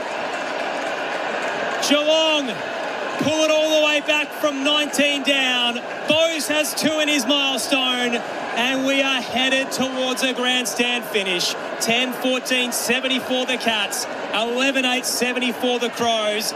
5 to go. Josh Money, what's happening down there? Some small respite for the Crows. So Hugo Hawker-Hahn back on the ground after having his nose patched up. Toby Murray has had his head patched up, but still the doctors are reviewing that vision and not satisfied that he can come back onto the ground. So 2 rotations at this stage for Adelaide, who are under siege. Yeah, they have no one else to go on the ruck, Adelaide. Lockie McAndrew's just going to have to do the work. The clearance in the middle of the ground, the Cats have dominated. He's had 45 hit-outs, make it 46, Jamo, down towards Saligo, who soccers it towards Curtin. Ball in dispute in the middle of the ground. Dawson caught one high, some friendly fire. Bursting from the contest is Curtin. Runs onto his left foot, kicks up towards Fogarty. Marks out in front of the eyes, 50 from home, right half forward. Well, he's had a quiet night, Darcy Fogarty. He's been managed to get some space on his immediate opponent. He's kicked 2 behinds in the third quarter. He's got all the distance. We know his ability to kick straight, but he's had an off night. Interrupted season with injury, missed 6 straight weeks. The bulging disc. Big Darcy Fogarty. Can he put the Crows on his back late in this term? From 50, he hits it hard. And he's hit it through! We had to wait to the very last millisecond, but he's got it. The Crows back in front, 12-8-80. Geelong, 10-14-74, 27 and a half gone. Final term, ABC Sport. What a game, Rod. We spoke in the pre-game just about how the Crows last year were able to manage scenarios really well. We saw in the showdown how effectively they produced that win, and now again, just pulling a rabbit out of the hat when they have no right to with these injuries. They've had 4 single-digit losses this year to finals contenders. Can Adelaide finally get the job done? Up by 6, undermanned. No Butts, no Archie, no Murray. They keep finding a way. They're up by 2 at quarter time, 6 at the half, got as high as 20, down back to 2 at three-quarter time, back up to 19, and now it's just a goal. Look at the Cats in the midfield. Dangerfield's come in there. DeConning's in the ruck. Bailey Smith, Tom Atkins. It's almost their number one go-to. Are they checking this, or is this the broadcaster taking their time? They're checking. So Darcy Fogarty's goal is under a bit of scrutiny right now, and they will riot if it gets overturned and it costs them. They're owed one. The Ben Keys goal against Sydney a couple of years ago, they're owed one. Both coaches look distraught and lost. This is a big call, and it's going to be a behind. It has hit the post on the way through. There is the faintest of noises on edge. Adelaide by a point. Wow. It's the right call. It is the right call. That's the thing, isn't it, too? You don't mind if it takes a little bit of time, but as long as you get it right, critical call, but the right call. It's just interesting that if it gets called a goal, you're able to check it, where last week, Dempsey's was called a behind and they couldn't check it. Yeah. So the footy gods maybe with a bit of karma to Geelong. They get another crack. Stewart to the eastern side. Blitzarves nearly stuck the mark. Knocked away late. Hawker Hahn tackled for the Crows. Got it to Saligo. Bang! Blitzarves absolutely punishes him. So that was the Geelong trick play. Blitzarves came from the other side of the ground and tried to get out spare. Jordan Dawson with the elite read off half-back made the contest. Stoppage left half forward for the Crows. Voice of Lauren Arnell, Rod Jameson. Adelaide by a point, dying stages. McAndrew down, head over the footy, buried, towed out of there by Holmes for the Cats. Neil Bullen gets back, but he's pulled away from the footy on the logo illegally. Free kick, Adelaide. It's just a matter of just, again, easy to say, but just maintain possession, turn down the clock. You got 3 and a bit minutes. It feels so manic, but 3 minutes is such a long time. Totally. Neil Bullen sets it up towards Walker. Getting in front is Guthrie. Knocked it towards Bailey Smith. Geelong back up the eastern wing. Jack Henry with a couple of bites. Couldn't stick it. Dangerfield charges in the bulldozer. Didn't come out with the footy. Handball comes out from Worrell. Gets its way towards Neil Bullen. Coming back, though. Rory Laird, caught high by Patrick Dangerfield. Well, they swapped. Laird got Dangerfield high earlier. Well done, Worrell. Get the handball out. Adelaide at left half back, 1 point the lead. Still so much time. Kicks down the line to a contest. Ball in dispute. Geelong went out, go the underground handball, but Neil Bullen does well to gather, and just Rugby tries it over the line out in the outer side of the ground. We'll have a boundary throw in. So 31 minutes gone in this final term. I can assure you, listening at home, in your cars and in the stands, there's plenty of time. 2.5 minutes remaining of actual play. De Koning and McAndrew. McAndrew pushes De Koning out of that one. Play on, says the umpire.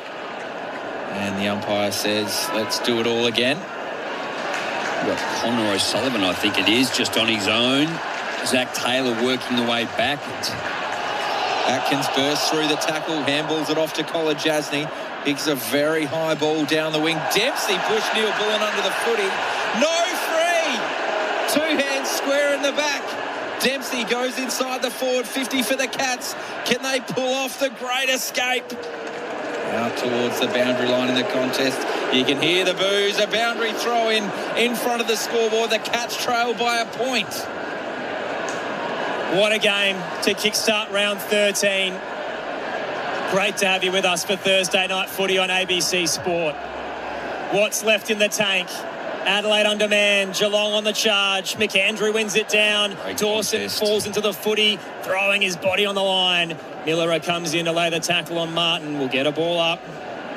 Curtin down behind the play on his own. Dawson's grabbed his AC joint as well. He's in pain. He's had to backtrack out of the stoppage. Tap down Geelong's way. Cameron toes it to O'Connor. Shovels it back to O'Sullivan. Desperate smother from Keys. Gets another crack, the Irishman. Out towards Blitzarves. Spun in the tackle, holding the ball. Adelaide are desperate. They know what this win would mean. They win the footy in D50. The time is ticking away. They're up by a point. They've got to come out wide. Curtin was on his own out here. Paul Kahan with that big tackle, maybe a game saver. Kicks long towards De Koning, not paid the mark. Underground handball from Walker. Running back onto it is Atkins. Bailey Smith's in there. So too Manor, Holmes, Smith. Their stars are trying to combine. Intercepted from the handball was Walker. And he grabs it and he's tackled.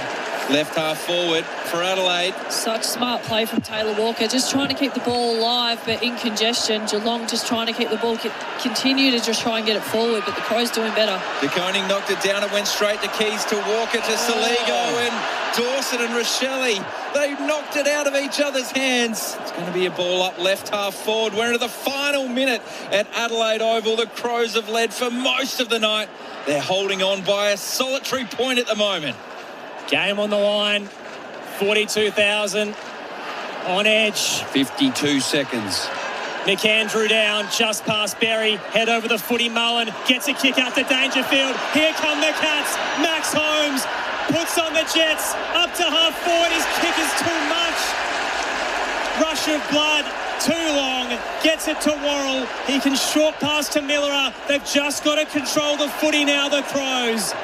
It is game-saving mode. Miller short to Taylor, right half back. Clock runs down. Adelaide by a point. Taylor to the broadcast wing. Couple of flyers. Mark not paid. As O'Sullivan gets his arms around it. And a ball up to come. Right bang in front of the benches. Tom Stewart working his way forward along the boundary. Final roll of the dice. McAndrew spun in the tackle. Handball goes over the boundary line. Last disposal, free kick. Clock running down. Bailey Smith. Last roll of the dice towards the 50. Couple of flyers. On the outside is Stewart. Fumbled. Siren! Adelaide finally gets the statement win they've been begging for as they hold on in a thriller. A catastrophe for Geelong. A thrilling victory for the Crows. They win by a point at the Adelaide Oval.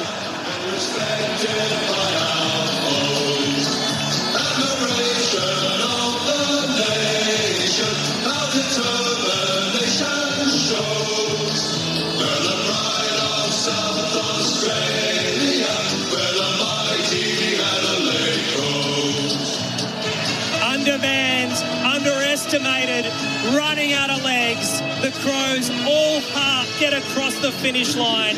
They led by 2 at quarter time, 6 at the half, got it as high as 20. Margin came down to a draw with just 3 minutes to go. And in the end, Darcy Fogarty's behind, could have been a goal, becomes the match-winning point. There are no goal heartbreaks tonight. Adelaide get the job done by a point for Thursday night footy. Yes, the pride of South Australia, where the mighty Adelaide Crows.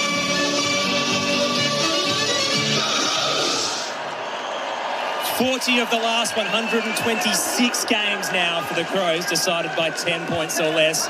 But finally, they're on the right side of the ledger. They get the job done. Geelong with back-to-back losses move to 8 and 5. And the Crows' second half surge might have just kick-started with a huge win over a premiership favourite. There might be some costs to it, which we'll unpack in the postscript. Injuries to Butts, Archie and Murray.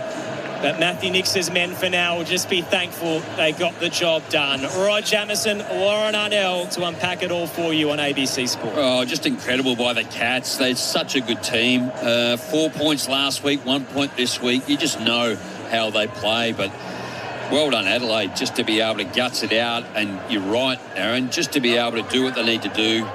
They've got 3 players on the bench that just could not go a yard after that, or are restricted to get back on the ground. Limited rotation. Lockie McAndrew, outstanding defensively. Adelaide just found ways to do it. But what a game. That is one of the better games I've seen for quite some time. Where does you think it rates for a win under Matthew Nix, considering all of those things going on with their injuries this year. Hadn't beaten a top 8 side. You talked about the players on the bench. Butts and Archie could be out for significant time. Toby Murray couldn't come back on. There was no one to help McAndrew in the ruck. I mean, considering coming into the game, the pressure that was on them, and to fight it out in the end, where does that sit? If I reflect, we played a game in Sydney where I think Matty Robran broke his leg. Mark Visca was injured. Rodney Maynard was injured. Like, we had no rotations, and Sydney were able to get over that. It was just a huge turning point. So I think something like that is absolutely significant. Again, the challenge, and Loz probably talked to you through the coach's eyes, like, there's so many parts throughout a game is the reason why you win or you lose a game, and they're the stuff that you need to work on. But you say, how much time do we spend on the last minute of a game to try and win the game, or hold on to the game, or win the game too? Like, if you do the things through the middle of the game really well, then it might not get to this position. Adelaide's ability, or Geelong's ability to have Adelaide turn the footy over, they turned it over so much, and they make it incredibly hard. And then you've got to work twice as hard to win it back and get it back. So I think Adelaide should review it really critically. It's a monumental win for all the reasons that you all spoke pre-game and spoke to John Olsen about, and the impact that it has. I mean, you were asking the win tonight, like, how significant would this be for Matty Nix? Honestly, if I'm Matthew Nix tonight, you're probably not sleeping because you're so elated at the effort that the players have given. And let's not forget that Phil Thorpe and Rankin didn't play tonight. Like, what a win. And so there should be turnovers because you've got 2 of your best targets ahead of the ball not out there. Taylor Walker, incredible response to missing in the team the previous game. I just think the Crows have found a way to win, and good teams do that. They should play finals off the back of this win because it's shown what they're capable of, and the heart that they played with in that last quarter especially. Like, I'm so impressed. I don't think they had a right to win the game, to be fair. I think Geelong will be filthy. And if I was the Cats, I'd be more filthy at this loss than I was at the Port Adelaide loss a few weeks ago. They had no right to win the game, the Crows, and those injuries late, and the way that shapes your rotations and what your players have left, and the run that we know Geelong can play with. What an incredible win by the Crows. I'm honestly so impressed. I think Dan Curtin's game, Dawson's probably best on ground. McAndrew was incredible. And then you go, Dan Curtin grew up tonight. Like, we know how good he is. But he was the player they threw spare in red time. And he was the player that took that intercept mark as the spare. And Geelong are far too experienced, I think, to have left that spare there late in the game. And I think was it Holmes that kicked the ball, running out of defensive stoppage. Yeah, look, every team has their own tactics late in games, but if you're a point down and you know they're going to throw a spare behind the ball, most teams will equalise that. He had to kick the ball where he kicked it. He did have danger a little bit out one-on-one, but why they didn't equalise Curtin, I think they'll look at that certainly during the week, Geelong. Well, we spoke about Tom Stewart sneaking down, and that was the boundary throw, and he worked his way forward, and he was the player running onto too late. Too late. Interesting how they've been able to, the Crows' defence as a team have kept, Jeremy Cameron to 7 touches, I think it was, no goals. And then Hugo Hawke-Ahn, who's wasn't on the list, early last week, comes in off one training session, certainly had an impact early in the game, gets his head busted open, has to go down to the rooms, get all patched up, back out on the ground, and the ball finished in his hands as the siren went. I mean, as dream debuts go, that's certainly up there. He played well, played really well. Spoke a bit in the pre-game about the premiership profile and those key metrics that you need to be in the top 6 for. The only one that Adelaide sits in right now is points against, and they've done it again tonight. Like, they've kept Geelong to 74 throughout the season. They've barely had a team pile a big score on them outside of Brisbane. It's the defensive 6 have really held the fort down, Jamo, when at times they've been undermanned. Yeah, but again, it's sort of, I guess it's, yes, the ability to be able to do that, and the amount of inside 50s overall tonight. So 50 to Adelaide, 52 to Geelong. Spoke about the firepower up forward and the goals that they've kicked. Adelaide don't have that ability. And then we spoke about Rochelle. Does he go in the middle? Does he go forward? He had quite a night, but probably spent, maybe 60-40. I think maybe up forward and then some in the middle of the ground. Thought Taylor Walker was really good. Darcy Fogarty was quieter. I thought probably out of the back half, I thought Connor O'Sullivan, I thought he did a tremendous job tonight, I must admit. But a couple of times they were a little bit loose coming out, but, geez, they take the game on and really take it on. There were times in that last quarter, it was so frenetic. They weren't even looking. They were just handballing it over their heads or getting the football forward that way. And a lot of the time they just know how they play and it lands and away they go. But Adelaide were able to read it, intercept it and hang on to it. So, yeah, huge win. We spent a lot of time hyping up what a victory would mean tonight, but it's the way that it played out that adds even more emotion to it, as we've touched on. The injuries in the stretch, the fact that Geelong came home guns blazing, full of talent, and Adelaide held them off. And throw on top of that you have an arc review that could have cost you the game and ultimately doesn't, because you ensure that Geelong don't score again. So just a few little demons that they've been able to dispatch. Obviously, long-term, the injuries will be a concern, and particularly Callum Archie's with another hamstring. But a lot to unpack with you across the next 38 minutes, and you can get in touch on the text line 0437 774 774. Let's head into the rooms. The Crows winners by a point over the Cats. What's it like down there, Josh Money? Oh, it's pretty raucous scenes down here. A huge round of applause as the Crows re-enter the rooms, and what a gutsy win that was. And you can see it written all over the players' faces. They're exhausted, they're spent, many of them hobbling. Jordan Dawson in tears as he continues what's been a really emotional year for him, and an emotional win as well. They've got their scout, they've got a win over a top 8 side, and it just happens to be their bogey team as well. So this will be a song that will be sung with plenty of gusto. Tex missed out on the trip to Tassie, but he's just taking his place now. They're joining in on, and a huge shower for Hugo Hall-Kahan as well, who managed to finish the game and will celebrate with a win.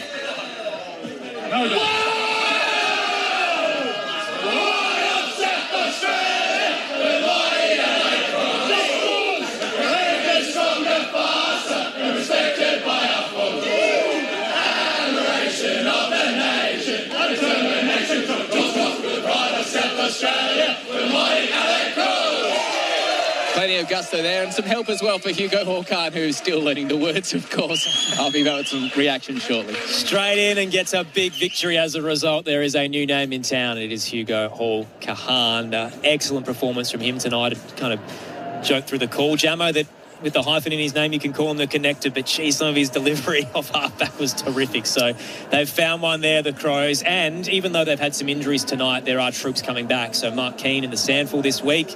Sounds like Isaac Rankin will be good to go next week. You get Riley Thilthorpe back from suspension. Suddenly that game against the Dogs next weekend looks like an absolute river. Yeah, look, and I guess that's the navigation in between games too. Like, it hasn't been as easy, and the carnage tonight, Geelong got through it okay. It doesn't look like anyone is limping or injured, so they'll have a full list to choose from. But to have Archie miss, Jordan Butts, we spoke about for most of the game as to how good he's been in defence and was in defence for most of the night, and Toby Murray also, just he provides that chop out, so we'll find out if he does end up with the concussion, then he's out for another couple of weeks. But when you have a look at Lockie McAndrew's game tonight, he's had to hold off Blitzarves. De Conning's come in and Shannon Neal, and we did say Toby Murray was able to chop him out a little bit. Sam De Conning's game was incredible tonight, particularly in that second half. He's ended up with 25. He's had 22 contested, 10 clearances himself. Like, it was almost, he got challenged to step up, and he just played an incredible game. So, again, but I have to compliment Lockie McAndrew, just the way that he went about it, and he was out on his feet. Big night for the skipper, Jordan Dawson, as well, who really put the club on his back at times. He had 3 goals and 22 touches, tagged in the stretch as well, but just kept finding ways to impact. And there is some vision in the postscript that of Jordan just getting very emotional on the ground. Obviously, it's been such a big year for him, and the win almost has overwhelmed him to a sense that clearly the pain is still very much there for a guy who's putting his heart and soul on the line every single week. Yeah, it's such a sad story, and the whole footy community's behind him. We saw Patrick Dangerfield, his counterpart, talking to him and hugging him after the game, and that was after the siren. And as he's walked around the ground, his teammates have got around him. It's just something that, you know, is very hard to describe unless you're in his shoes and the pain that he's carrying. I mean, he's got to carry the club out in the field, certainly off the field as well. But it must come to him at times. He never suspects it, and the effort that he's putting in to lead this club, he's trying to keep it together as much as he can. And the way he played tonight, I think we can all agree he's probably best on ground. And to lead in that way, and it's just so hard for all of us that have covered him and are watching him to be going through what he's going through. An inspirational skipper. Adelaide winners by a point. Let's get some reaction in the rooms with Josh Money. Thanks very much, Aaron. The last time the Crows won by a point at Adelaide Oval, this man, Braden Cook, was front and centre. Not quite as involved at the end tonight, but just how emotional and stressful was that one, Braden, and how rewarding to get the win? Yeah, very rewarding. So, obviously means a lot to us, and we have a lot of internal expectations about how we're going to bounce back. And even though it was a close game, I feel like that's going to do massive things for us. Well, you say that. It's the first time this year you've won against a top 8 side. Did you feel internally like you needed a bit of a scalp and just something to reinforce the belief amongst the group? I don't think we really go searching for scalps. I mean, we love being the hunter. We like being the underdogs, but I think like I said before, that's going to do big things for us. The guys were just talking upstairs about the incredible courage of your skipper tonight, probably best on again. Just talk us through how big a factor he is for you all out on the ground. Yeah, I think you can see it on the TV. He's amazing. I think a lot of what he does goes unseen as well. He's such a leader out there, the way he keeps the group calm, and he's the perfect skipper. How about the debut tonight, Hugo Hall-Kahan? He was working a retail 8 days ago, and he's out there helping you win in his first game of AFL footy. He definitely helped us win, didn't he? It was amazing. I'll throw you upstairs. Braden, Rod Jameson, huge win, well done. Tell us, how difficult is it, that last sort of 6, 7, 8 minutes, when you have 3 players on the bench that you actually can't rotate?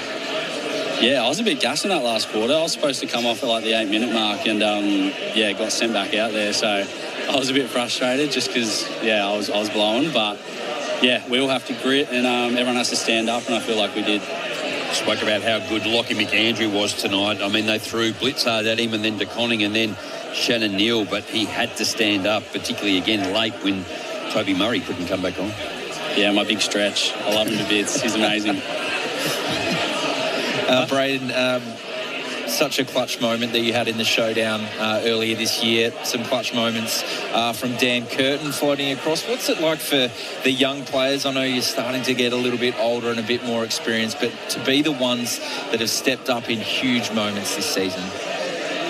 Yeah, I don't really know how to answer that, but I can definitely see where you're coming from with blokes like Danny and the young boys standing up. He was massive tonight behind the ball, so very courageous and had some big moments. Did you know that you were, you talked about being gassed after 8 minutes. Did you know that Archie was out for the game, Butts was out for the game, Toby Murray and, Hall-Kahan had blood rule? Did you know that there was no rotations that you could really get to? Yeah, I think I obviously got told when I came to the bench, and I'd like to think the message got across to the other boys that we really got to buckle down and grit this one out. But, I knew pretty early. Great game from yourself, Braden. Obviously, 554 metres gained is a huge return from yourself. Something must have gone right in the bye. How did you spend it? I actually didn't do a lot. I would have loved to have gotten away, but my partner had horrible timing with her placement. So, she's doing some nursing now, so we didn't really get to go anywhere. But unless I went one out, but I wasn't really keen on that.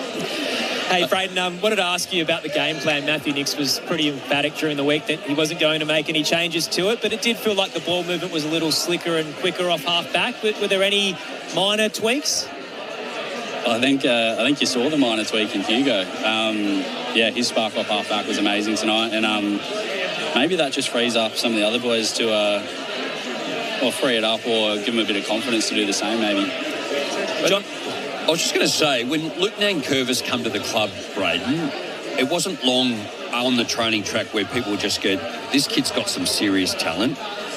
So when Hugo comes, did you sort of see that straight away when he steps out on the track? Yeah, I mean, we've given him 2 training sessions and he's obviously made a pretty big impression. So the boys love him in a week. So, can't imagine how it's going to go for the rest of the year. Tex, Braden, he had a pretty good night, and around that, there's always this question about should he play on, but I feel like if he keeps going the way he is, he might get to dictate his own future. I think you're right. Sitting in the grandstand watching the sample the other week, you can only just sit back and appreciate it. It's pretty special what he's doing at this age, and love to watch it. And just a little late one as well. Have you had the chance to see the injured boys, particularly Kalachi? How was he during the song and walking into the rooms? Oh, Cal's such a great character. He wouldn't let us know, or you wouldn't be able to see if he was flat or not. But he had a smile on his face. He was pretty stoked with the win. Pretty flat for him, and I'm sure he's pretty frustrated. So we'll wrap our arms around him, and can only imagine how tough it'll be. Hopefully it's not a significant one. Thank you for the time, Braden. Congratulations on a pretty incredible win over the Cats. No, thanks, guys. I appreciate it. Braden Cook downstairs after Adelaide's 1-point win, and he's right. In the song, Kalachi has kind of taken the ice off, and he's standing in the circle as if he's totally fine and doesn't really want to deflate anybody. So certainly a good leader. Issue is, we've seen so much brilliance on the park when he's out there, but we haven't seen a lot of game time. So hopefully it's not another significant hamstring, because the last one kept him out for over 2 months. If he's had 3 in a year, you wonder if that's pushing you towards finals, if not season. Such a rough run for him. And you think, like, the strategy of bringing him to Adelaide as well, I'd assume he's been almost what we saw from Jordan Dawson tonight. He was able to do that at Brisbane, like play anywhere we need you. In the big games, in the regular season games that might be round 12, round 13, and then in the grand final, just play a role for us. And it's such a disappointment for him to come and not be able to find any continuity yet. But once he is fit, you've got 2 players on your list at least who can just literally play anywhere. And to their credit, they've tried to handle it as well as possible. So that the first injury, some may argue he might have come back a little too soon. But the second one, essentially they gave him the time. They took him through the sandful. He played a few weeks there, had the bye, and he's come back and played 2 games basically, and now he's done again. So I'd be interested to know how much difference in his lean muscle he's put on since he got here from Brisbane. It does look like he's changed shape a fair bit. It looks like he's put on a lot more muscle than what he was carrying at the Lions, and sometimes body comp change that significant. I'm only making assumptions here. That could be part of it, but I'd love to know like how much more lean muscle he's carrying now, just off the one pre-season at the Crows. And I think the high speed stuff too, to have a look at that, because of the style in which Adelaide play, like they get at you now, and that reflected tonight in the tackling. 86 tackles to 58, 22 tackles inside forward 50 to 9. So, you can read into that just the hard work and the explosiveness in that to get to players, as well as you then have to defend, and then you've got to actually speed back the other way when you've got the footy. Geelong seemed to get their goals reasonably quickly too, like it wasn't in their forward line for long periods of time, whereas Adelaide really had to grind away at it too. So there could be multiple factors as to why. Not just his case as well. As I mentioned before, though, I guess you get like for likes in a sense. So if you can go Rankin in for Archie and Mark Keane maybe for Jordan Butts, you don't lose too much in terms of the damage. The Toby Murray one's interesting because he's been such a good chop out for Lockie McAndrew. And you got Nick Murray to come back too. Yeah, they could do something like that. Finbar Maley's around, but this is what we've been hyping all season, I guess, Jamo, is when they have the best 22 available and you have a couple that drop out, there is depth. They just haven't had the depth through the year because the injury list has been so long. And Thilthorpe comes back, so he's probably, it was hard to tell with the Murray one whether he was ruled out with concussion or whether it was just they couldn't control the bleeding enough or they just weren't quite happy enough for him to come. Now that will be probably determined in the next couple of days if he does have a concussion and he is ruled out for the next game.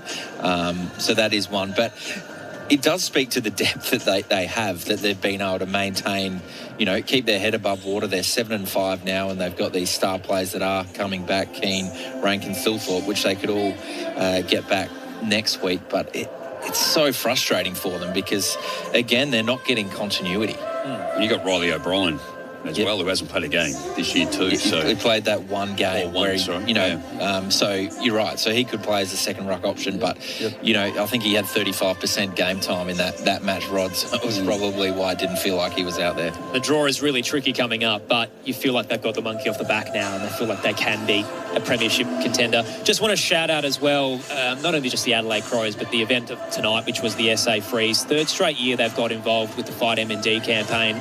They sold all 5,000 beanies available tonight, which is a total of $125,000. So great job to those involved.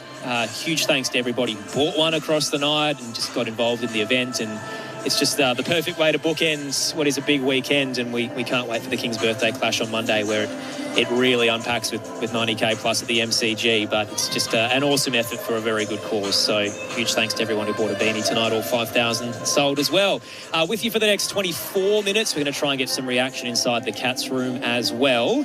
What does it do for Geelong now? So back-to-back losses. I guess the narrative from their defeats this season is that they do all this good work beating off some absolute blockbuster sides, and then they let one slip that they probably shouldn't. Adelaide are obviously probably more higher ranked opponent than Carlton, but you go 2 losses off the back of beating Brisbane and Sydney, and it just deflates everything you've accomplished. Well, there's still 8 wins, 5 losses. They're going to take on Gold Coast at home, and then they go Fremantle away, Brisbane the week after at home, then GWS away. So, I mean, they've got a tough run ahead of them also. They've got through okay. I think Chris Scott, in his manner and watching him, he'll just sort of acknowledge Adelaide, and yes, we could do things better, and you know, we're still 8 wins and we're going okay. Interesting that like David King unpacked the vision of the Carlton loss during the week and how Geelong lost it because they were in front and Carlton got a way out, and it was Brad Close who didn't follow his man, and Cripps ends up getting free in the goal square because Blitzars is caught between 2.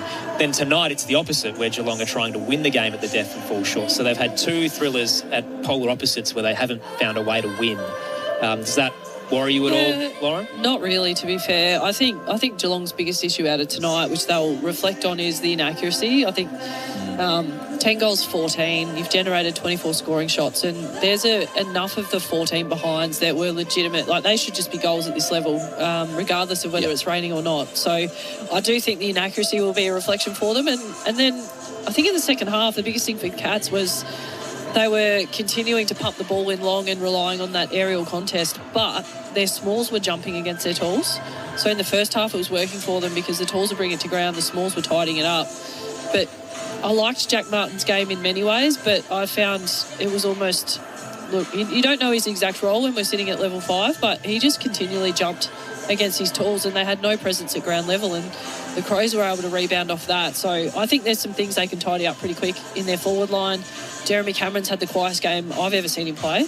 And the inaccuracy is something you'd expect from a good side, and most teams to tidy up pretty quickly. And ultimately, it's a 1-point loss. So they were right in the hunt across the night and just fall short at the death. Let's find out how they're feeling down in the Geelong rooms. Josh Money's made his way over. Yeah, thank you, Aaron. Tom Atkins has been good enough to join us after a really brutal loss. Tom, how did you see that one? Yeah, it was probably just moments in that last quarter, really. I think it was a pretty tough game all day. I feel like we were probably on top with contested possession and clearances, but maybe just towards the end, a bit of execution and late game stuff. Could you sense they were under siege at one point? They had no rotations and ended up with 3 players who didn't finish the game. Could you sense that you had the run there and it was there to be taken? Look, I knew we had the momentum. I wasn't aware of their rotations or anything, but when we have those, we back ourselves to outrun teams late in games. So, you know, regardless of rotations, I feel like towards the end of games we should be outrunning teams. So, it just felt like a normal last quarter for us. How keen was the midfield group to respond tonight after last week, and you were beaten in clearance? You mentioned contested possession there in clearance. Did you see that response out there?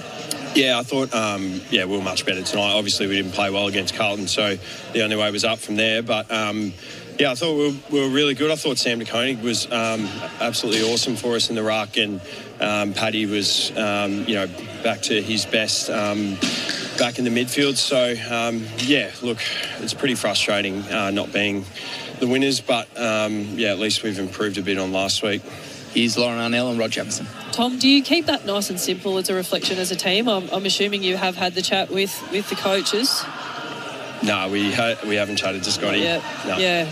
It's probably from where we sit, we're just chatting around just the inaccuracy and how much that takes the gas out of you throughout the game. There was a number of scoring shots where you just expect those ones to go through, and tonight just didn't go through for you guys.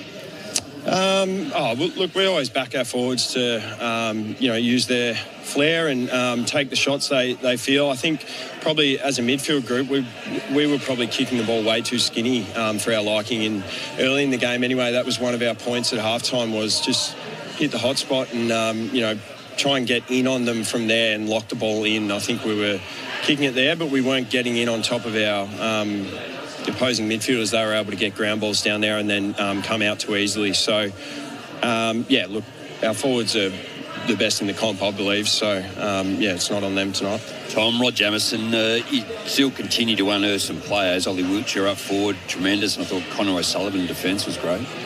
Yeah, Connor's had an amazing year. He's been one of our best players all year, so nothing new for him.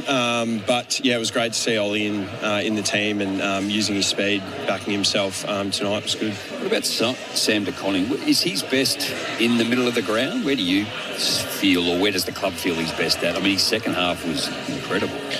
Yeah, it's not really for me to judge, to be honest. I think he was amazing when he was in the ruck today, but, he's also one of the better intercepting defenders going around. So, he's a great weapon for us and, credit to him. He's had a great attitude. He'll just play wherever he's needed, and tonight he was able to execute a role change.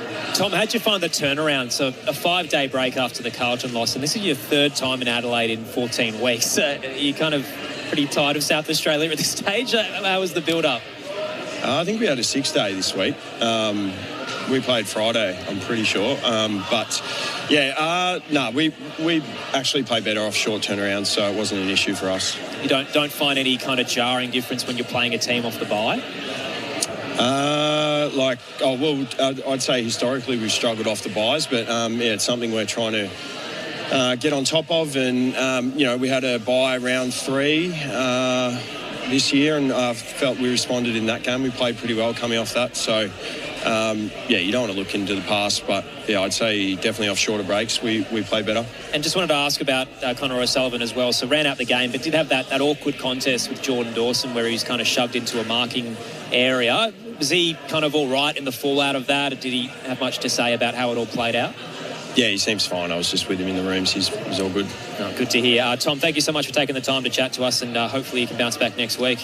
Yeah, thanks, guys. Tom Atkins downstairs after a 1-point loss to Adelaide here at the Adelaide Oval, and he did call me out of my mouth. So it was, 6-day break. I've bungled that one up. It's a Thursday night footy, not Friday night footy. There you go. That's okay. Excellent speaker, though, a premiership play with the Cats. And, I think his disappointing as back-to-back losses can be. Filthy. Yeah, they clearly understand that they can be better than that. So you talked to the inaccuracy, and he was quick to, and I think that was extremely valid, because I'm looking through the notes, and then Jack Martin missed one from the top of the goal square essentially at the start of the game. Jack Bowes tried a dribble kick from 30 metres. We saw other players, Ollie Henry running into an open goal, and as the midfield group, he turned it in on themselves. I mean, that speaks to the professionalism of that footy club and why they've been so successful for so long. I wouldn't mind being a fly on the wall for review, to be honest. Like, I'm looking at an Ollie Dempsey. I was really excited to watch tonight, and the Crows have kept him pretty quiet. So the 14 disposals, I think he averages about 18, and he's able to influence both ends of the ground. And I think what Tom Atkins did say that I picked up on was just that ground level presence from the mids inside 50. And I find that really interesting. It suggests that perhaps the work rate of the Crows was higher when, as Atkins mentioned, you'd expect the Cats to outrun most teams. So a big night of footy, and it just starts a heavy weekend as well as we kickstart round 13, the King's birthday weekend, the Hawks and the Dogs tomorrow night. But Adelaide winners by a point, as we've touched on their big run to come as they play some of the league heavyweights. So the Dogs next weekend, they've got the D's after that, and the showdown, West Coast in Perth, no easy beats either. And Geelong have the Suns at the Dockers to come before their bye to get their reset, which I think Adelaide would say getting round 12 as the bye is probably the dream, because that is smack bang in the middle of the season. Geelong get the opening round bye, I guess, but they have to wait a little bit longer. Would you prefer, Loss? Oh, no doubt last week. Yeah. Absolutely. You wouldn't, I think Geelong have probably copped the rough end of the stick there, and then there's still that pre-finals bye, isn't there? And so if they have one in a couple of weeks and then make finals, which you expect them to, then they're copping another one. You kind of lack a bit of continuity. So, I mean, if there's a team that can manage it, you'd expect it's Geelong. But yeah, you'd much rather be in Adelaide's shoes with the placement of the bye. Marcus had a fun text as well on 0437 774 774 saying that because Geelong has won, Fremantle now have a chance to go 4 games clear of them at top spot. Wow. And Sydney would be 3 if they can win as well. So suddenly the top 2 starts to look a little bit more concrete if they win. We've still got the games to play, but it's a bit of a backstep for Geelong, who probably would have felt like they could have really tested those teams. If that gap gets as big as 4, it's hard to really rein that in. For top 2? Yeah. Yeah, absolutely. No doubt about that. How excited do you get as a original West Australian with Freo just sitting Having pretty? spoken to many Dockers fans through the week, I think the narrative is to keep downplaying them. They prefer to not be in the spotlight and just keep chugging away. I'm loving flag mantle. Let's go. Yeah, Let's go. They've got all the pieces. Yeah. They built up their game from a defensive base, and then now they've got those attacking pieces. You spent some time at the Dockers, didn't you? You really know used to work inside the as four media walls. manager back in the day. So, no, they'll be elated, as you've touched on. This is the start of a premiership window. Like, they are very young, and so, expectations will be through the roof off 11 straight. But the way that they're tracking, they should be, contending for a fair few years. Well, I think John Olsen referred to it as a rebuild. Certainly, I've been off the board 3 years now, but we were tracking Freo and Brisbane in terms of how that, and Freo were ahead of the game in terms of where they were going. So, quick question for you on that. So when the Crows started the rebuild in 2020, did you have a timeline as to when you were expecting to be out of it? You clearly, I think John touched it. You just got to be patient, as hard as it is, and the frustration of your supporters, because you want to win all the games, but you just have to get games in. I think, to be fair, like Fremantle, we haven't seen much of them, so they sort of go under the guard a little bit too. And Brisbane have just stepped up, and the talent that they've had there, and then being able to acquire further talent. I think to pick up Peatling, Neil Bulling, and Cumming, in that 1 year, that's probably one of the better recruiting years. I thought, hang on a sec, here we go. And then for Neil Bullen to come into the leadership group straight away, you got Rankin to come in, and starting to. It's amazing you've been able to do that whilst getting first-round picks. So Rankin, Dawson, and then the 3 that you just spoke about. Yeah. They've done a pretty good job, the Crows, to get to this point. And Brisbane, it took them a long time to actually get the flag. They're being top 4 teams, the heartbreak of the COVID year, and they get bundled out in straight sets in heartbreaking circumstances. And it's the same for Fremantle, because they were so good last year, but they suffered that heartbreak against Gold Coast. And, that's this whole year of hard work to get that, and you lose by a point, and you've got to do it again, and you've got to front up and do it again. And that's what I love about the Richmond story under Hardwick. They just stuck with him. Chris Scott, even at Geelong, just broke through at the right time when you probably could have made a move on a coach. And watching Fags, doggies, watching Fags do it at Brisbane. And I was fortunate enough to be living in Brisbane throughout those prelim final losses and working those games on radio. And I was a Brisbane player at the time, and so you believe in them. But some of the storylines around those guys and Fags, and whether the club should stick with them or not, or whether they were chokers, and then I think you just got to hang in there and trust the process just long enough. And there's obviously a long way to go for the Crows, but games like this are ones where you just go, we found a way to win. Like Geelong should have won that game of footy, but these are the ones where you have to take a lot from. And it might not turn around in a year or 2 years, but it may be in that 3rd year after that, when you've found enough grit and you've put enough experience into the team. And last year's final series, that'll pay off at some point if they stick together. And it keeps the Wolves at bay. We spoke about it in the pre-game, but there's a portion of the Crows fans who are so vocal online when they lose against other finals contenders that it felt like, Nixie isn't the guy to get them towards a flag, and now you've got to make the call now because you're in the window and it's too late if you let it go another year. But you get a result like tonight, and I think everybody just takes a breath. And you go there. The season's still alive. There's plenty of footy to play out. They're in a good spot. We'll see what plays out from here. I just find there's an impatience, and people, particularly here from South Australia, the history of the SANFL, 8-team town. I think it's very easy to forget when you've got 2 teams here in Adelaide that it's an 18-team competition. It becomes very easy to forget that, and so the pressure piles on far too quickly. And to the point I'm trying to make, I think you just have to stick together. Well, if you don't, you end up like Carlton, because you become impatient, Yes, and you turn over your coaches. I mean, they've had 10 coaches in 15, 25 years. Oh, but the proof's in the pudding, right? Totally. That being said, they might have found the right one now. It took a bit of time to get to. Yeah, it all depends. If he wants it. Well, we know Lauren Arnell doesn't, so he's got one less competitor for that job. Yeah, I don't want it. Lauren Arnell, Rod Jameson, your experts tonight as we unpack Adelaide's 1-point win over Geelong. Who's doing the votes tonight? ABC Sport Footballer of the Year. I'm ready if you need me. Yes, Jamo. please, jump in. I One feel team. like Loz is all over. One Yeah. team. Let's do it. Where'd you land, Lauren? Oh, well, I think Curtin's the one voter for me. And I might need your help, Damo. Mm-hmm. So the 2 is either Dangerfield or McAndrew. I think McAndrew's game tonight again, just because of the quality he went up against. And overall, he's had 51 hit-outs, 6 to advantage, and then around the ground. He's had 8 first possessions. I thought that's Marks, probably how his many best marks? game. Let's have a look here. 4. Put you on the spot. Yeah.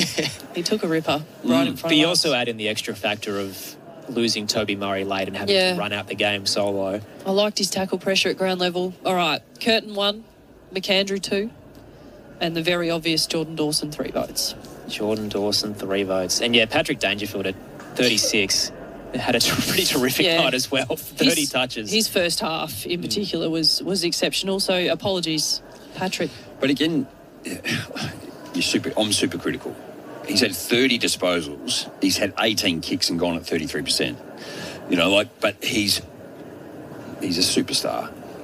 He's got 16 contested, 7 clearances, inside 57 times, and he's kicked 1 goal. So he's an absolute match winner. We haven't seen a performance that big out of him this year, I think. So, he showed that he's still got it. And the talk during the week was he's very eager to play on because he wants to push closer to 400. So they'd need to, make finals, play a couple, and then have a, 75% year next season, and he'd probably get there. So, well, I think Mark Blitzarve deserves a mention again tonight. So he played game 305. Yep, so equal 5th all time. So Mitch Duncan and Jimmy Bartell are on 305. The next one is going to be probably a little challenging to get to. So Ian Nankervis at 325. So he's the 5th most games played in the role that he has. Didn't actually mention during the call Rory Laird either. So he's actually outright 6th now, passes Nigel Smart, game 279. Well, and then Taylor Walker is going to sneak up there too. So by the end of the year, he could be the 3rd most games played at the football club. And you're talking about maybe going around again. Milestones are plenty. Adelaide winners by a point. Chris Scott's just started his press conference downstairs. We might have a listen in to the Cats coach. Chris, how do you assess some of those key moments late? Which ones, mate? There was a Coney Martin win. There was a blaze forward from Max Holmes. Just some critical moments late. How do you assess the last 3 or 4 minutes where the game was won and lost? I don't think it was won or lost in the last few minutes. We had our chances to win it. We were a little bit disappointed with some of our execution late, but high pressure, difficult to communicate in that situation. But it was quite impressive, really, to give ourselves a chance to win the game. And it's disappointing because, especially early in the game, probably for the majority of the game, we felt like we were at least in it, if not, not in control of the game necessarily, but certainly in a lot of key areas we were well on top and weren't able to capitalise. So the fact that we couldn't quite capitalise right at the end was a little bit of a pattern. Had more scoring shots. Felt like at times when you went inside 50 and they swept it out pretty quickly. Yeah. Is that what you're referring to there? What other parts of the game do you think you didn't capitalise on well enough? Shots at goal early. That's probably... their defenders were able to relieve the pressure out of their back half pretty well, and there's always 2 sides to that coin. It's difficult to execute that, and they did that well, and we made it a little bit easy for them. Even when they were kicking the ball out of there under pressure, it sort of landed in their lap a little bit. So when we were pretty dominant in other parts of the game, that was a bit frustrating. But we had some. We had some positives. Like, I sort of think I don't know whether this is the right way to think about it, but a way to think about it is losing to the Crows at the Adelaide Oval's not a game lost to the competition, and most teams are going to struggle in that. In that game, in a way, if we had won it, it would have been a game won to the rest of the competition. And we had some really good performances that I think augur well for what might be later in the season for us. So Dangerfield was as good as he's been all year, looking more like himself. That's as well as I've seen DeConning play sort of through the middle. We brought a couple of guys in who have been dominating the lower levels, and they played well, Bowes and Wiltshire. Just not quite good enough to get it done against a good team, but I don't think we should be... I don't think we sort of walk away. It's hard because of the emotional bit. I was going to say we shouldn't walk away devastated, and I'm thinking to myself, but I am devastated. We feel like the game was there for us to win, and we didn't quite grab it. But that is, to an extent, the competition we're in. It's the classic Chris Scott charm there. He's just honest and very accountable, and understands that it's disappointing, but ultimately they got close and just fell short by a point there, the Cats coach. Oh, they always do, and his press conferences are always pretty intriguing to watch at the best of times. But their centre clearance stuff, 16-8. Again, they stepped up in that particular area, but Adelaide took it to them around the ground. The hit-outs too. I mean, Lockie McAndrew was so good, but yet they're able to read his hand and still win the footy. And I think all the things that we've all sort of spoken about, they'll reflect on. And, again, all you ask is your team to get into a position where they can win. And there was a time there, I think we were saying one more goal and they're cooked, but they just knew that they were going to come. Adelaide winners by a point, so they are 7-5 on the year. They were led by as much as 20 in the third quarter. Geelong pipped it back, scores level at the death.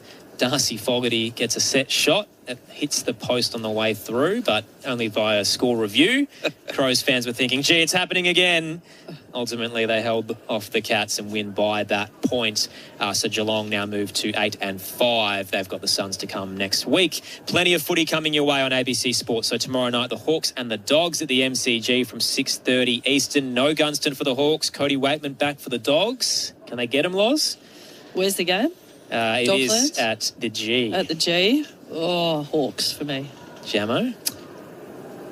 Yeah, Gunston out. I'm going to say the Bullies. He feels like such a pivotal piece, doesn't he? Which is crazy to say, but he's, he was leading the Coleman, or he is leading the Coleman because Jeremy Cameron didn't kick enough to pass him tonight. So, misses the game this week. Will that hurt them? We'll find out tomorrow night. 6:30 Eastern Standard Time for the Hawks and the Dogs. And then plenty of footy after that with North and Freo, the Q Clash, West Coast and Port on Saturday, and then your Sunday doubleheader of Sydney and the Saints and the Bombers and the Blues. Huge thanks for your work, Jamo. No, thank you all. Good to see you as always, Lauren Arnell. Thank you. Josh Money down in the rooms, Fletcher Doherty, our socials man, Tom Wilson on the commentary team, Dominic Lombardo, our tech, and back in the studio to Jules Hay. Big night of footy. Gee, it was a fun way to start round 13, and we raised over $100,000 as well here at the Adelaide Oval to kickstart the King's birthday weekend. The Hawks and the Dogs tomorrow night from 6:30, and here it was Adelaide by a point. 11-9, 75 to Geelong's 10-14, 74. We'll see you tomorrow night on ABC Sport.